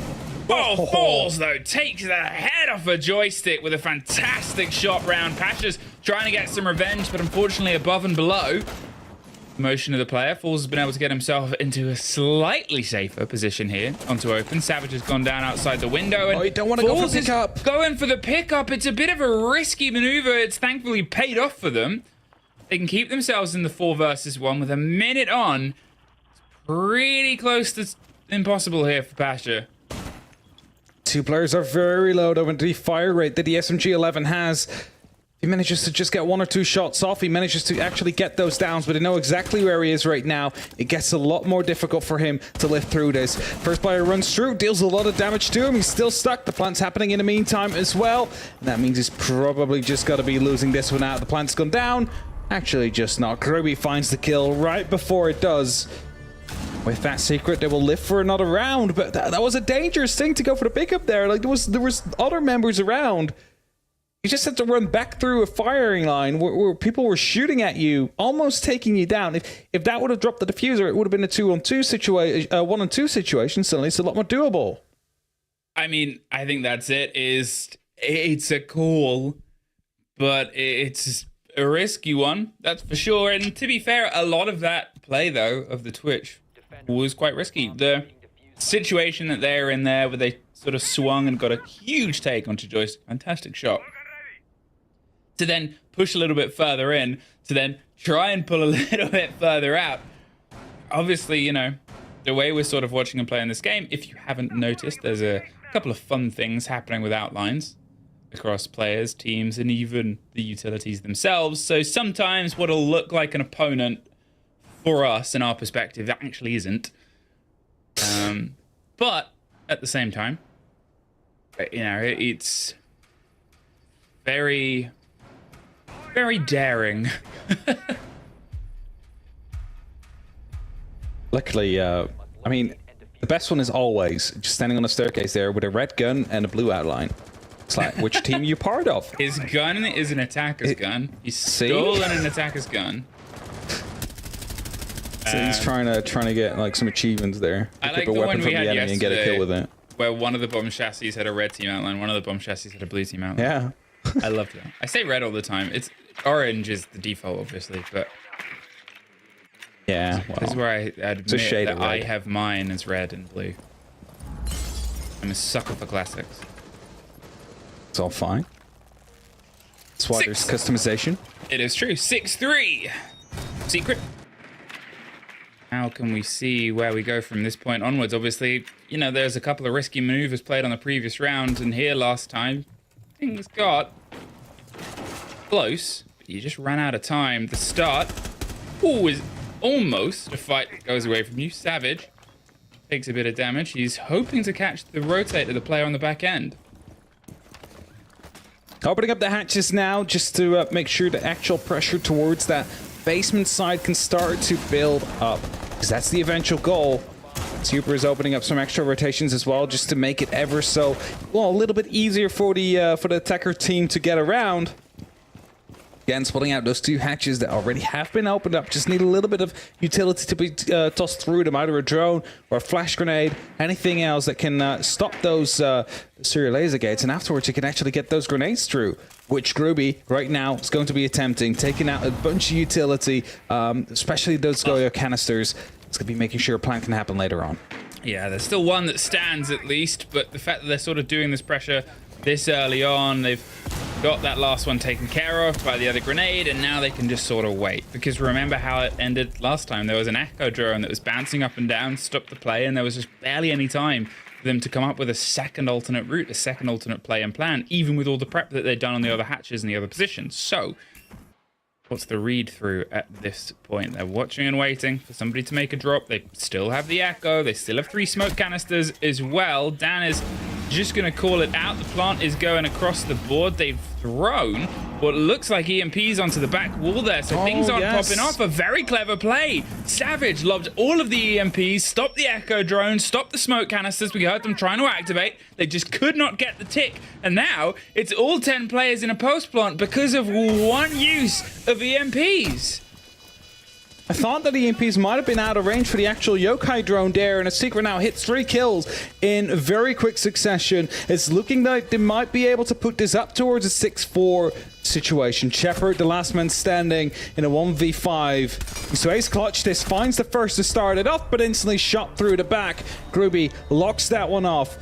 And they found the counter to the play that was out there, just saving those EMPs to be used against the yokai drone. That stopped the entire plan VP had to stop that plant from happening. I mean, it was very clever. It was the perfect sort of response, because they realized that VP, yeah, they sort of have this backline that I'm not going to say they relied on, but they were confident. VP could sort of go, we've got the echo drone, we've got this other stuff, we can let them start going for a plant. And if that is your plan, when that plan goes away from you without you realizing, that is such a dangerous rug pull moment, because that really is, oh no, we now have 4 seconds to try and come up with a second. Oh, the plant has gone through. And very, very well read there by Secret. I mean, there's only like 1 or 2 things you can do. Either you can try and get an angle with a gun to find a kill, or you can jump over and hope for the best. But you also know there's people playing on those hatches above you. So as soon as you jump across that wall, it's almost guaranteed death. So when you put all your faith in the utility out there, and of course, you know, the Goya canisters that were there, they got cleared out. The yokai drones might carry a C4 or 2. Something needs to connect, and well, definitely everything was accounted for there by Team Secret. So well done. We get back towards the site in the middle, the open area in the kitchen. Let's see how Secret is going to be approaching this. We do see Ossa on the board. Going to be able to use this talent shields to set up for a potential plant in the kitchen, possibly. Time will tell. Obviously, this was the site where they started to get themselves into the game a little bit. Now they've been able to take the side on the bottom, which Virtus.pro did not want to repeat. They had the choice to try and repeat underneath. Instead, they're going to see if they can come up with a second better idea for here. And you know, this sort of risky idea on this take last time worked kind of well, but they've entirely picked up and gone with a different take. You no longer have the glass, the sense, the play on those smokes, the burn of the flashes over here to force that player that is still tucked as joystick on the back end. So instead, are they going to go for something a little bit more stoic? Takes the drop early on, but the grenade takes Dan. Miracle opens it up for Secret once again. Not the best kind of start, but something they can definitely roll with on the side of VP here. Oh, there's a player down there in the hatch. C4 gets tossed and falls. Now it's time to get out of there. Suddenly reinforcing hatches to make sure there's no pressure coming in from below. You actually create yourself a bit of a safe space to play in. The Secret now, they have control of that top floor. They can start opening up some stuff. You hear the Beck already going off with the skeleton key, opening up rotations, opening up the floorboard soon. And I believe we also have Miracle currently inside the towers, looking to play for the horizontal opportunity, looking to find someone who's stepping just out of the line inside the tellers or archives. It was obviously a stretch. It was a soft wall that was C4 towards the end, but remember, there was only really one Virtus Pro player left in that situation, and we've gone from this sort of 6-2 to a 6-4. The 2-round buffer, really, is a lot thinner than it was. Miracle waited to get the chance to activate, wants to try and slip his way on through and by, and without a rotate there, he's sort of paying it out, saying, you know, give me an option here and we can try and make some magic. Trying to get to see if maybe the Buck can come over, always taking a lot of damage before Joystick takes down Savage. Back at a 4-on-4 now, still players up on top, but Files is looking to move through. The Bulletproof has spotted him though, so they're aware of the fact that a kitchen approach is being utilized right here as Miracle's just opening up his own hole right here. Cannot wait. The C4 comes through, actually takes down Files, and with that, the diffuser gets dropped. Suddenly, VP to find themselves in a prime position to go for a victory here. I mean, they couldn't have had that land on a more perfect pair. Groovy as well, trying to move it and cover on the Ossa, but there's no way that you can shoot that out. Joystick, they're getting caught out in the middle of the site. It's Pasha with the lockdown, and Virtus Pro, they're able to just throw themselves over that final round. The 3 points are theirs. We don't see another overtime. What we do see is a very, very sort of tight, aggressive group forming now, as no one has been able to double down on their success of yesterday. Everybody but Koi have points on the board. That is really making this to be a very, very competitive group. An enjoyable one to watch for the next couple of weeks. But VP, they came here today. They saw Secret play yesterday, and they find themselves victorious in the end on Bank. Wow, we'll go to a quick break before we're back with our desk to break it down.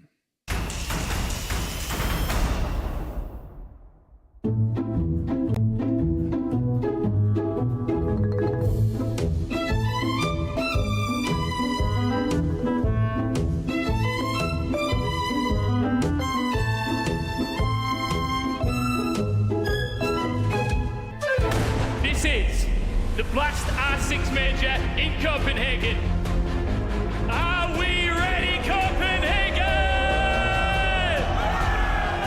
24 teams from all around the world made the trip here to Denmark. Okamesh is straight on inside. He finds one, looking for a second. Okamesh is just eating him up for lunch. Gomez, as he plays behind one of the remaining Kiva barricades, to be a big nitro here, and it's massive. Trying to get ahead of it, spots it moving down the stairs, and there it goes for VP. The free go for VP! Everything falls to Sploit, down in the 1v2 here. They're both focused on him. No matter. We are now down to our Elite 8. Surely not resets. He's making the 1v4 look so winnable. There's no way. Resets to ace to 1v4. Esk is trapped in a corner. Finesse can collect one, a second, a third. Oh, he's just insane. Something feels a little bit different today. It's Championship Sunday! 24 teams made the trip, 2 remain. The defense, there comes 1 kill and 2. It looks like there's one last stand in his bolts against his old team. It could not be any more bittersweet. Are they going to be able to close this out here and now?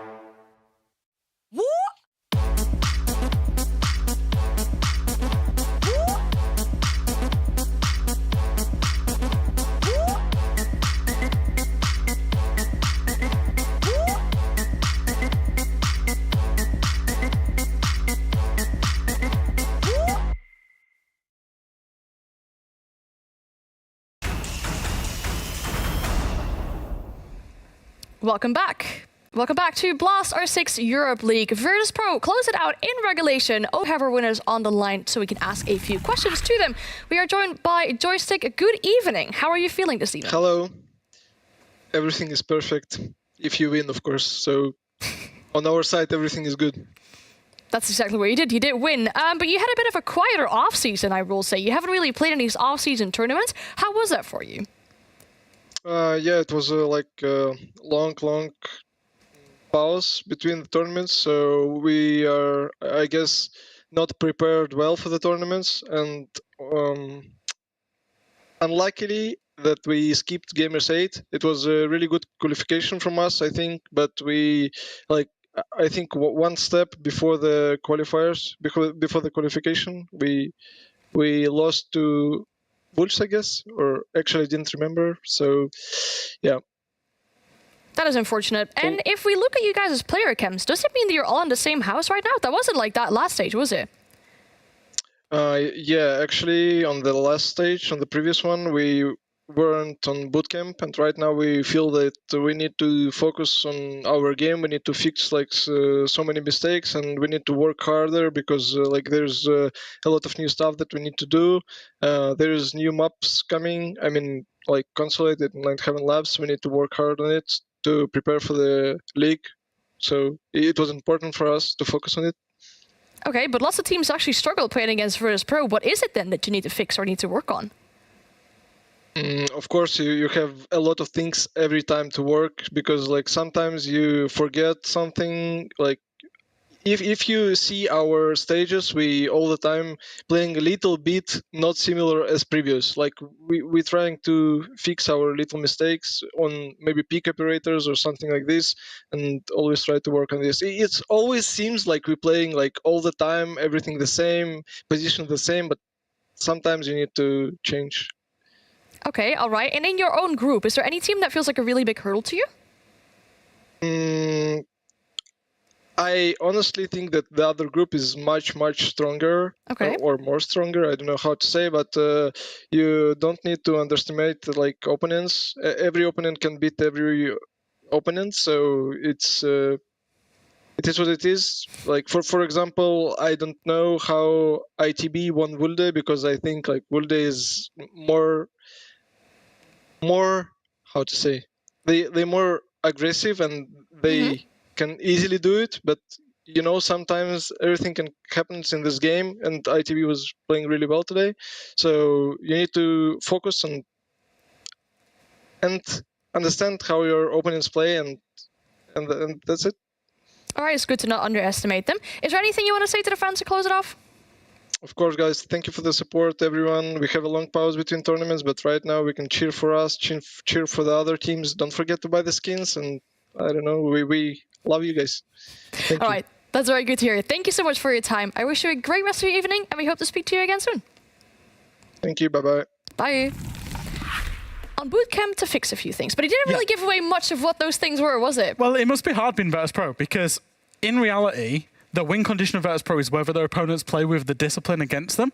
When their opponents don't have that discipline, they must sit back and think, why do we need to change anything? So that change is coming slowly. We saw it a little bit in stage 1, particularly when they picked up the Dokkaebi in terms of their attacks. But they're starting to, like Joseph said, starting to try and implement some change because we know the players have got the quality. It's just the strategy and the kind of the way that they play and their application of the meta. And I also think it's about those small mistakes that they make themselves, if one person overpeaks.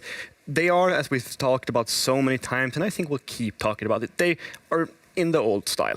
And old style relied more on yourself not making mistakes rather than you spotting gaps, which is the current meta. And they just want to fix their own small mistakes. I also do think that they are studying these teams that are playing more aggressive to understand it. They don't need to understand it fully, but they need to understand it to the degree where they can sit there and say, okay, this is what we need to do as our team against this sort of theory so that we know how to play against it. Yeah. But is the VP paradox still a thing? I think it absolutely is still a thing. If we look how this game played out today, we see Ship at top of the scoreboard there. 9 of those kills, I'm fairly sure 6 of them came from lobby repels, where if Secret didn't have the discipline to go and peek him or try to force their defensive positions to be in the face, Shepard wouldn't have picked up those kills.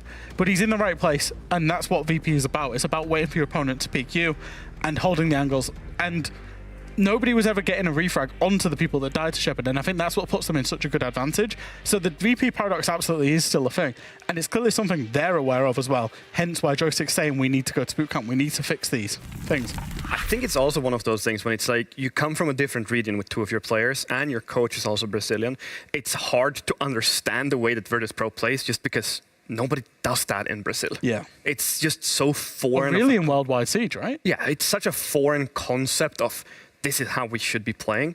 So maybe they didn't prepare the game plan fully. You need to have such a fine rules set for this is exactly how we need to play only against Virtus Pro, nobody else. And I think it can be very difficult if you're not used to it or if you haven't played them a few times. Sure, practice is one thing, but teams usually play much more aggressive in practice and then they have the discipline in officials. But when you're super, super aggressive in practice, then you kind of only take it down 2 notches, but you need to take it down 5. And that's where teams struggle. All right. Well, for Secret, up next is Koi, and with them losing out this game, that shapes up things in this group like a really, really tight group where it might be really difficult to break through. So Koi has probably going to be a bit difficult challenge for them. But we do have one more game, though, on this play day of Europe League. We have a rematch of the combined finals that happened about 2 weeks ago, not maybe just a little bit less than that. It is Wolves and it is M&M, and we will be right back after a short break.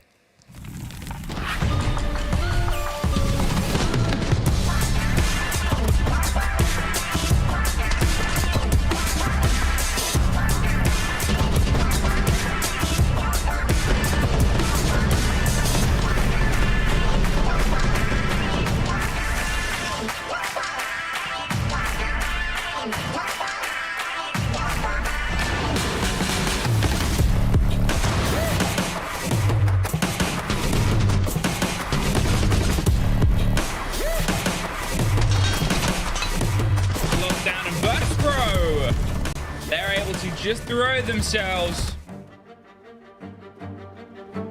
Winning money is not a big thing at all. I'm just here to play, win trophies. That's what I care about. I was like playing to not lose and playing to not make mistakes. And now I play to play. I play to win. I would say I'm living the dream in my current role. I would say I'm one of the best in the world. Just being in that flow state of like, I'm playing in front of this crowd, but it doesn't feel like there's anyone else in this room but me and my teammates and the people I'm playing against. There are a lot of pros with egos out there. I don't really care about them. I'm just focusing on myself, focusing on my team. For me, being able to do this on a day-to-day basis doesn't feel like work to me. With Marco, he's kind of like the person with all the answers, all the connections, he just makes stuff happen, and you don't know how he does it, but he's just him. Iconic, the heart of the team, I would say. Diaz is a babyface killer. We have 5 very good players, 2 amazing coaches, and an amazing analyst, perfectly built together. At the end of the day, if you don't have a good relationship with your teammates, it's not gonna work out. Yeah, we're a family, We have fights, we have arguments, we go through ups and downs, but at the end of the day, we have each other's backs. There's no skill ceiling on this team. We can do it all. I think we're more than prepared to win it all. There's always a way to come back, and you just gotta believe in it and come back. I don't know what my enemies think of me. I don't care either. I like to kind of be at a calm, kind of tired state before the match, and then when the match starts, my body just gets amped up and just ready to play. Dave, Iconic, is just, got tired of losing to that guy, and he's just the best IGL in North America. That's our secret. You're surrounded by people that love you, by fans. It's indescribable. It's one of the best feelings I've ever felt in my entire life. We always want to beat G2. Obviously, they won SI. They took us out in SI. I can't speak for everyone, but I don't fear anybody. We have what it takes to make it to the end and win it all. Being just ordinary, I think, is pointless. There's only one Will. He's unique. For him, Siege is life, and it's what he does and what he does really well. And I think, by the time it's all said and done, he'll probably be the best player of all time.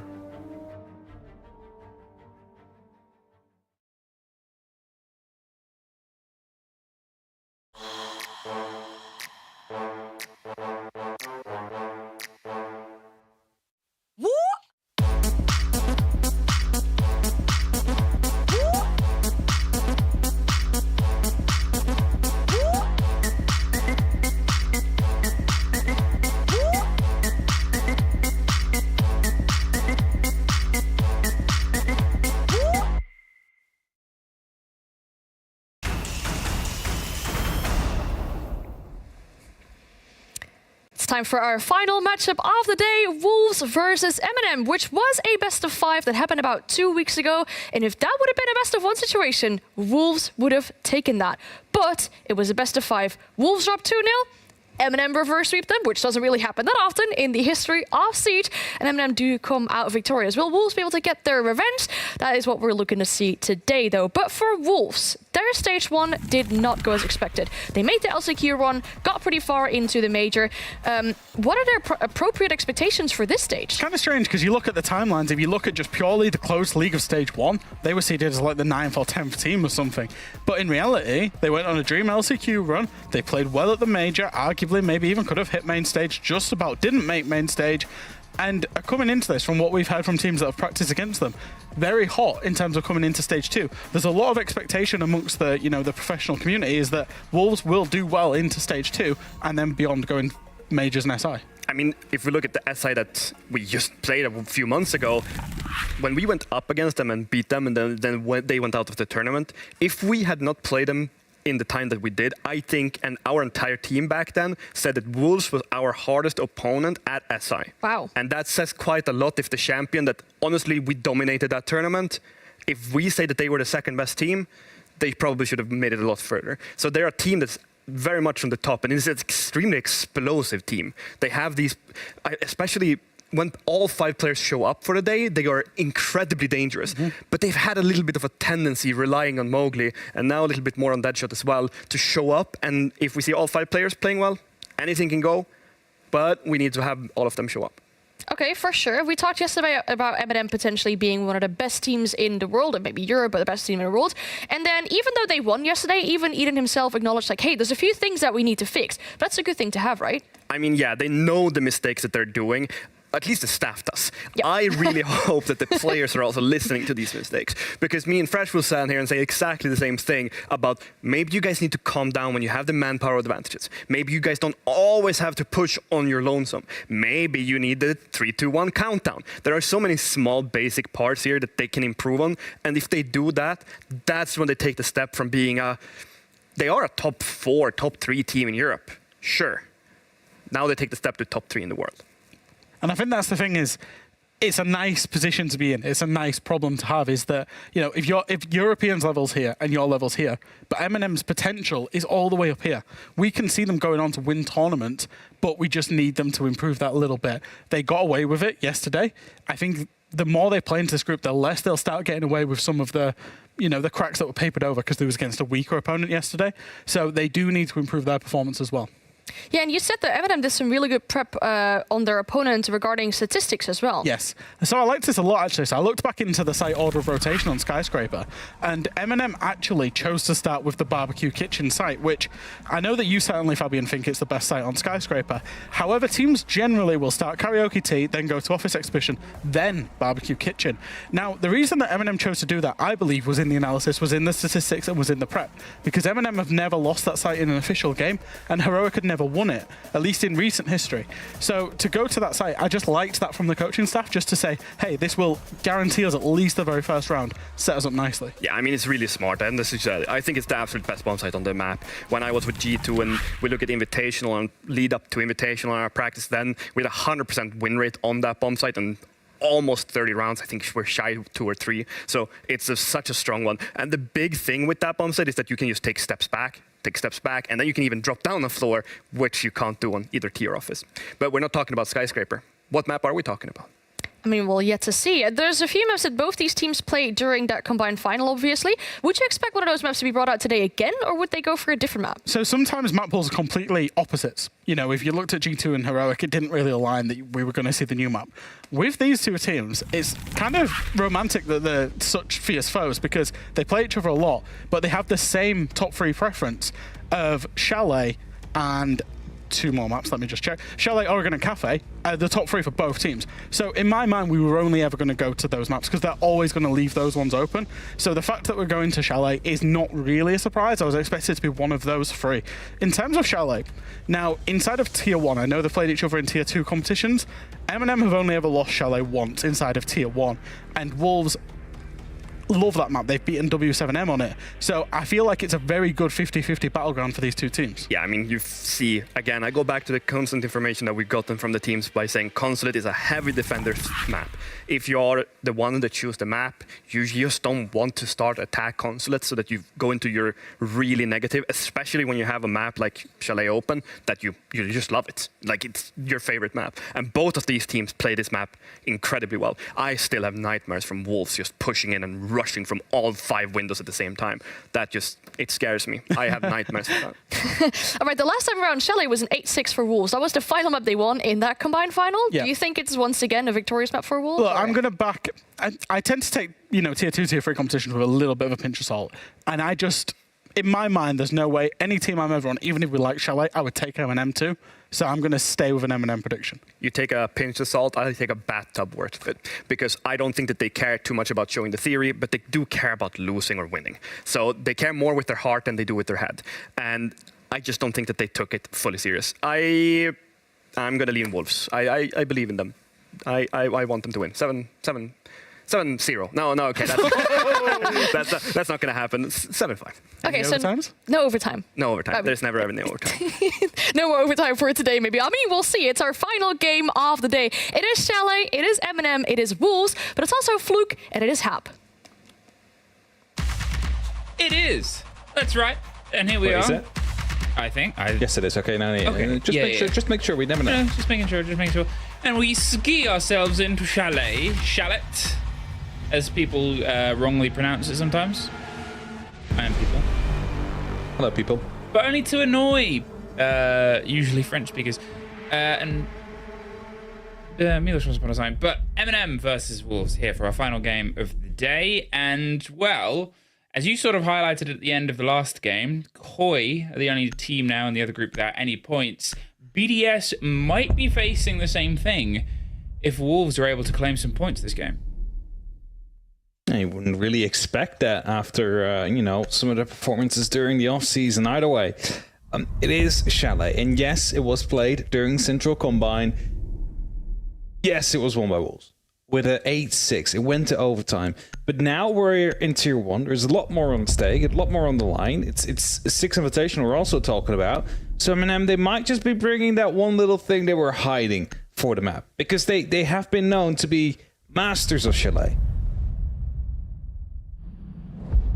Quick bans, quick breakthrough, and yeah, massive Chalet. But there were times where we sort of cited that as the thing for M&M, as the thing against them. There are times where we've seen Wolves as one of those big Chalet teams struggle to get into it. It's neither team is unstoppable on this map. Both teams have a game.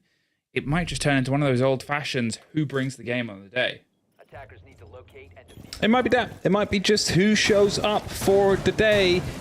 As it is definitely going to be a banger, I'm pretty sure. Now, the first map in the Combine was very, very one-sided to Wolves. Then the overtime, of course, happened. And after that, M&M just blew out Wolves. 7-1, 7-2, 7-2. See how much of the same energy we're going to be getting today. As starting off first floor, kitchen dining, top floor control, usually very important. Especially if you want to go for a dining table plant, you need to make sure that you have the box opened up on that top floor to stop any verticality to prevent you from planting. So surely M&M is going to be focusing their attention towards that area of the map momentarily. And it is also worth citing, obviously, I know you said the 3 maps that Wolves took were blowouts. It was a best of 5, and the first 2 went to Wolves, and one of them was Chalet. So Chalet was an 8-6 in the Combine Finals. Towards the side of Wolves, it went pretty much all the distance. Which means there's going to be a very exciting return. Barely a fortnight past. Deadshot gets the opener. Solotov taken off the board. Now with the hop out, the cheeky movement, they're really sort of saying, look, we know what the brawl was last time, and here's round 2. Last time it was quite defense-sided. Out of the 12 rounds, am I counting there out? 14 rounds, sorry. 12 rounds. All right. It's been a 10 long rounds were won. It's been a long evening. Can't count. Listen. Were won by the defense. Got it in the end. Sometimes counting is hard. Counting is hard. I fully understand. What might be a bit tricky is to try and pull back from this. Obviously, you've lost Solotov. You've lost your soft destruction for what is a site where you kind of need it across box. You've lost the grenade, so the Flores is going to have to do a bit of work here over the top and gets the shield. Yes. Just within the range as the wall falls on the site itself as well. And with the breach as well, they have an opportunity to go for a plan. But first of all, they need to open up that box. Like I said, you open it up to really prevent them from having an opportunity to play it vertically, to stop your plants vertically. And considering there's some Wolves players upstairs, it's a big opportunity for them to actually go and try that, but uses finds Deadshot. I believe that might have been through the double window out there, instantly drops back off, and that is just a free kill. Now P4 drops as well, and that means M&M, they've turned the balances here. Yeah, suddenly 2 takes on the back end. They get their cams, they get these loose players that were trying to make motions underneath, and they still are vertical tentatively here. BB's got a bit of a grasp on it and is waiting for maybe some pressure and some calls to come across, because 45 seconds, you're really running out of a second attempt when your first still has to come through. Shinka's holding onto the back trophy window too and just keeping themselves a bit alive and a bit watched over. The smokes pop. The canisters, nothing is behind it, whether they were trying to bait utility with that one and hope maybe a C4, maybe something flew over the top. There is nothing really like that outside of the single impact in the pockets of Wolves. Now they're aware of Shinka's position. The bomb chassis is carefully being watched by Nello. He's just trying to go for a very tight shot, but he also knows he needs to go in for the plant, and that's exactly what he's going to be doing right now. But they have to Solace above, who's going to be calling out that the plant's happening right now, so they need to do something about it. But 45 seconds will be on the clock as they fail to deny it. Well, they at least get the kill on the back, and with Nello in a very tricky situation here, Shinka's able to win out the fight, forces it against them. Now the player watching on the side is Tyrant, regardless of what the outline tells you. And they're making sure that no one gets across this divide of the site itself. They're going to have to double down for the swing. There's one, there's two! Tyrant held on with all that he could, and Bibu not on the top ropes with Nate keeping a keen eye. M&M, they open up on the back foot, but they close the round with a success. Now, for a second there, because of the outlines, I thought there was a clash on the board because the other bomb chassis showed in blue as they were moving across on the double. Well, it's Where did the clash suddenly come from? It's like Clash with theme music starts. It just looks like, oh, there's a shield still going. It's like, oh no, it's a bomb chassis. It's Clash with a steel chair. Yeah, there's a little bit of things with outlines at the minute. Hopefully it's sorted soon. I know it's been a question that's been asked. And you know the team's working on it where, as you can even see on those bomb chassis, it's a bit of a I wonder if we're going to see that in the replay. We'll try our best to update just on who is an attacker and who is a defender. But here, obviously, Shinka wins that first fight. But that player on the shoulder, as we see, is Tyrant. They're able to just get the frost. And, you know, it looked like Shinka swung into the fight there. Whether they knew and it was just rotten timing of the frost going past, so they couldn't quite get the clear angle they wanted. Whether that was to bait out the swing. Either way, Tyrant, spray transfer, is able to pick them up the kills. And yeah, I don't know, they get the opening round. On that, they want to build. Now, of course, we had a bit of a spawn peak, which basically put them down a member early on. Solotov dropped on the back of that. In other words, they were able to just find these angles and just isolate the Wolves players and they turn around the balances towards their own favor. It's something you like to see from an attacking team, that even if they're a man down very early on, they still have good opportunity of bringing it back into their own hands. M&M is setting themselves up again. They know it's going to be the ground floor, the basement rather, that they need to attack. And there's multiple ways about this. You could either go for a snow mode take, which of course Nello is out there. He's wanting to put down an extra thermic, but with the bandit putting down the bandit wires, you also know, well, that's not going to be an option right now. So you have to try and go for a different route. That could be out of trench. That could be going in from the garage, or maybe even you want to go from the top floor, start opening up like that. One thing's for certain, though, there's Wolves players out there that will be hunting you if you do. Yeah, they're ready on the window, but it's Mowgli that gets knocked off first, and that's Solotov knocking right on the door of sight and sort of saying, hello, mates. Are you paying attention enough? Nafe is able to start getting those walls cracked open. You can see Solotov wants to kind of swing with the cover. It's a big, perfect opener there.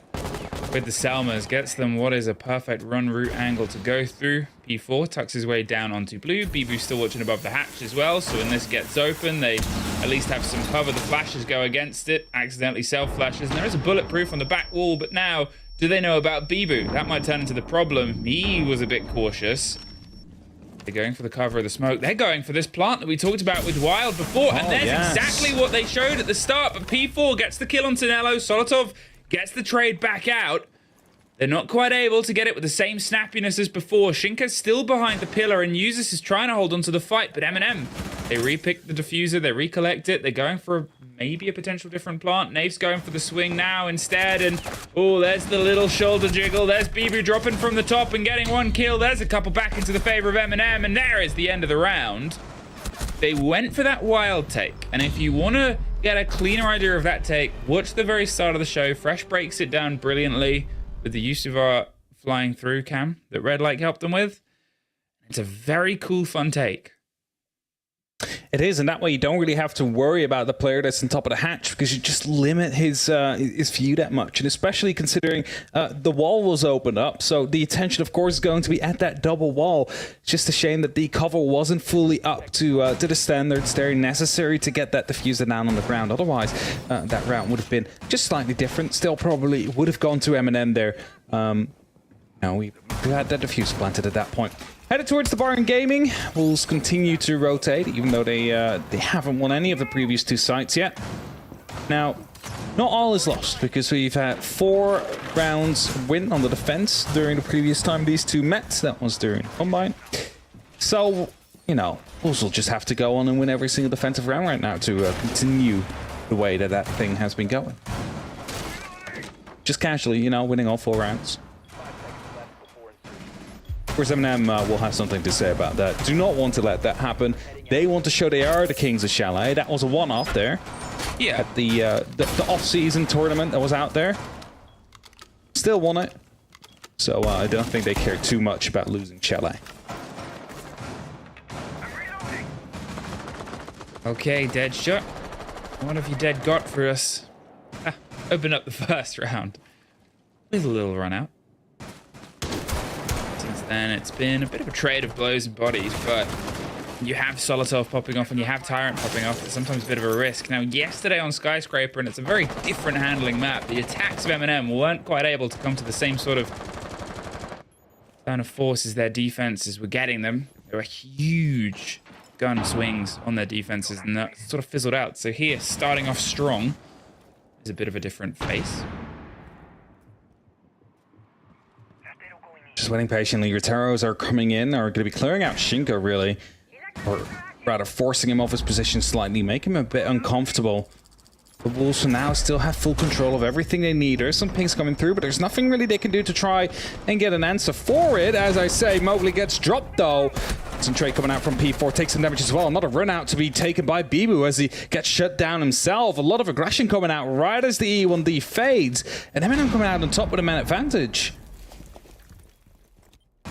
Well, Deadshot's still holding on to the top of the rafters in the gantry. P4's holding on to Nave. Gets the body balance back into their favor. Solotov suffers on the scrape as he goes for the fight against Deadshot. And now locked out, it's Tyrant just slipping in, but blinded by that smoke canister. And I'm not sure if Deadshot timed that perfectly or just got a little bit lucky there. Either way, it allows him to slip by without being seen here. Nello hasn't quite been able to get himself into the gun game of this game as of yet. And he's up against 3 players that have. Oh, let it drive. Yeah, no, if you start it and tuck it and pull out, it'll roll. And he wanted that to be a bit of a bait there, so someone would try and maybe swing against him. He realizes no one's that close, and at least forces the Wamai to have to move a little.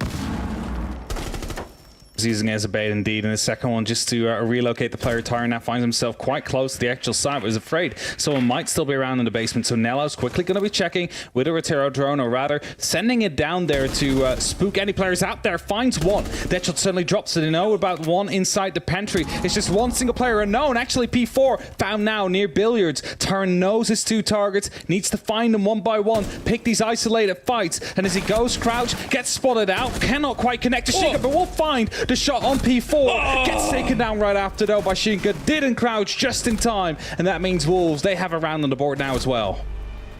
It's as close as you can sort of get it here, and this is what we wanted and expected from these two teams. It's, you know, trading rounds, turning into a bit of a blow here. They, as we said, went pretty much all the distance last time they were on this map. Oh, but like 2 weeks ago. And here, some responses, some changes in how aggressive they're being, still with jump out, some at the start, some at the middle of the round, some being punished, some not. It was a very aggressive start. Like the E1D pops, it fades, and everybody suddenly just jumps out. But they got the round. Wolves in the end, even though they were on a man disadvantage out there, managed to hold them to the side. One person left unknown. They didn't know where P4 was, and was indeed in billiards. Manages to strike the one player trying to sneak through towards the pantry to find the isolated kill, which turned out to not be so isolated. So back towards the basement we go. Last time they opted to go for a Snowmo take first, or at least to open it up.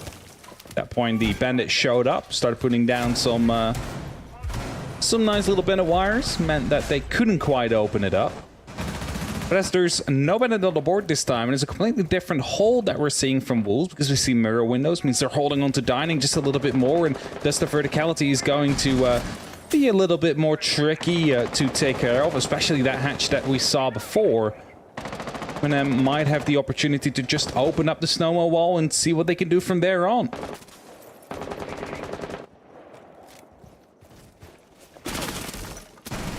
Now, with Wolves holding on to a little bit of a pause in the time and timeline, you can see the terror on Tyrant there. Expecting something from the small box jump out, but otherwise, with Mowgli pulling himself back in, as Snowmobile pops open, he's more than happy to watch. It's something that gets opened on the back end, and well, the jump out came from the opposite side, and as I said, we saw Tyrant concerned about that. As soon as he throws the drone, it happens just behind him. Now these openings from the summons are very important, because Mowgli, of course, playing there as the Warden, has the opportunity to really stop any kind of plan to come through. Not that we're going to get a smoke execute, but if it would be the case, he would be in the right position to cancel it.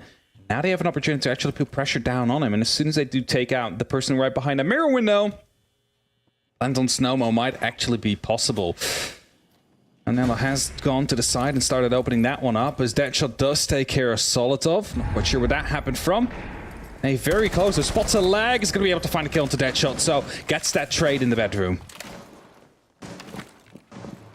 Well, there's the pop onto the shield, able to remove that power position from being as powerful, but as Mowgli's in a position now to try and back him up, just pulls away from the fight.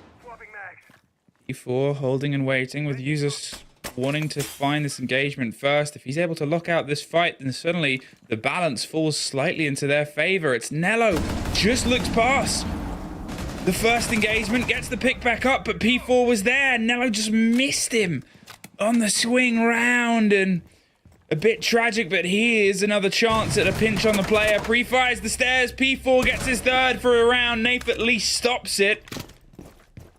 But now needing to recollect the diffuser, they went for what was an attempt to sort of have a firefight where, okay, we know we'll be outmanned if we have the fight on the site. We can maybe pull some of those players that are off. But just leaving the sole player. 20 seconds, Nath. He's opening the hatch on the back end, just takes the drop, tucks right into a bulletproof camera that's watching him, swung from both sides, and unfortunately can't quite get out. Wolves pull themselves back level. He had to make a play there when after his teammates died. No 1v3, the bulletproof saw him. It's just going to be very difficult at that point. You go for one player, the other one will strike you in the back. Same goes the other way around. And that's 2-2. As I said before, 4 rounds, won by the defense. So Wolves just has to go on and win all 4. They're halfway there. Still going to be very, very possible. Dining kitchen up next. Saw this be opened up on both vertical and horizontal level. Plants was able to be stuck, and the cover was on point as well. Not realizing there was still a player out in the hallway right next to the B-bomb chassis.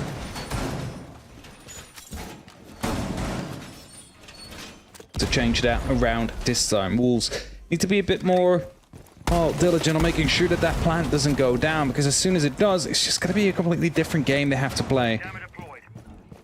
Also, I have to say the Fenrir use so far from Wolves has been on point. Oh, great. They've been using the operator well, which might be iconic considering, you know, Wolves. It's an operator made for them.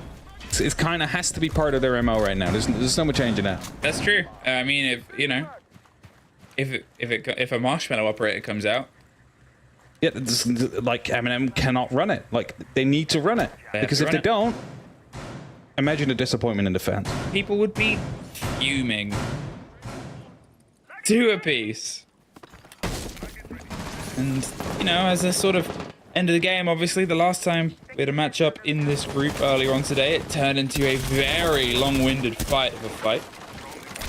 This one seems like it might be generally going the same way. Anyone going to be able to get themselves that one step ahead on the break? Yeah, mess that car up. Hit it real good with that sledgehammer. Real good. He was going to go for the floor, but then they decided to not go for the floor mid-swing. Is why that occurs. Bibu on the top floor of the Solus getting some reconnaissance. We've obviously seen them banned a couple of times throughout today. They're great on Chalet. You think of all the ways you can sort of hide drones, hide these catches on intel, and look, Bibu's like, nope, I know you're coming.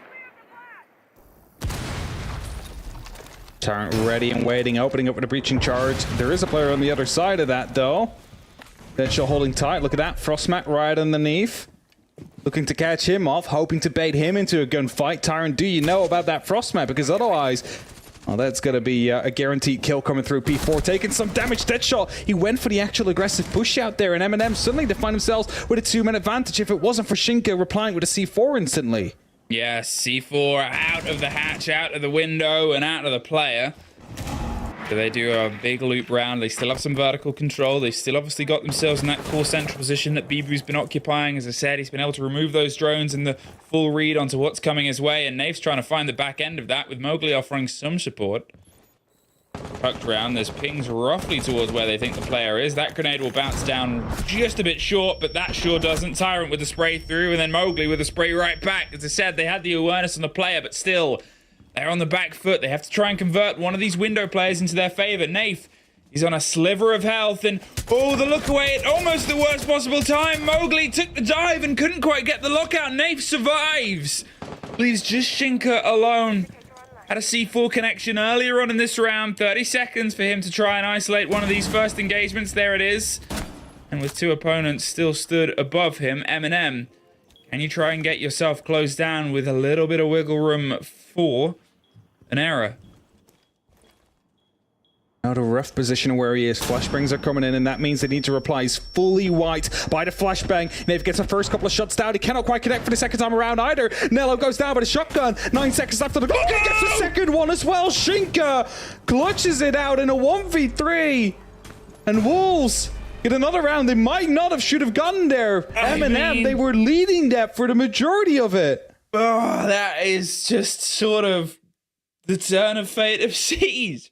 We saw that sort of similar firefight happen to Nafe on the second story where, you know, Mowgli swings one way, Nafe's already gone back, scuffs a couple of shots, and Nafe on a sliver of health can win it out. And then there, it's a regrettable moment, really. It was full white, you're not to know. He couldn't quite get the connection around the door, and Shinka pops the shotgun. They are obviously in a pretty good situation right now, but still, rough round to swallow there for M&M.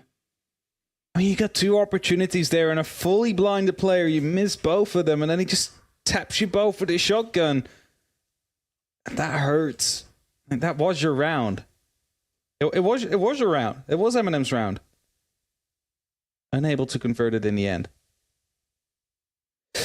And with that, Wolves, well, they'll be happy with that one as they continue finding these rounds later on in this first half. For a quick rehost due to a technical. Back very shortly.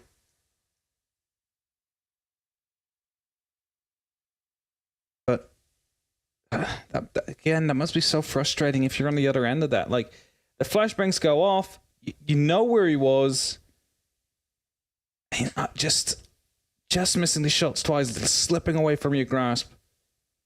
And the shotgun buff definitely doesn't help. Well, it helped Wolves, but not Eminem. Yeah.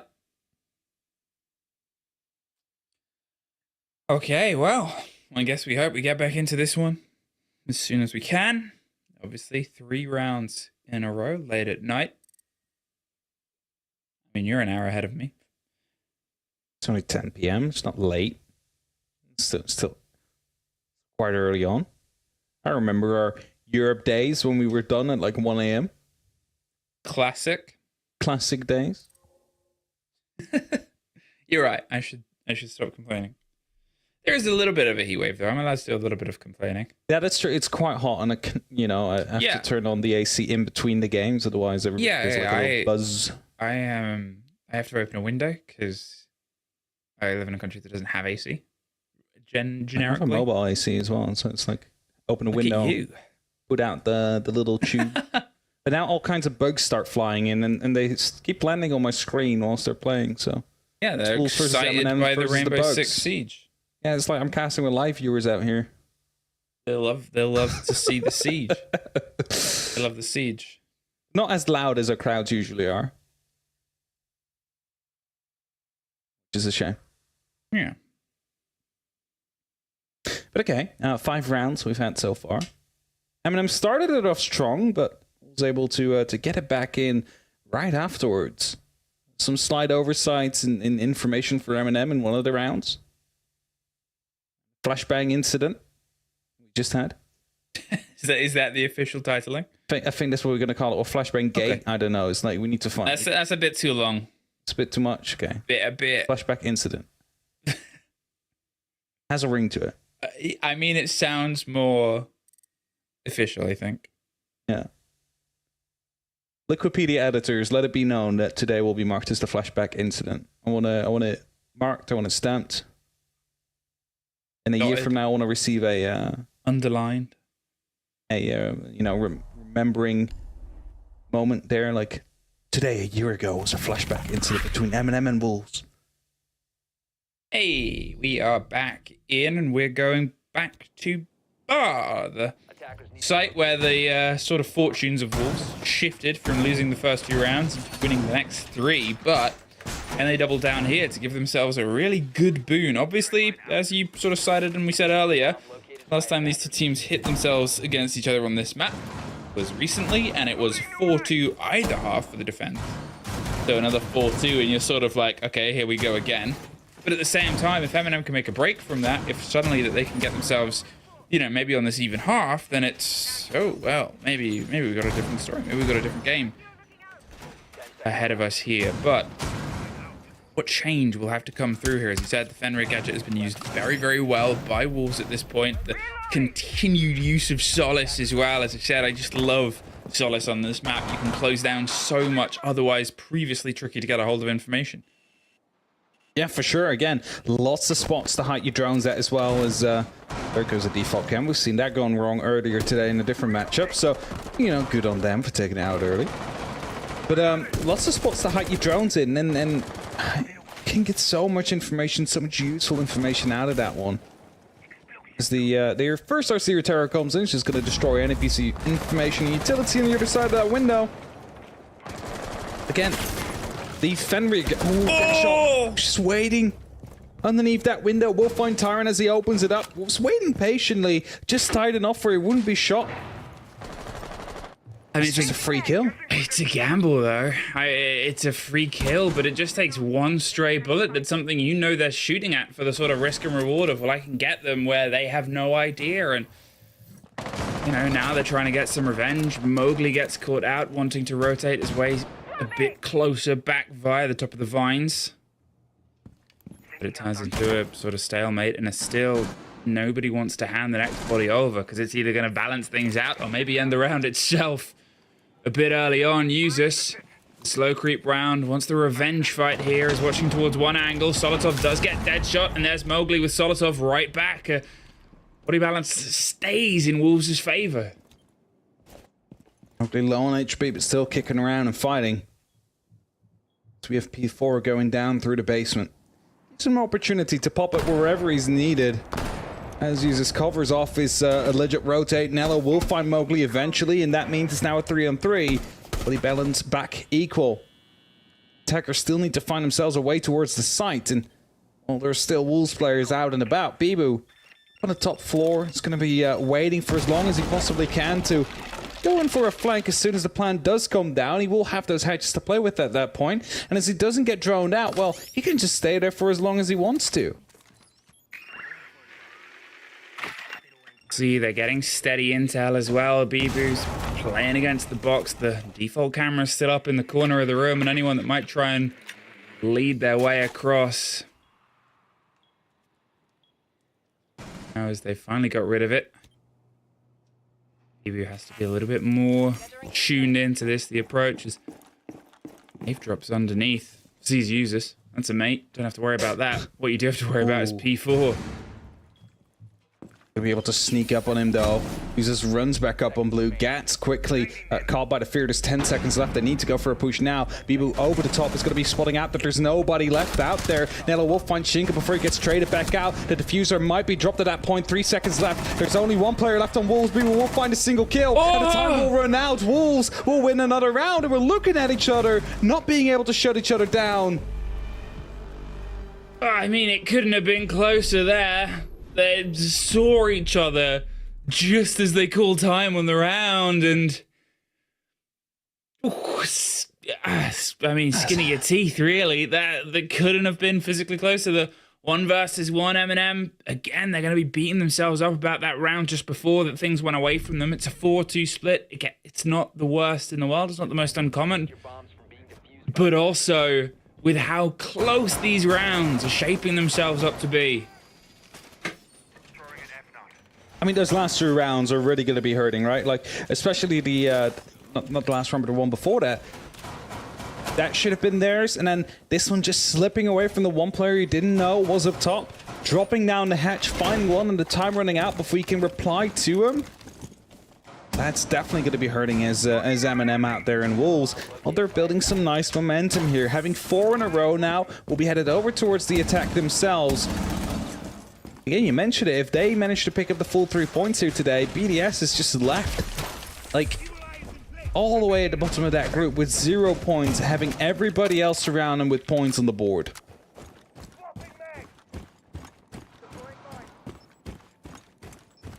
If Wolves get themselves off to a strong start here, you can imagine things are going to get a little bit shaky in the camp of M&M. The quick break onto this wall, as I said, it's sort of the standard, sort of the way you always approach, whether you go for the plant here or not, but Deadshot gets Nafe on the back of it. P4 suddenly gets users as well, and where Deadshot's been able to dig their way all the way across. Just took the side. They're going for the plant. They took the site in. Sorry, the outlines were a bit confusing there because all of them were in blue, but the defenders are elsewhere. They're going for the plant. Tyrant's about to find a fight against somebody who is definitely not a defender. I'll say that. And now, look, the spray over the back. Solotov gets 1, gets 2. There's 1 more to his shoulder he's not aware of. Wolves screamed their way in. They know where the kid is, but they can't quite get their way through to it. Nello, he wants to root against it. And, well, as the swing comes round on the back end, it's a 1 versus 2 situation. Tyrant has a fight immediately on his right-hand side. He cannot win it out in Wolves. Skeleton key as well. I mean, quick work of that round. They spotted an opportunity. No one in the side, or only 2 people. They start opening up the main breach. Everybody starts panicking towards that. And what happens? Everybody just walks in from the back, uncontested, picking up those kills, and instantly the entire site with it. I mean, it was that combination. Like, rushes are hard to spot. Rushes where the attackers have the outlines of the defenders. Yeah, that's a bit harder. I was seeing them in the ground, but it's like because of the names, not because of the outlines. Yeah, because I was like, Deadshot's got this kill, but I see blue outlines in the core of the site, so that's not them. And then it goes to them as like, oh, they're in blue. They're in a. Oh, they're in the site. Oh, apologies to the audience, but we got there as soon as we cut to it, and we're doing our best. 5-2. The timeout comes through. Wolves 1 round away from securing themselves a point. 1 round away from securing every team in this group a point apart from BDS. My. Bulls. Let's see what else they have here. Headed towards Barn Gaming. Pretty default site. Double Frostman on the little mud room there. Let's see if that one catch someone off guard. Usually it gets droned out before people jump in there, but never know. It's definitely going to be difficult to get rid of, though, as it's going to be 2 of them now rather than just 1. But M&M, what do you have here?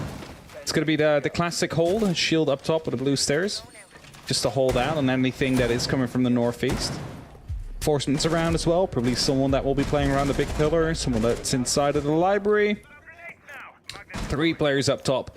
4 potentially is Naif still out there as well. And just look at it. Currently, there's nobody on the site. Oh, just now someone dropped in, but it's just Mello on the site now.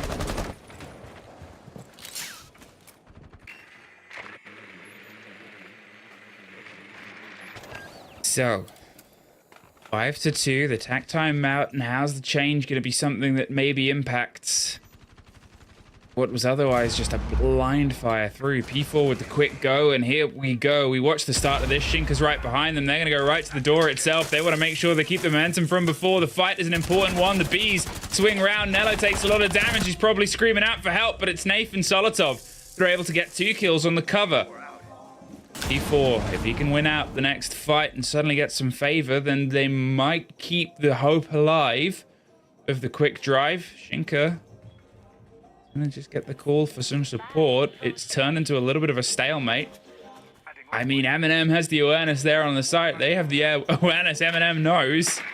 It's just gonna be who's got the first vision.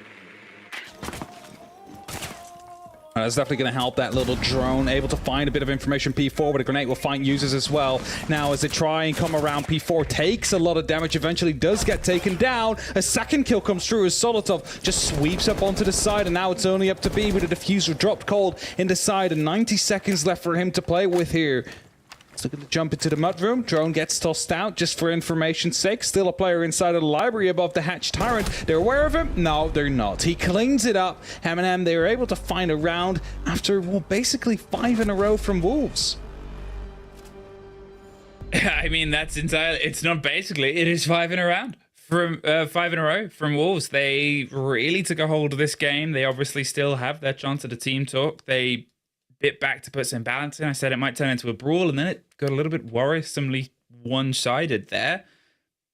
A second rush, it had some success, but not as much as obviously the round before, because M&M held off. They kept a bit of control, and they didn't quite have anyone directly still in sight. Obviously, they lost the back of it, and they lost the bar, but the fact that they had the vertical, the fact that they had enough to stop them having the confidence to go for a plant, the important part. Alrighty. M&M, you're still lacking slightly, but as we mentioned, 4-2 splits was the story of the combined finals. Doable. Still, yes. I mean, M&M won 2 in a row, and then Wolves was able to find 5 rounds afterwards. Might be the return.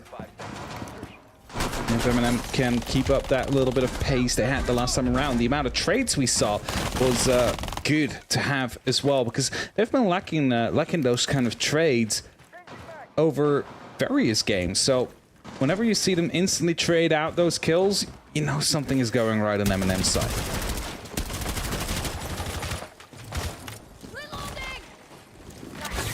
M&M get something back, and Wolves are just throwing everything at the back staircase here. They want to see if they can try and force out the player. There was obviously a lot of ADSs, and that grenade should remove the back end of them. So then this follow-up doesn't remove the player. 1 surviving ADS, and all that utility has been a little bit for nothing at this point. That's 2 frag grenades, 3 flashes. No kill on the back of it other than 2 pieces of utility. Very painful there. You really want to be removing that player if you use so much utility. Not that it's the end of the world, but it's definitely going to be making your take a little bit harder in the end. Now Wolves are going to opt for a different kind of approach. Just Going for different kinds of areas, putting down those claymores, getting in those calls right now. They might need to take a gunfight or two rather than using utility to dislocate players. Snave just waiting patiently on that staircase. He knows he might be receiving some pressure. Sometimes he grabs a C4 just to let them know, like, hey, I'm still here. I have this big explosive package I'll be throwing at you. Try and get me. And Tyrant exactly does that as Mowgli comes around the corner. You can see he's just angling for the fight and angles himself perfectly teed against it. BB's going to make his way over the top here. Shinka's obviously potentially going to swing around. It's a very long angle fight nowadays, all the way through towards the back end of Piano from the openings that they have. But BB's going to offer some semblance of swing support. So they're not just taking this from one angle and handing in another individual engagement. Tyrant is playing very brave. They're not going to double down as of yet. There's a bit of cover and support as Solotov does find P4, but Bibu does end the run and the rampage of Tyrant a little. Gets him through the soft. Solotov dropped from a well-practiced idea of where that player might be right now. And now they've been able to at least wrest some control here of above the site, but still with a man disadvantage. How do you break your way down? Because there's only 30 seconds, and now there's even one less here. Only up to Shinka now. Because he carries the diffuser, but it's not going to be able to find much. I think 25, still counting, needs to find and isolate these fights. But the issue is he's all alone. So as long as he's going to be facing them on their terms, well, he is going to be taken care of with those crossfires. 10 seconds. Pushing down. It's going to be walking right into the crossfires of the M&M side of things. Users will shut him down. And that means we're getting M&M back in the game as well again. Okay, M&M, the tac timeout has worked a little bit of wonders. You're only one round shy of the balance you're at before. And as we said, once upon a time, this was a sort of, 4 defenses, a half map from these two teams very recently. It's got great play for both these two teams, and it is really turning into, once again, another deadlock game. We're getting a little bit of a habit of these today. Sometimes you have a quick day, sometimes you have the, every game can go to overtime kind of game. Yeah. Not every game has gone to overtime. I guess this is the balance. We had a very quick day yesterday.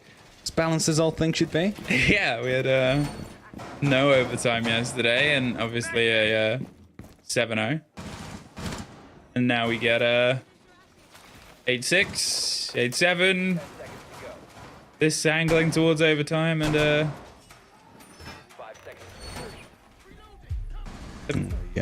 7-5. Yeah. Well, I had to flip through my notes. All rules, they can still change that. Good shot there from Deadshot. Really being accurate there, finding Solotov. Not quite sure if they had information or if that was just, being prepared for these kind of spawn peaks or anything like that. But that's definitely removing a big player of the equation there for M&M. It could be either, really. I mean, it's one of those windows. It's one of those positions where a lot of people will check it, even outside of pro play. And yeah, the game handles very differently. But at the same time, the stuff that gets ingrained into you is something you'll always just sort of be a bit aware of. Puts them on a bit of a back foot here, M&M. I mean, at this opportunity, you got to sort of take risks. Spend money to make money. And Tyrant isn't going to take the risk there, though. Caught out by a little bit of a drone. Swings onto the... Ooh, almost swings onto the side of a player there, I was going to say, but otherwise pull back. For jumping in right after him. Has that been heard by Nello, though? That's a big question. Polos with the SMG. Ready to fire, but he's just holding off an angle for now. Drone rolling through. They should know where Nello is, or have they misdroned? I thought I saw the lights go on that drone, but Nello's still waiting patiently. The drone drives away. They might be under the impression it's going to be clear, and as Nello moves, gets a little bit of a pre-fire into P4, but doesn't quite do enough damage to him to put him out. Funko definitely removed him from the corner he was playing in, though. Yeah, the calls are coming through. There's more of a spray. The C4 over the top doesn't quite get fully locked in. He's trying to find a fight and does get a kill out of it. He really probably shouldn't have. So he'll be very happy with that. The time that he wasted and the body that he wasted too. Mowgli, gone. Nath wanted to offer some support. Unfortunately, a little bit too late. But with Tyrant getting caught out on the top floor, That is the tragedy with the site being all the way on the bottom. Maybe just expected nobody to still be watching Piano, but the drone game of Wolves was pretty encompassing. Now, I mean, the prep C4 on that wall. Is that going to drop down to the site with 45 seconds? There's no reason for Wolves to take a full control of the rest of the map here. And as the Bugies are going up above, it is Bibu that fails to actually get the kill. Nave goes quite low. Users is going to be able to not, well, get the kill either, actually. Is Nave now in a 1v3 situation? 30 seconds left on the clock. Can he clutch it, or will Wolves go to match point? Sees the first swing on a fight. Is able to slip his way to some semblance of an escape. And there it is. Kit, I assume he's in the pockets of Shinka, who's tucked himself behind the lockers at the bottom of the staircase.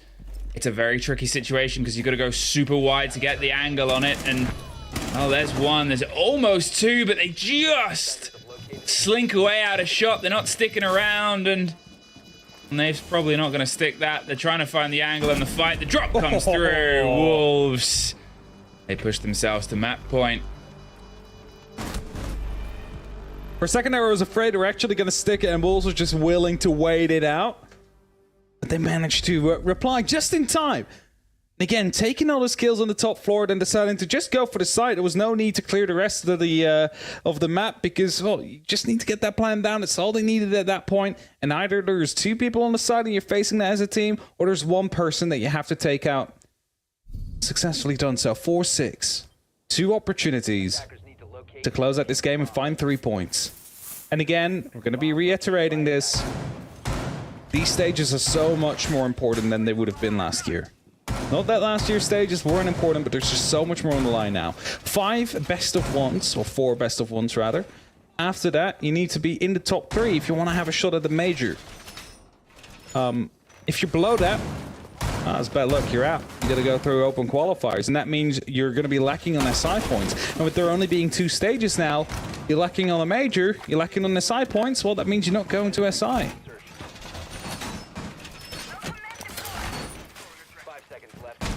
Two rounds here. Eminem, 2 chances. Pull yourself in. Wolves have guaranteed themselves a point, and I know I made a couple of references to it, but now BDS, much like Koi, are looking at the prospect of being the only 2 teams across the 2 groups that do not have any. That gives them a few days until next week to think of how they're going to respond. It's got to be loud. Wolves, will they be able to cement 3 and keep this group sort of changing hands, push themselves, leapfrog past Heroic?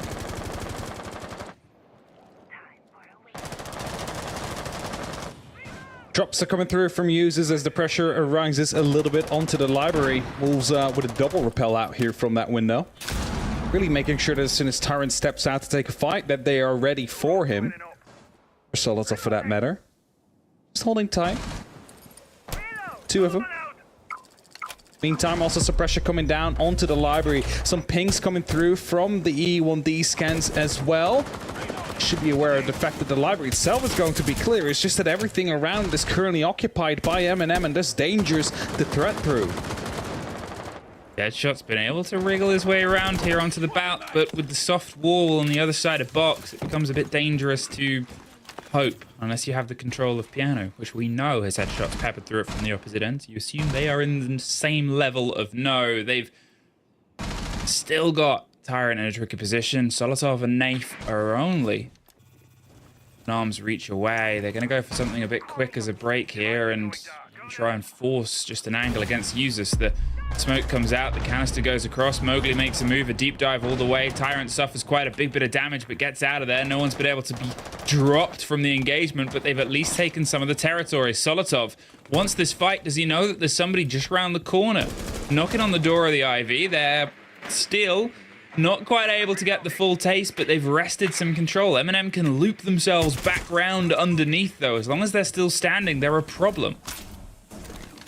The thing is, Wolves have a slight bit of top floor control now, and as long as they know that there's 1 or 2 players inside of the bedroom area, well, that's not really a problem. You just hold that. You make sure that they're not going to be an issue, and the rest of you can start putting pressure down onto the actual side itself. And Nave thus is going for a rotate. Mowgli gets caught off. Shinka drops into the side as he finds one. The smoke canister will help him out there. Digs deep, finds a second onto the side, and now there's an opportunity to go for a plant. With 30 seconds left on the clock, Solotov drops as well, and Wolves find themselves on a 4v2 in a match point.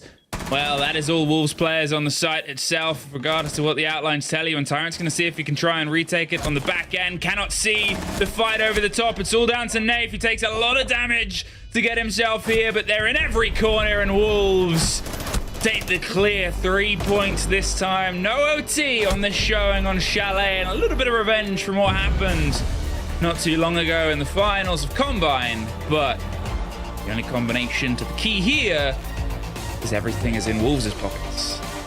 Exactly. M&M, they might have won Combine, but Wolves are the ones taking the 3 points here today inside of the Europe League. Again, mentioning only 4 games you get to play. This was their first. They instantly started off with a victory. Now they need to carry that through for the rest of these play days. And Shinka giving some words of encouragement to Mowgli, his teammate there, and just helping him get himself into the game. But it is a 5-a-side game, and we are technically a 5-a-side team, so us two will take our break and hand it over to the other 3 in the studio after a quick break.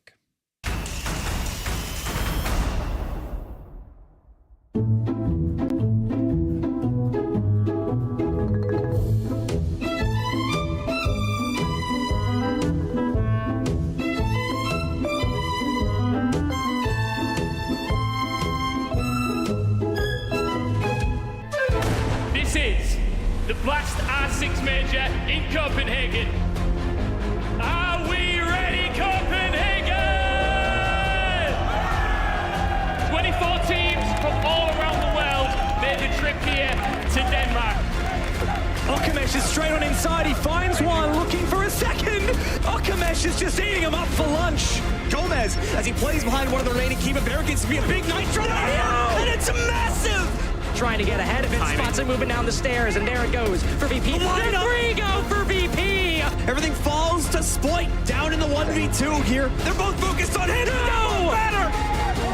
We are now down to our Elite 8. Surely not resets! He's making the 1v4 look so winnable! There's no way! Resets to ace to 1v4! Esk is trapped in a corner. Finesse can collect 1, a second, a third. Oh, he's just insane. Something feels a little bit different today. It's Championship Sunday! 24 teams made the trip, 2 remain. The defense, there comes 1 kill and 2. It looks like there's 1 left standing. It's Bolts against his old team. It could not be any more bittersweet. Are they going to be able to close this out here and now?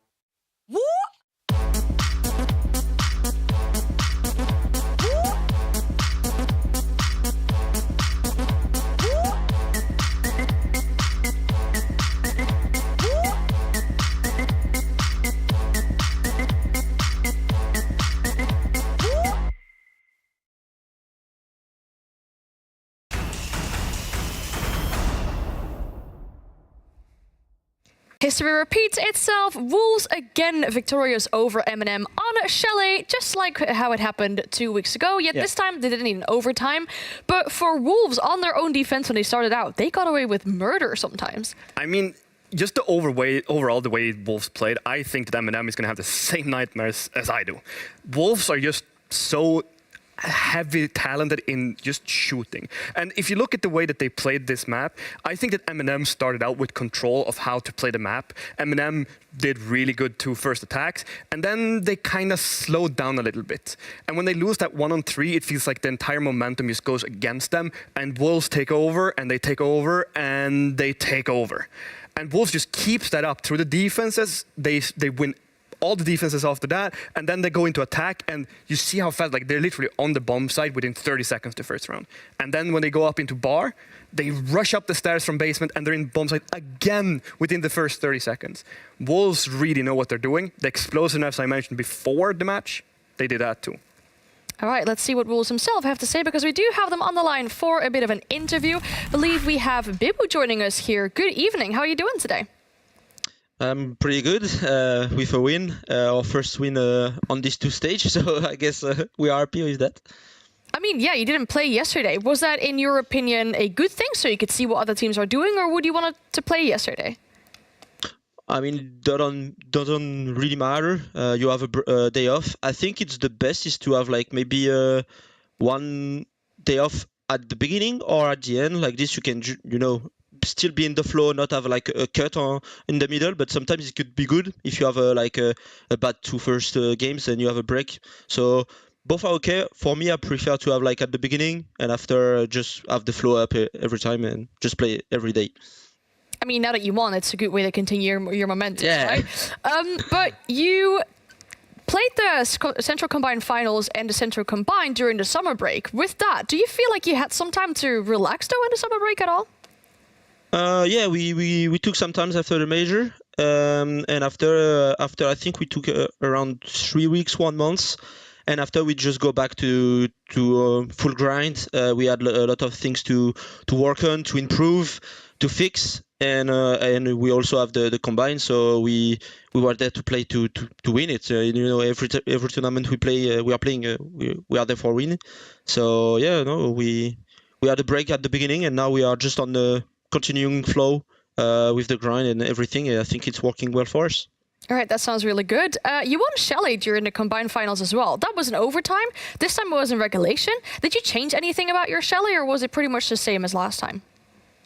We didn't really change our game specifically, but I know that our staff and P4 did a lot of preparation, and I think you saw it on certain rounds. And yeah, it worked well for us. We know how they are playing. I think we are playing Eminem every time is possible. I think we are the best friend to play against.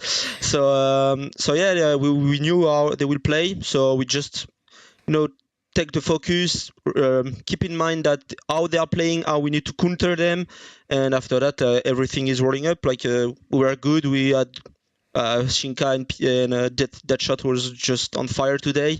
And yeah, everything is good for us, so we took the win. All right, for sure. And this group that you're in, we shouldn't beat around the bush. It's a very difficult one. Who do you think is your biggest enemy in this group, or the strongest opponent that you still have to face?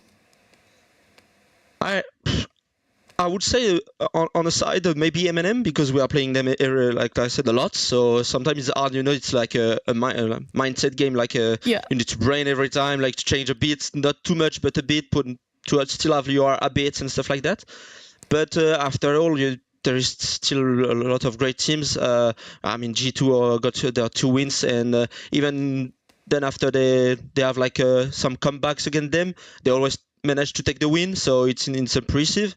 BDS, they only play once, but they almost made the comeback too. So, and Eric, I mean, they are new. They still need to have some time, I guess, but maybe the time they will need, it will be against us, and they will be very strong. So never underestimate anyone. I know that it's a tough group, but we're just here to prepare our game, play as the best we can, and take the wins every time. I think that was a very good summary of the group that you're in. I think it's time for you to join the analyst desk with us. Maybe, but I know that Fresh and Fabian are doing so much great job, so I can't feel it.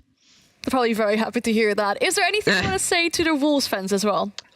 I just have a fun fact. It's the first EUL game that we win with Deadshot, because the first stage we didn't win anyone. So you can take that, and after that, just thanks to the fans and to the Georg Wolves who are supporting us every time. Every day, and thanks to you to the interview. Welcome on the host for you, Fastan, and welcome back, Fabian. And just enjoying the every game and every play day. That's really good to hear. Thank you so much for your time, for the kind words as well. We hope you have a great evening, and we hope to speak to you again very soon. Thanks. Bye. Bye. That was a nice interview with some nice words for you as well. Well, it was a welcome for Fabian. Yeah. Welcome to you. Yeah, nobody cares about this. You said you were doing a good job. Yeah. Well, about that. No. So what do you want to spill with us today? Spill the tea. I mean, he's been making a ranked team during the game, so you never know what he's focusing on. No. But if you look at the interview and you listen to what he's saying and the grind that they've been putting in, it clearly shows. Yeah. I said it before that they might be a bit top heavy here with Mowgli and Deadshot carrying them. Mowgli had a stinker of a game, if we're being realistic. These are not the numbers we ever expect from him. So that shows that they're putting in the effort. And as I said, these guys are a nightmare team to go up against. They are so talented and so fast and so aggressive. Basically did exactly what I expected of them. Really good. When you come into the first game of the season, because obviously that's what it was for Wolves, there's definitely, from our point of view, there's definitely questions that need to be answered. For me, Wolves, like Bibu said, they lost every single game in the EUL Stage 1 in the league play. And there's been a lot of kind of quiet hype inside of the community around Wolves building up over the past few months. Would they live up to that hype? Well, I think, yes, they have. They took M&M, who were a very good quality team, and they took them to their best map and beat them comfortably on it. And the second question I had in my mind, that Fabian's just said, are they still going to be top heavy? What happens if Mowgli doesn't show up? Well, exactly this. Shinka, 138 EPS, played very well, got some big important kills as well as plants as well, and the whole team. And I think they've, put them two doubts in my mind to ease, basically, just with that one performance tonight. On the other hand, M&M have maybe opened up a little bit more of question marks for me, because the way that they struggled now, they started out really good and really well, but then they started slowing down. When they started slowing down, they struggled with time, and then Shinka gets the 1-on-3, and it's just over from there. It looks like they're completely destroyed, because first of all, you're changing your tempo around, which, that can work sometimes. You need to figure out how to play your opponent. But then losing the 1-on-3 on top of that, and then struggling with time all of the remaining rounds, that shows to me that something is just not clicking for them. And I think that this is just personal thinking, right? When you struggle so much with these 1 versus X situations for the enemy, where you're the one in advantage, and you keep losing so many, eventually it doesn't become an annoyance. It becomes a really bad trigger for your mentals to really shut down because, oh no, it happened again. Again and again. And it just keeps happening for everyone. And we've seen M&M when they've taken bad losses at events. We've seen them get onto each other and really, start bickering. If that started happening in that game, you can see why rounds start kind of rolling up against them. So it's definitely something that they need to be working on. Because like I said, they're not a bad team at all. They're still probably one of the top teams in Europe. But it's games like this that we want to see M&M push on and win, because we know they've got it in their quality. But like you say, you lose a 3 versus 1. Yep. And then the game gets away from you from there. Not ideal. Especially against a team that is that aggressive as Wolves, right? They don't take the foot off the gas. They just keep rolling over you. And if you lay back and lay down, they're not going to go over you. They're going to go right on top of you and just push you down into the ground. They don't give a crap about you. They're going to crush you if they get the opportunity. What you're saying as well, if M&M wants to be a top EU team, they need to win this game, specifically with the games that are still ahead of them, for them, because they have a rest day after this, a bit of a way to cool down. And then they face BDS, which is currently the bottom team from that group. And then they face G2 on the final playday, which, if we look at how this group has been shaping up, there is a potential that is a determining match for whether they do attend the deciders or whether they have to go to the LCQ playoffs or the open qualifier playoff. So there's a lot on the line for them with these last two matches. I mean, that's one of the things, right, is if you look at the way the group's structured, let's say Heroic do finish in that 5th slot because they've lost 2 games now. One of the teams that has either gone to the major or won game as 8 in terms of BDS is going to be in the open qual playoffs. It's a very highly competitive group. It will change, I wouldn't say G2 are home and hosed yet. All of that can still change, so it's still in M&M's hands. But this loss certainly, puts them behind. They're starting from behind next week. Not much to add. Indeed, yes. But let's look at what happened today, because we had a pretty long day with all of our games. 3 of them at least going in overtime. The first 3 went in overtime, the 4th one being closed in regulation. But for the first game, it is Into the Breach. They take their first victory in Europe League. They're victorious over Wild, who maybe underestimated them a little bit, but have a chance to come back still as well. And then G2 being victorious in their own game against Heroic. Uno with his new team beating his old team, so must be feeling really good for him there too. And then Virtus Pro on their first play day, because they had a rest day yesterday, do take down Secret, who had a pretty good start to the stage, but again, there is a chance for a comeback. And then we do see Wolves repeating history, beating M&M on Chalet like they did 2 weeks ago in regulation, which was their only one. Any surprises that you've seen from the games today? I mean, the obvious one there, Into the Breach getting their first win, going up against Wild, I think was whether they got the result is kind of out of the question. The performance, absolutely excellent from them. Whether they'd won or lost that in overtime,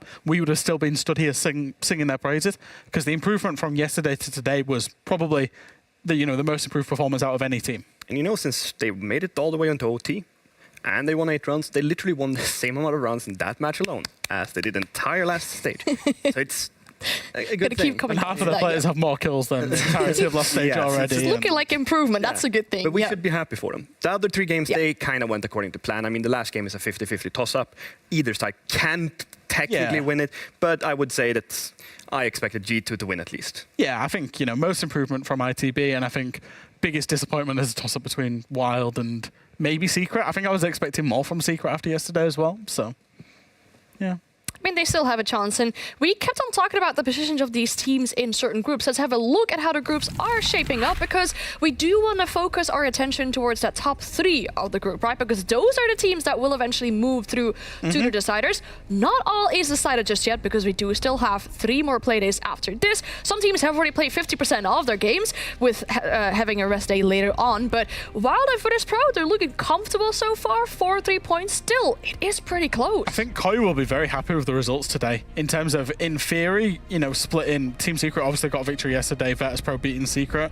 We're now seeing teams that have got 1 win, 1 loss, so Koi still have a lot of opportunity. I think that group, and it comes back to what you said at the start of yesterday, Fabian, is like, even though Group A isn't as stacked, I still think it'll be very competitive, and that's how it's shaping up to be. I mean, if Koi wins 1 game, all of a sudden it's a toss-up with 2 points in between, so there's not that big of a gap to anywhere. Everything is still in Koi's hand. They could potentially make it to the top 1 position if Wild has another mess up. And I mean, the game versus Wild versus Virtus Pro, that's going to be such an important game for this stage for all 3 of those teams now. Indeed, for sure. And if we're looking at Group B, our very stacked group, it's actually looking like it is pretty close. Same story would go for BDS. They're probably happy with how things are turning out today. Yeah, I think especially so. M&M winning 1, losing 1 is probably good for BDS. Heroic, obviously, only getting the 1 point from the 2 games probably sits them into 4th or 5th when the group comes to finish after we've seen a few more play days. But G2, top of the group, 2 wins. Yeah, one of them's in overtime. Maybe it'll cost them, maybe not, but at this point in time, they've still got 2 more games to play. It's still in their own hands. I'm not even going to pretend that I can predict the outcome of this group, because the teams are just so good that either team in this group can just all of a sudden decide, I'm just going to win the rest of the games. That's the thing. Wolves still have to play BDS. Wolves have this big mental block when it comes to playing against BDS. So there's all these teams with, friendships and history that have got to play each other. That group will not look the same come the end of the stage. Even at the next playday, right? Because I feel like if we look at the games for next playday, specifically for Group B, there is a lot that will change, because the top 2 teams and the bottom 2 teams of that group are facing off against each other due to M&M having a rest day, who are in the middle of that group. And we're starting out our day next Monday with Heroic taking on BDS, the bottom 2 of Group B, maybe already determining who still has a chance to make it into the top 3 and who's looking to potentially move towards the LCQs. Then we have Secret versus Koi. That is a match more into the middle scheme of Group A, even though Koi, they really need to pick up some points to make sure they still have that fighting chance. And then for match 3, the top 2 of Group B are very strong group so far. G2 taking on Wolves, and then in the final match, another opportunity for Into the Breach to secure another win, continue that momentum that they have. But the same for Virtus Pro. They started off with the win too. They can continue that momentum too. Anything that you are specifically looking forward to? G2 Wolves. Go on, Fabian. Be the G2 fanboy that we know you are. I'm not the fanboy. Talk about G2 and Wolves. It's my DNA. Just because you're not the world champion with any org doesn't mean that you have to push me down for being one twice with the same. You just have to accept that Titan, he's an analyst. He's not even close. Like he's not even a world champion. How are you sending for me and Titan in the same? Yeah, Let's go. It's literally what my life revolves around, making fun of the two of you. No, but G2 Wolves. It's just because I know how the rivalry between those teams is building up, and it's just the way that they played against each other on stage at SI, and G2 kind of always struggled a little bit with the Wolves team. I don't know why. Bibo always plays good against G2. Ever since I was a player. Me and Anne was there at Six Invitational when Wolves beat G2 when you was when you was playing in the playoffs, not the main stage, when Bibo and Almar was shouting at each other, and then when Wolves beat G2 in the phase 2, didn't they? I don't remember. And he was like, Bibo was like, he was just screaming at you like, you pick me because you picked him. You'd picked Wolves in and then you lost to them. Yeah. Was that a good decision, Fabian? I mean, we won the SI in the end. Does it matter? Yeah, true. Yeah. Okay, the game I'm looking forward to, actually, it's not going to be, G2, because that's the easy answer that Fabian will say. I'm looking forward to Secret against Koi. Because Secret should have put in a better performance today. They disappointed me quite a lot. Koi disappointed me even more yesterday. Ouch. So these two teams going up against each other both have something to prove. And there's a little bit of history in head-to-head because Secret have had the better of Koi the last couple of times they met. So I'm quietly looking forward to that game. Of course, you'll pick the mid off. Like that's the way that you are. All right, the shots As a staff fired. member, favorite games, it's all just there in the middle. Okay, all right. Well, we did see Consta today. Very exciting. We saw a bit of Ram as well. Do you think there's any potential for Nighthaven Labs? Maybe I want some severe copium here, but I just want to see Nighthaven Labs. It's been getting very close in the ban phases. It's been getting left down to the last 2 or 3. When's it happening? We keep getting trolled by teams who are like, we'll just leave it there, hang it there. Will the hook be taken? And then other teams trollowing. Trollowing? They're not trollowing, which is a new coin term in the studio from trolling and following. Would you mind explaining? Yeah, so when someone trolls your rank game, then you start trolling as well, then you're a trollower. So you are someone who follows the troll. It's like M&M, right? Yeah, they are the first person. Wow. The rest of M&M are the trollowers because they peak, and they lose the 3v1. That's how you lose the 3v1. Yeah. Textbook. I said it. You said it. Yeah, but you're not wrong. Right, anyways, I think it's time we close things out here today. We do have more seats coming, but unfortunately for Europe League, the superior one, you will have to wait until Monday. There's plenty regional leagues going on. Even right after this one, I believe, it'll be LATAM League coming up very shortly. NA is back tomorrow. Oh no, lucky it's LATAM first, so they can watch some good Siege. We said ITB would win NA. Fabian said that. They for sure would. I mean, they did win a game today, so... Yeah, they did, true. I mean, winning one game in UL is like winning a major in NA. All right, well, that's against shots fired. But yes, more action for Europe Siege will be with you next Monday. Plenty of other regional leagues before that, though, if you want to keep up with Siege, if you want to, get all of your Siege needs filled. But before we do that, we will be closing out for today. So make sure you take good care of yourselves. We will see you again, hopefully, on Monday. Thank you so much for watching, and have a great rest of your evening.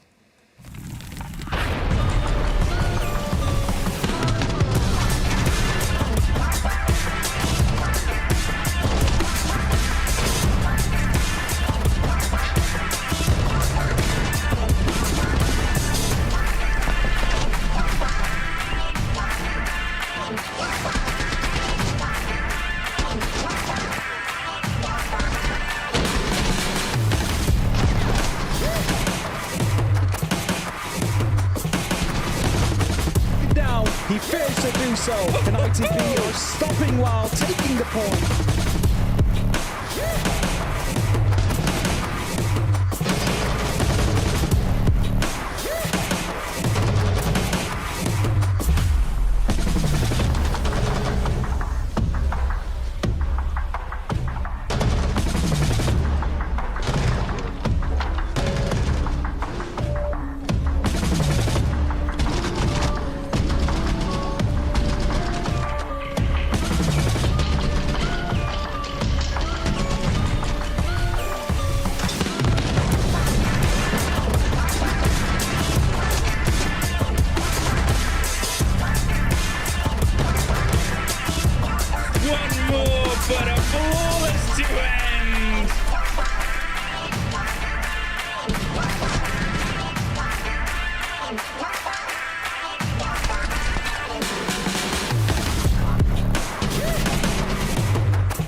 clear 3 points this time. No.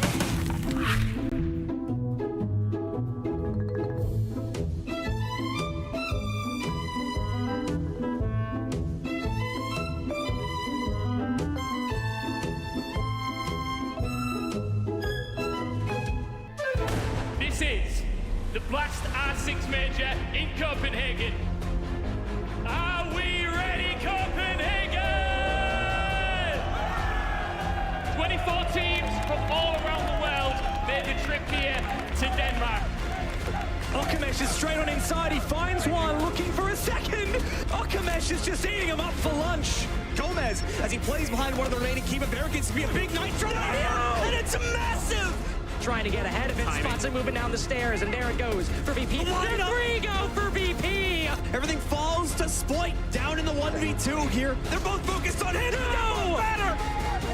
We are now down to our Elite 8. Surely not resets. He's making the 1v4 look so winnable. There's no way. Resets to ace to 1v4.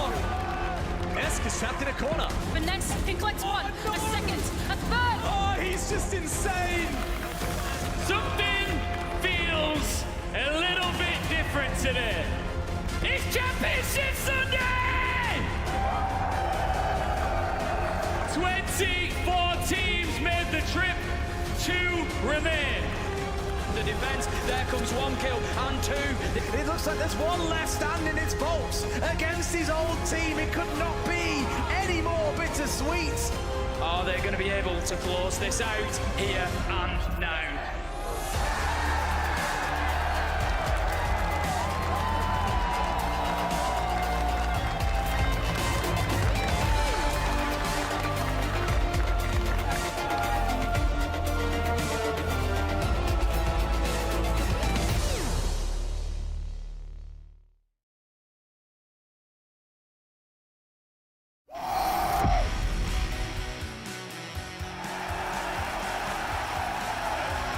I want M80 to be one of the most successful and dominant esports organizations in the world.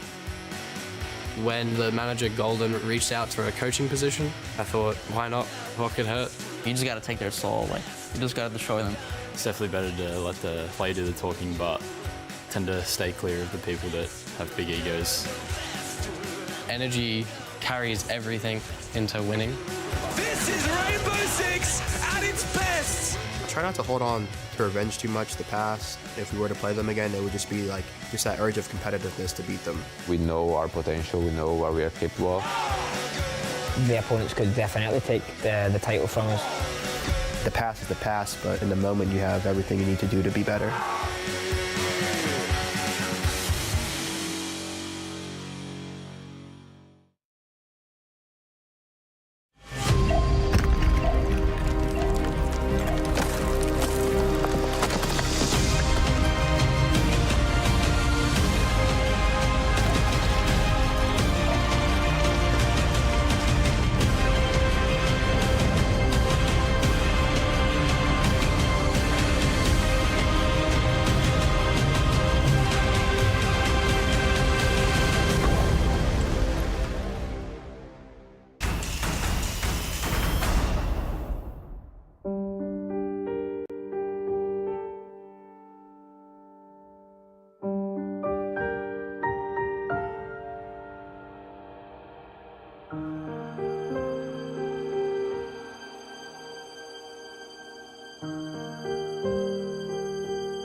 Are you ready?